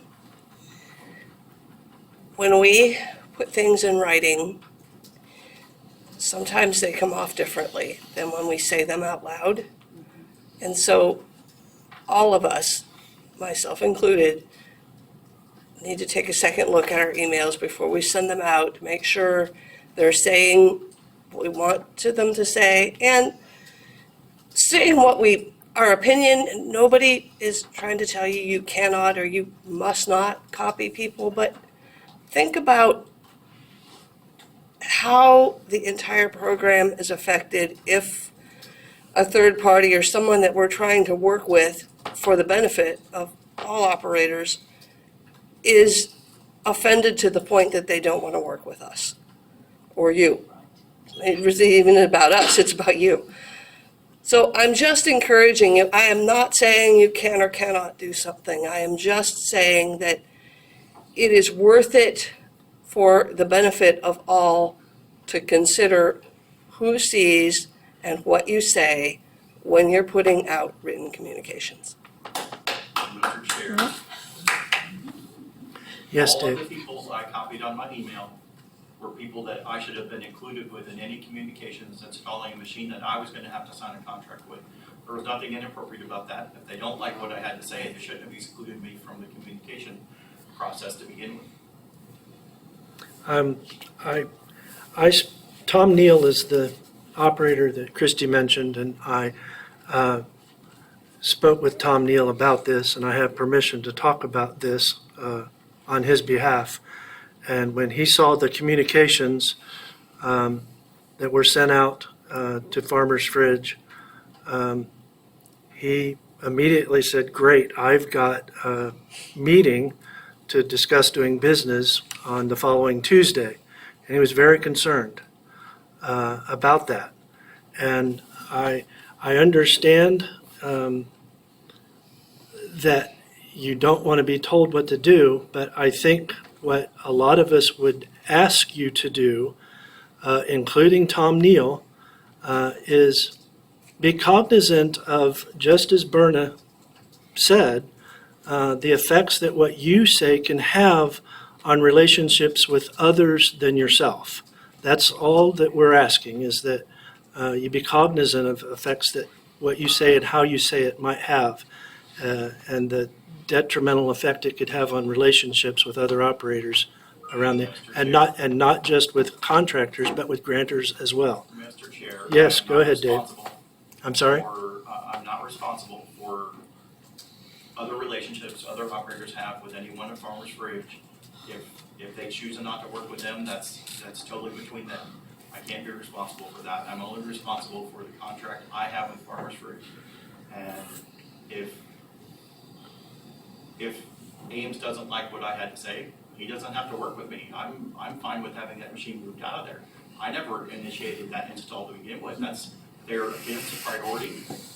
And I am the assigned operator now. It was their install before I was awarded that location. But if they're not going to do what I request under that agreement, then they're going to have to move out anyway. And there's no obligation for me to have that third-party machine there. I can't be forced to keep it there, and I cannot be forced to waive the location, as that was put out in that equally professional email. And I just think it's ridiculous that somehow I'm supposedly dropping below some standard of communications when I'm only representing myself. Mr. Chair, Yes. I'm going to say I think we should stop talking about this one incident in particular. This isn't, no more is it to berate the Bureau time. It's not to berate Dave time either. So we need to, hold on, I have the floor. I understand. I'm just trying to get. I'm just going to say this, we should talk in generalities. And generally, I think all everyone is asking is when we have communications with customers, third-party people, grantors, anyone that we come in contact with, know that we are representative of this program. Some of us might not like that. Some of us are very proud of that. But like it or not, we're part of the Business Enterprise Program in Ohio and the Randolph Shepherd Program across the country. So whether we want to be associated or not, that's what we are. And just everybody, operators, staff, everybody who comes in contact with anyone that we work with should be cognizant of we are representing this program, and our actions not only reflects on ourselves and our personal businesses, but on the program. And you know, we're all blessed to be here. This program is the biggest blessing, other than our family and our Lord. This program is the biggest blessing that we can get. So please just keep that cognizant. Let's not use personal and individual situations. Let's just keep it at that. Seth? Mr. Chair, I appreciate your comments in that. I disagree that we cannot have conversations about our individual business while keeping in mind of what someone in me in Cincinnati, what someone in Canton might think. I don't want to hurt anybody. Nobody does. But when we're having discussions about our personal business, asking us to not keep it to our personal business would be unacceptable. We can't do it. I was included on these emails. I had some emails because it's not just the market point where machines are being installed without contracts. That also happened at Clifton Court with me. So this is a bigger discussion than just we don't want to tell the Bureau that they can't install machines. So the personal attack that we went on here with Dave's email, whether it's professional or unprofessional, it is an email from a member, and it's an email that should be taken seriously by the Bureau, and and the concerns of the person should be taken seriously also. And we should not get lectured on what we might have said in front of a guy named Ames, as opposed to the substance of the argument. And Mr. Chair, Yeah, Dave, first I just want to say that both of those points are valid. It's valid to say communication can be perceived poorly by others, and that perception can have deleterious effects on other operators and relationships with other grantors and other entities even. But it is also true, as you say, to take very seriously what the person is saying. And we're not taking the people that are disappointed in the tone of communications that might affect their relationships isn't the same as what they think about the content of. So I think people do separate them, and rightly so. Go ahead, Dave. one of the going back to earlier, Mike Russell's proxy comment about UC monopolizing a lot of the committee's time. I don't totally disagree with that. And one of the problems that you see that I think creates all of this communications problems and confusion is we have two consultants there instead of just one, like it's probably pretty normal. I bet UC is probably the only one in the state where there's multiple consultants at one university. And I think if we were to have one consultant at UC, a lot of these communication problems would go away.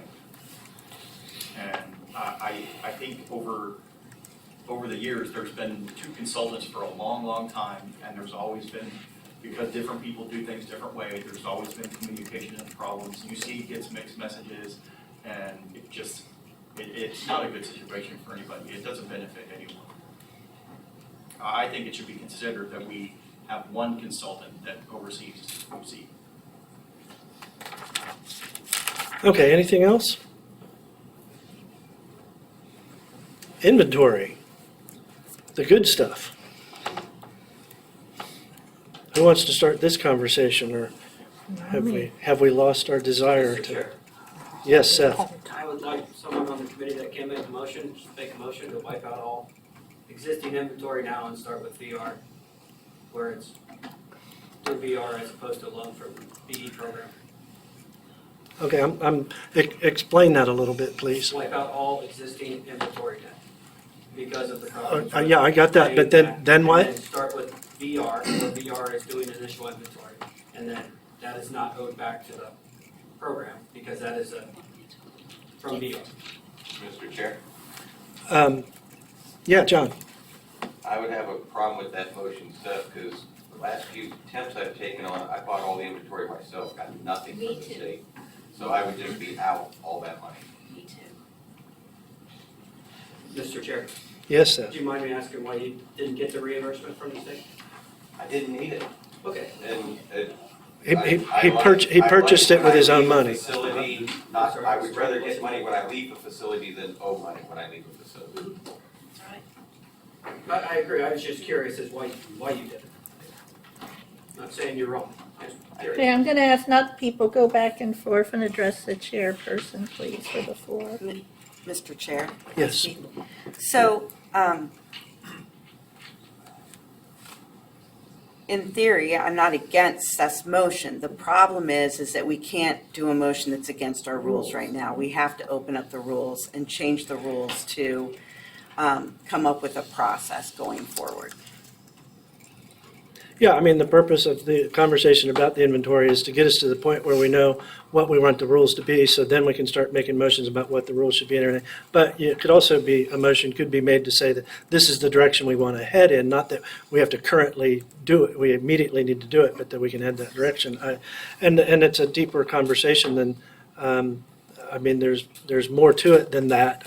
I understand the idea of wiping out the existing debt, and the idea of, from moving forward, only VR buys inventory for us, but that still doesn't address a whole bunch of other questions that surround those decisions. Mr. Chair, Yeah, John? when are we gonna open up those rules for discussion? Oh, they're open now. When we officially get to the rules that are necessary to deal with whatever we come up with for the inventory processes is another question. Currently, we're on Rule 3, which we'll get into after this discussion, although time is running short. So, anybody want to start some further discussion about where we go with the inventory? I mean, we had a good discussion last time, and we're headed in a certain direction, and Mr. Chair, yes, so if we're gonna change a rule, okay, yes. I would like to totally have it in writing before this committee votes on it. Absolutely, and when we start talking about Rule 3 today, the first thing we're going to talk about is how we're going to do the rules. Last meeting, I asked everybody how we should organize everything and make sure that everything gets done right, and there were crickets. Hopefully today we'll do a better job of figuring out how we do want to address the rules moving forward, so that you're absolutely right, Dean. Yeah. So anything about inventory, or do you want to put that aside and keep going with the rules? Maybe. Anybody? Mr. Chair, Yes, Curtis. I just like to ask that when you all do discuss that inventory issue, as far as wiping out debt, how will you take care of the people whose inventory is already paid to make it fair? That's one of the questions. Yep. Because my inventory is paid for, they wipe out everybody else's, I would like to be compensated for what I already paid for in Boston. Because it would be unfair to those who do have inventory that they own. Mr. Chair? Yes. So that has been discussed from the very get-go, and we agree with that. And so I do think that that's something that, for people who paid it off, that they should be compensated for that. And again, I believe that that is our plan. We even, I don't know how accurate it is now, we've even calculated that, because there are people that have paid off inventory. Absolutely agree with you, Curtis. The thing is, we've got to move forward to put all these pieces together and then pull the trigger. And that's, the rules is a piece of it, but the process, I think one of the things that everyone doesn't have a solution is transitions and how those work. But, wiping out the debt, starting over, creating a process where each facility is kind of right-sized with inventory. That's all of those things need to be figured out, and, devil's in the details, and that's, that's where we're at. Mr. Chair, Yes, Annette. I've asked a couple times, and I'm gonna ask again. We need, and I'm gonna jump right on Dean's bandwagon here.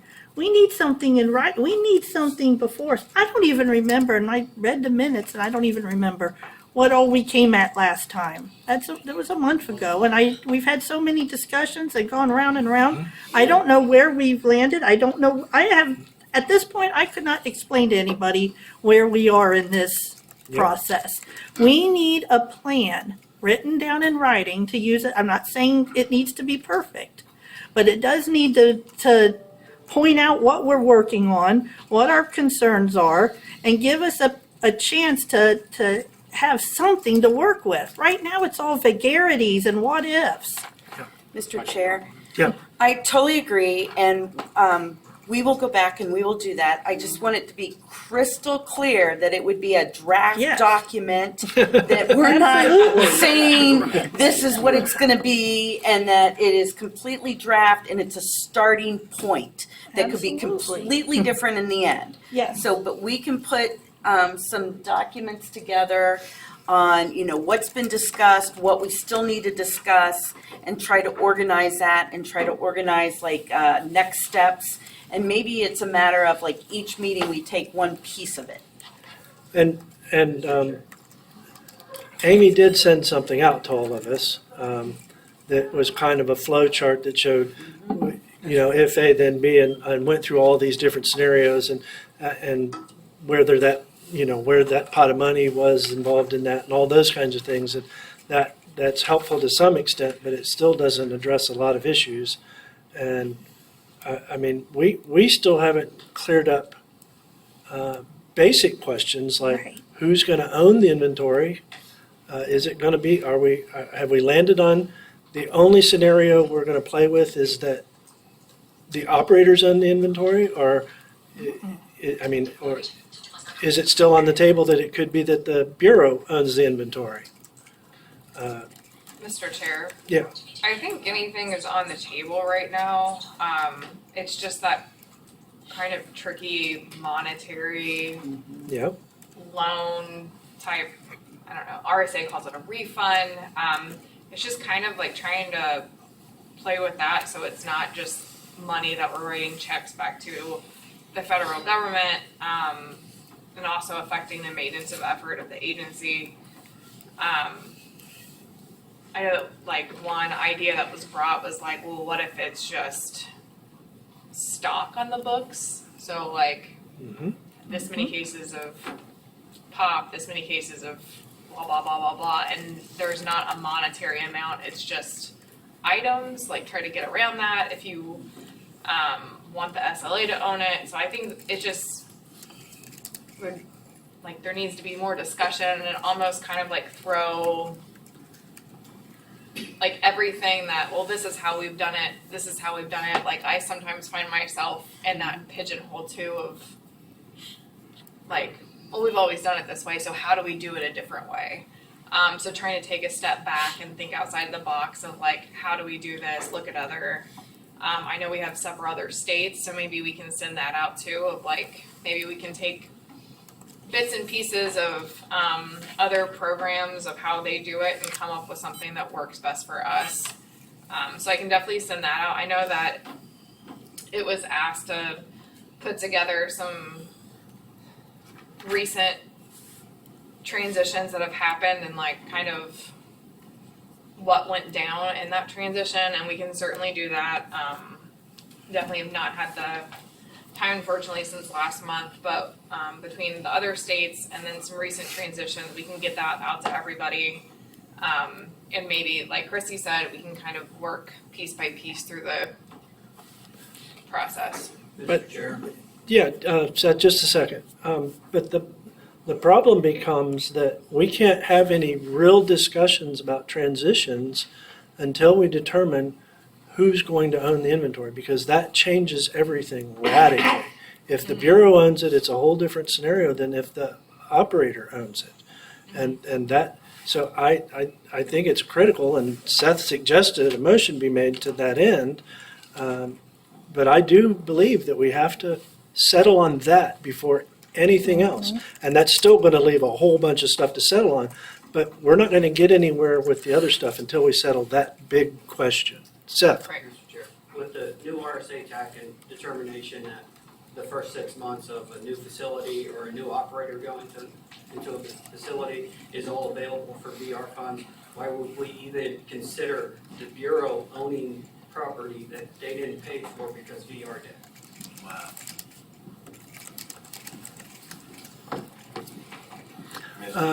Yeah, the only way that the Bureau can own inventory is to use VR funds, actually, or unassigned income. And that's a very technical question. John, did you have? Yeah, I'm with Seth here. I feel if VR is willing to pay for it and it's a solution, who is against it?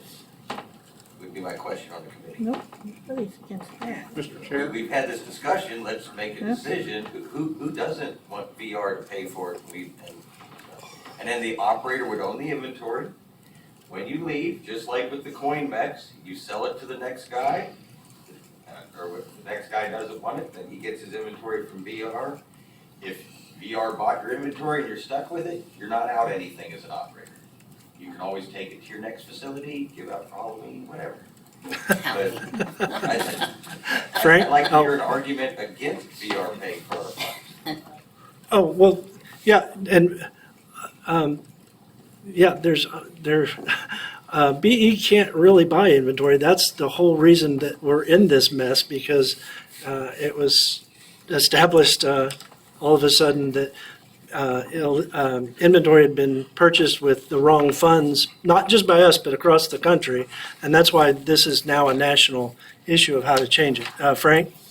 Mr. Chair, I was just going to ask, what is I know at last meeting there was talk about DUI funds. Was that just for facility transitions, or was that for new people coming in, or what was I was just wanted to get my memory refreshed on that. And then the other question is about groups to services. Does that still fall under VR? Mr. Chair? Yeah. I think that is kind of a misconception when RSA talks about VR funds. So services to groups is considered VR funds. It gets on their federal reporting. That money would come to us as DUI funds and then get matched with the federal VR grant. So that's kind of what RSA is talking about in terms of VR funds. If you're a new operator and you have an open case, then your case would be able to buy the initial inventory, and that's a separate pot of VR funds.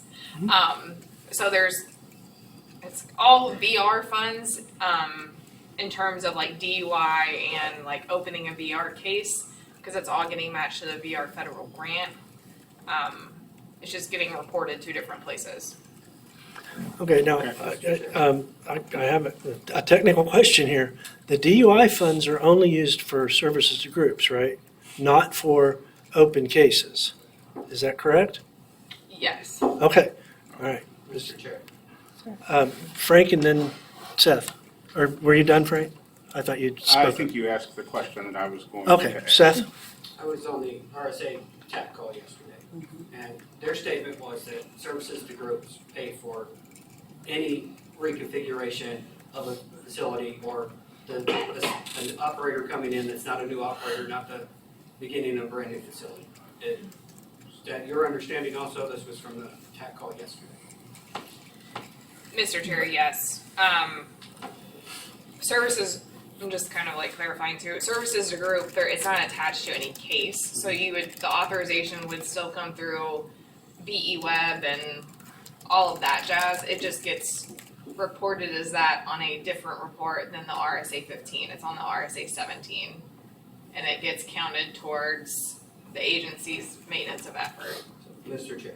Yes. So just to verify that no money that you're talking about, either services to group or the original inventory is actually set aside from operators. Everything is coming from someone else to the BE program and being matched federally. Correct. So again, it's all free money to the BE program. So again, why hold ownership? Back to what John said. Well, what, Who's against this if all of this, none of this is our money anyway? because it's not a bottomless pit of money available for these purposes, so it's hard to set up a situation where we have to buy everybody new inventory every time they move. And because in the case of services to groups, the DUI money is state money that's used to match federal money. And the state has limited funds, so we can't act like the federal pot of money isn't bottomless, but there's quite a bit of it there. The state funds available are not as great. So there is that consideration as well. Mr. Chair? Yes, Seth? Does it bring in comparable to the set aside? I'm sorry? These other pots of money that we're talking about, because we've been paying out a set aside for everybody for new inventory every time they moved up until this point, so. Oh, no, we don't buy, no, we don't buy inventory every time somebody moves, because currently the Bureau owns the inventory, in most cases. Most cases, currently in our program, the inventory is owned by the Bureau. And that's the question. I mean, it seems simple, but it's really far more complex than we can get our heads around. That's why we're having so much difficulty. That's why we've been talking about it for a year. And it's really hard to get our heads around. And and we have looked at rules of other states. We haven't looked at the way other states are doing it currently or have been through this process and figured it out, because everybody around the country is trying to figure it out right now. And has anybody arrived yet? Let's see what other people who have arrived are doing to get us going. Dwayne. I guess just a couple things here, like you mentioned about who owns the inventory, and I guess I can kind of identify 3 different scenarios that are all a little bit different. One goes to the argument that John had that, he went into these facilities, he paid for his own inventory, so I mean, he technically owns that. And then Curtis took the initial loan, he paid that back, so he owns that. But someone that takes a loan and doesn't pay it back, I would say that the Bureau is the one that owns that inventory. So it's a little bit complicated. I know that, if we go and, like the suggested motion that was made earlier about, wiping out the debt, it's like you need to be able to make all those people whole and level regarding that. So I don't know. I know that this is a complicated issue on this inventory discussion, and I think it's going to get more complicated before we get it all resolved. But I would like for us, if we could, to try to start to identify the problems or the issues, and then try to come up with solutions with those. Maybe just a little piece at a time regarding the inventory. Mr. Chair? Yeah. We will go back, we will start a document, we will put some questions out there. And again, I think this is good. And the conversations, some of the questions will be hard, but at least they'll be in black and white and we can go from there. Sounds good. Anything else from anybody? The rules. And before we dive into Rule 3, I really do believe it's important that we set up some parameters and guidelines and how are we going to move forward. Last meeting, we were making individual motions about things we think we want to change. We weren't laying down language or anything, just getting the ideas down. And certainly, under any circumstances, when the whole rules come up and we think we're done, we have to, of course, vote on those. And when the whole package is done, we have to vote on those. But how do we get to those points? Do we need to do votes for smaller data points as we move through the rules, or do we just need to have discussions and agreements and then have some language created before we start voting on? So we need to work all of that. Who is going to We cannot, as a committee, sit here and craft language. We can have some suggestions sometimes perhaps, but for the most part, groups aren't capable very easily of drafting language. So we need to figure out who's going to be doing that. And other things. That's just off to start. Any ideas from anybody about how we should proceed to get through these rules? And should there be guidelines like, hey, if it ain't broke, don't even look at it. Let's get to the stuff that's critical to change because we know it's problematic. Or do we want to look at this as an opportunity to overhaul everything, whether it's broken or not, and entertain new ideas and new ways of doing things? I mean, we've got to look at that too. If we go that route, we'll be here forever and won't ever get to the things that are critical currently to change, like Rule 3 and the inventory stuff. And so let's have the discussions about that before we start talking rules again. Please. Mr. Chair. Sally, and then who do I hear over there? Me. Dave. I was just going to say, last time I copied and pasted Rule 3, and then I enabled track changes, so everything that was motioned on, I changed and tracked the changes. That's not to say I have the polished language for it either, but I would just suggest maybe we keep doing it this way, and then we could have somebody, maybe legally, I know they're happy to hear that, could look at it and make sure the language makes sense. Is there Or you some, guys. oh, I'm sorry. Dave and then Annette. Oh, I was just gonna say, I like your idea of if it ain't broke, don't fix it. We should not be trying to reinvent the wheel, give the priority and time to things that need fixed right now, and leave the things that are in place and working alone. That's just my opinion, of course. And mine. Yeah, I no, it wasn't even my opinion. My suggestion is the questions we need to ask before we get into the process deep. Go ahead, Annette. I was gonna say, how we used to do it years ago was we would sit like we're doing here, and sometimes it was in a work group or subcommittee or whatever you want to call it, but we eventually got to the big committee, the full OVRC, and had the hashing out of the concepts and what we kind of wanted it to say. And then we had someone from legal come in. Julie, you might be the only one here that's old like me that remembers Mary Theodorus. And used to come in. She was our rules crafter. And I assume somewhere in the bureaus there's a rules crafter, because they write rules for other, through VR and all kinds of stuff they have to write rules for. So somewhere there's a rules crafter in there. And that person would actually come to the meetings, and we would throw our concepts at them and say, here's what we wanted to change. And they would sit there and write it out. They had a computer there, and Barry would sit there and write it out, and we'd say, yeah, sounds good to us, and go from there.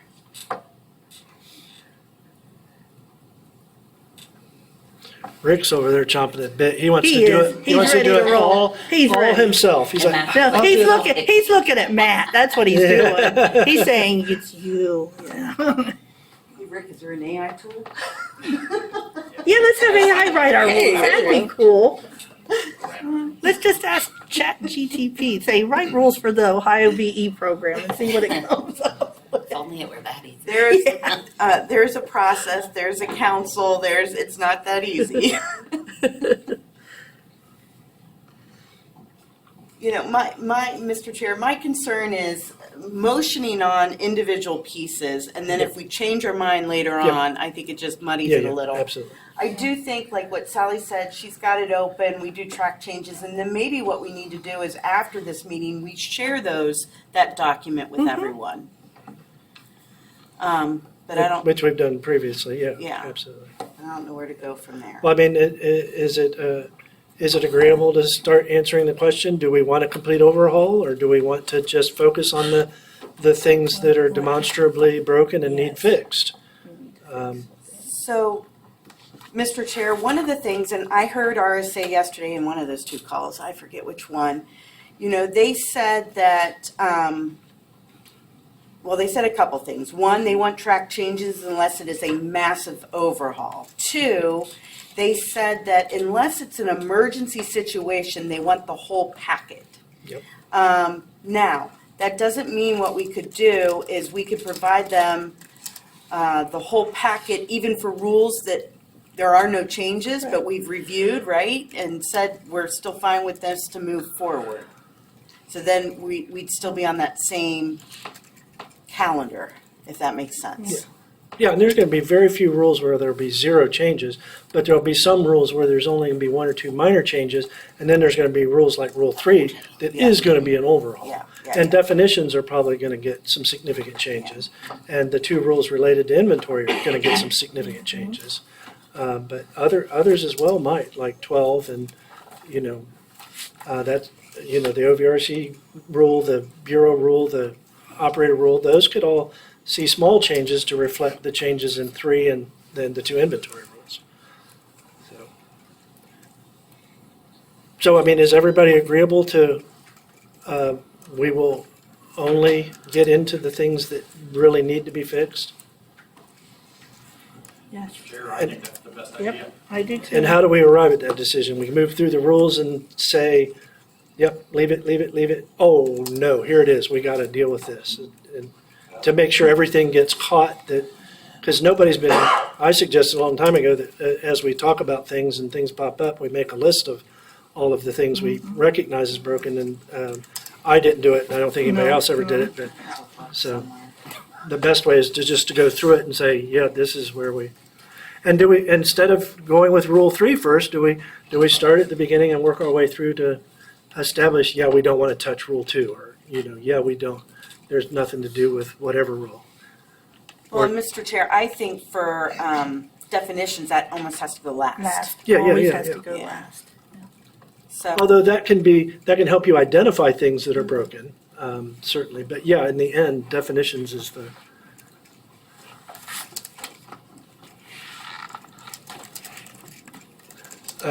We've got 20 minutes, which is about 5 or 10 left for rules, and then we start asking anything else.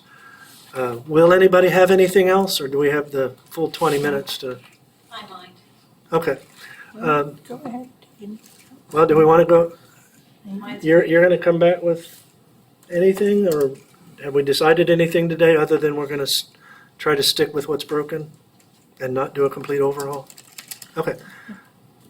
Anybody object to me moving on to anything else? Okay, anything else? Mr. Chair, this is Mich. Oh, Hi, Mr. Chair, it's Yeah. Michelle Kazar. Ms. Kazar, yeah, did you? To answer your question, because you guys do file the Robert's Rules of Order, you are fine with the vote of 2 with the other 3 abstaining. That means the motion passed? Yes. Yes, okay. So the abstentions don't count towards a majority, or do count towards a majority? They do not. They do not, so the majority was 2 of 2. Because you follow Robert's Rules of Order, correct? Yeah, so 2 of 2 is a majority. Okay. Motion passed. That was my question also, Derek. Yeah, no, it was, all of us had a question, and now it's, we got an answer. Good, motion passed. So, anything else? I have something. Yeah, Julie? About 4 years ago, ODOT came out, 1980 West Broad, my old stomping grounds, and I thought, gee, I'd like to have that maybe back, because I knew it from the back of my hand, and I liked the people there, and I mentioned that I was going to go ahead and bid to put that on my site. And I was told, no, you can't do that. The one next door is going to get it, because now there's a thing where you guys put the closest thing to the other thing together now. And that's pretty much what Mark and I based when we did the downtown routes. Can you clarify for me that that's the way it goes, that whatever is the very closest is the one that pretty much is the one that's going to be chosen? I need some clarity, Julie. I wanted 1980 West Broad, and I was told that Mark, right next door, was gonna get it because it was so close, and that's the way they were gonna do it. And I said, well, that's fair, and I'm always for proximity. So that's what Mark and I used when we did the downtown routes, was that we had them just so they could go right down the one street without having to cross the big street. I mean, you really put a lot of thought into it. But my question now is, there may be something coming up that's gonna have something right almost outside the door, and that might not be considered, and I'm wondering, why do we waffle from time to time when we make our decisions? Is that a policy, or was that just a lucky thing, or where are we with the decision-making on who gets machines and stuff that are the closest? Side attachments, you mean side attachments? The side attachments. Who gets those side attachments? Well, there's currently a process in the rules that says how we decide that, and there's 2 stages of that. And, for the most part, I think it gets followed. Mr. Chair? Yeah. I would say, Julie, that is, the site attachment policy is something that needs revised during this rule process because it does leave gray area. So right now, are you using the closest ones as a precedence? That's one of the criteria listed in the rule that to make the determination. Distance of the site to the facility, yes. Okay, I think that's cool. Except it's unfortunately not defined very well, and there's always controversy over what is the point in a facility that's closest to the site. Is it the middle of it in a geographic circle? Is it the main part of it? Is it where they park their vehicle? Is it the storage unit? Is it the closest that they happen to drive by in doing their facility? So that's. With ODOT, it was because you could go across the parking lot and move your work. No, I'm just trying to point out it's a complicated question and not very well defined in our process. And Sally's right. That's one of those rules that's definitely going to get improved. Rule 3, favorite.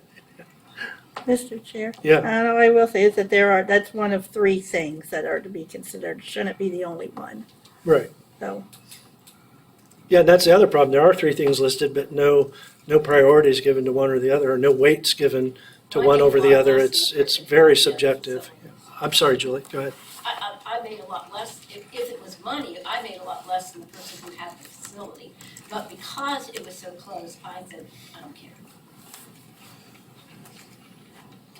Yes, maybe we should talk about the site attachment policy in Rule 3 right now. Yeah, Mr. Chair. Yeah, Mark. Yeah, I've had the same thing happen to me. It all depends on what they're using as an address. Are they using the person's residence as the address? Or are you using their facility as an address? I got beat out because he lived closer to it. But my facility was closer to it. And he got it. So, Certainly controversial, and we certainly have our work cut out if we're going to make it work better. That's for sure. That's one of those hard ones. But it certainly needs to be done. Mr. Chair, Yes, Curtis. is that site attachment still based on those 7 categories?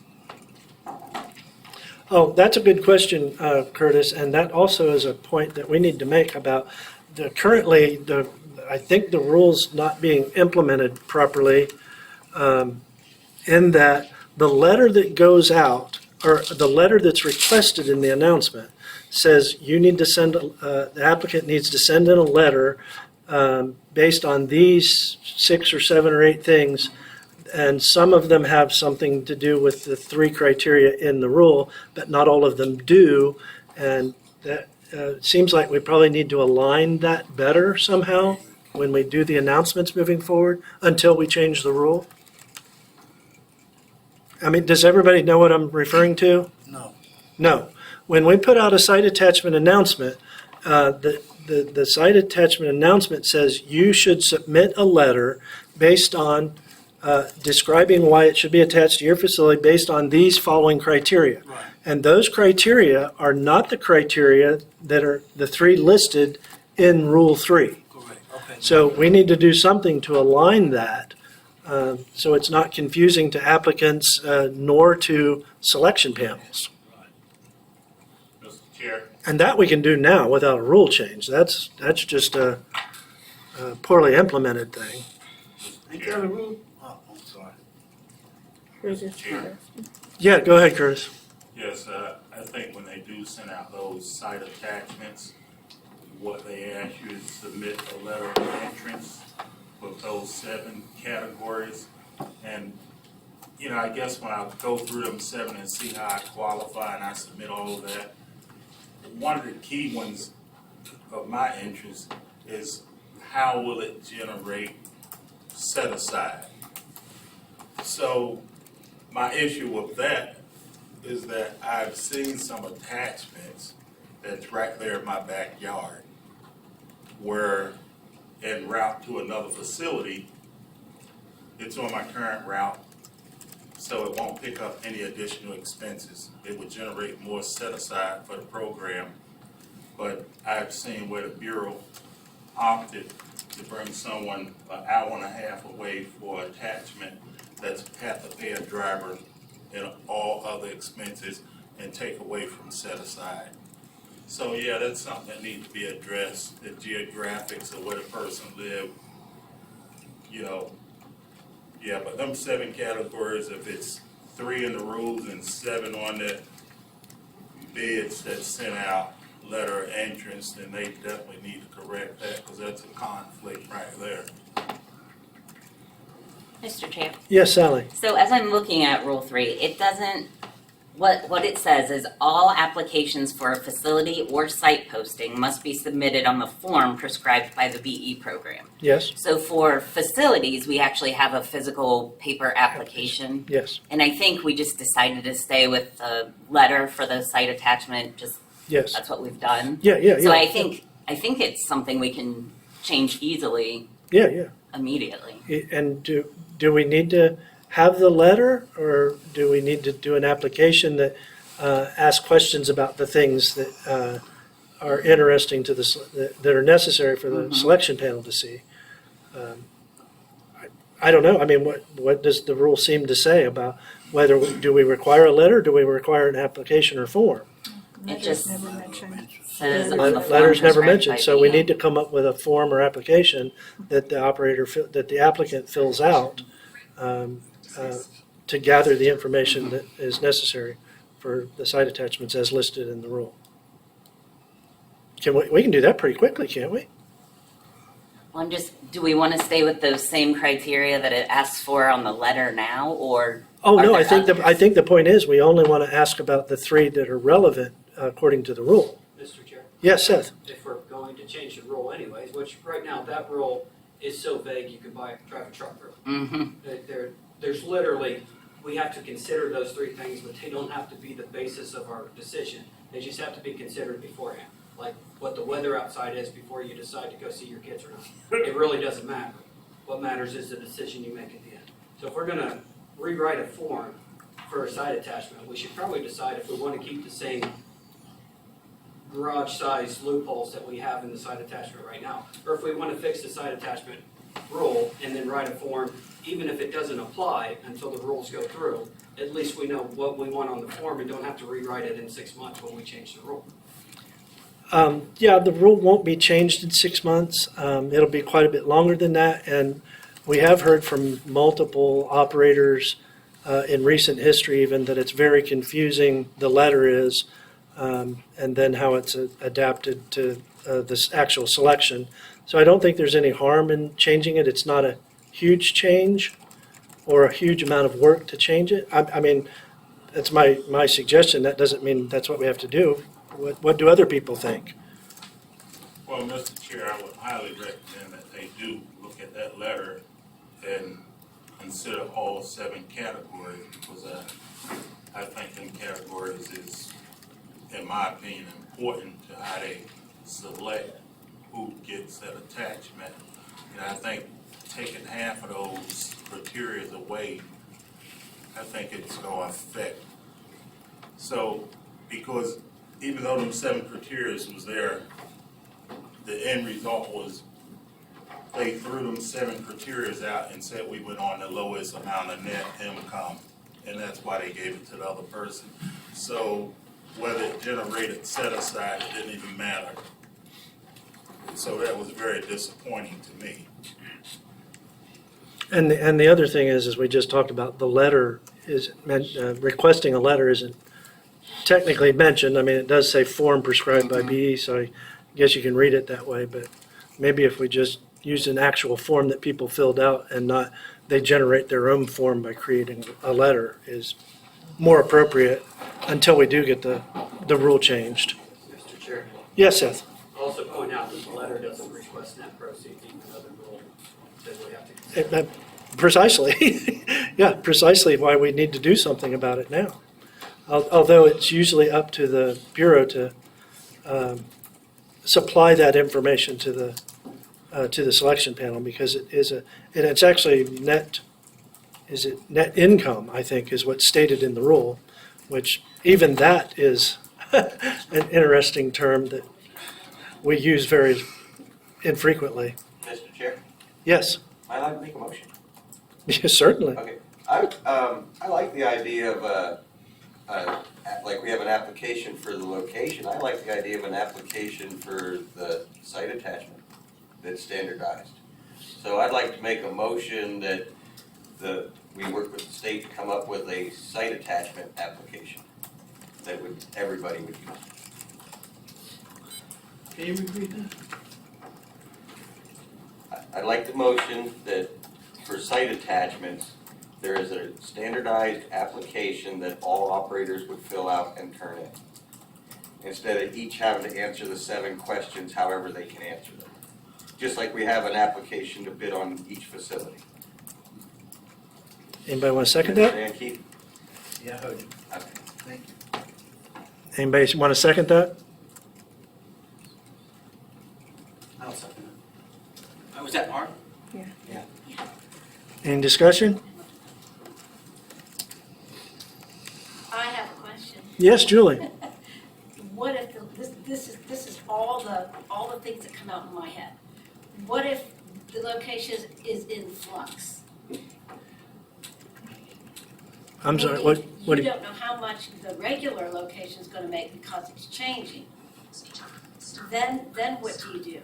I mean, if a location's gonna make a lot less, but you don't have figures yet, they're in flux, what do you do then? Do you guess at what they're gonna be making once they change, or how do you address that? good question. But the motion relates to creating a new form, so we can talk about that after the discussion that relates to the motion. Seth? On the basis of the form and some of the things brought up here, how do we decide address? I have some that I put addresses of, like, places I go to on my route. I have some that I do my business address, which is my home address. What are we going to do? Are we going to make this standardized for the main address of a facility? Or are we going to let anybody put any address with any reason for that address being there? I'm not sure you can require people, you can't decide for people what they will put on an application. You can only put the question, and then the selection panel determines whether the information is valid or accurate or relevant or whatever. I don't think you can say you have to answer it this way or that way. But that's what we would put into the rule to say what is the actual part of the facility that you would determine the distance to the site that's being attached would be. Who'd I hear down there? Me. Go for it. I just want to clarify, this is just a motion to create the application. Yes. Then we would have more discussion of what is actually on the application for everybody, to have a more standardized practice. That's my statement. Okay, so you think your motion intends that we're going to agree we're going to create a new application, and then we're going to create another motion to tell the Bureau how to do it, kind of thing, or? My motion is to move into the process of creating an app for temporary locations, just like we have an application for permanent. Okay. I was kind of hoping that the motion was that the Bureau would go create an application and bring it back to us for for contemplation as to whether it's appropriate or not to make any changes or whatever. Mr. Chair, Yeah, go ahead. I feel like we need to nail down the criteria for this form before we can go back and create it. Because I think the three criteria right now leave a lot of, Well, yeah, and I think the So- application simply has to be, ask the three questions to give us information you think relevant to this point. It's in the rule, and quote the rule exactly, and then for the second point, the same thing. That leaves it up to the operator to put what they feel is relevant to that information.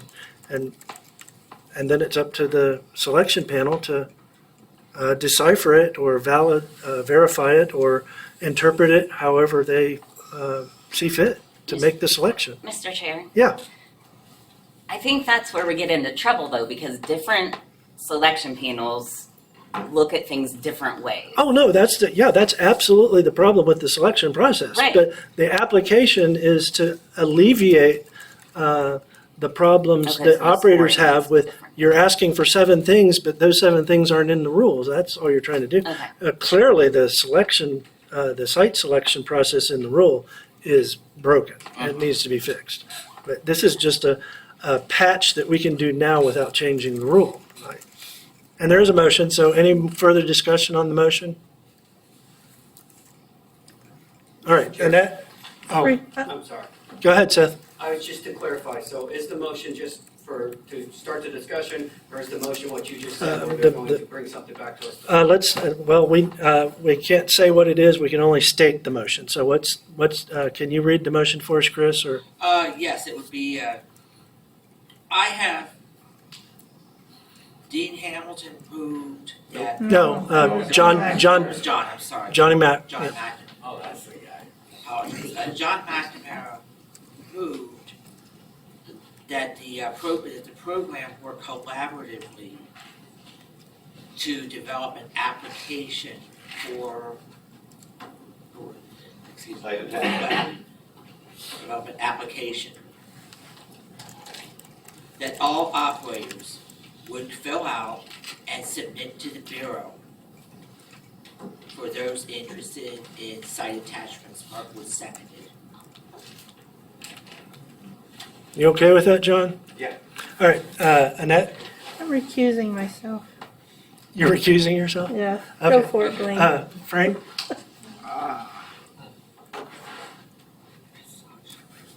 No. Keith? No. Dwayne? Yes.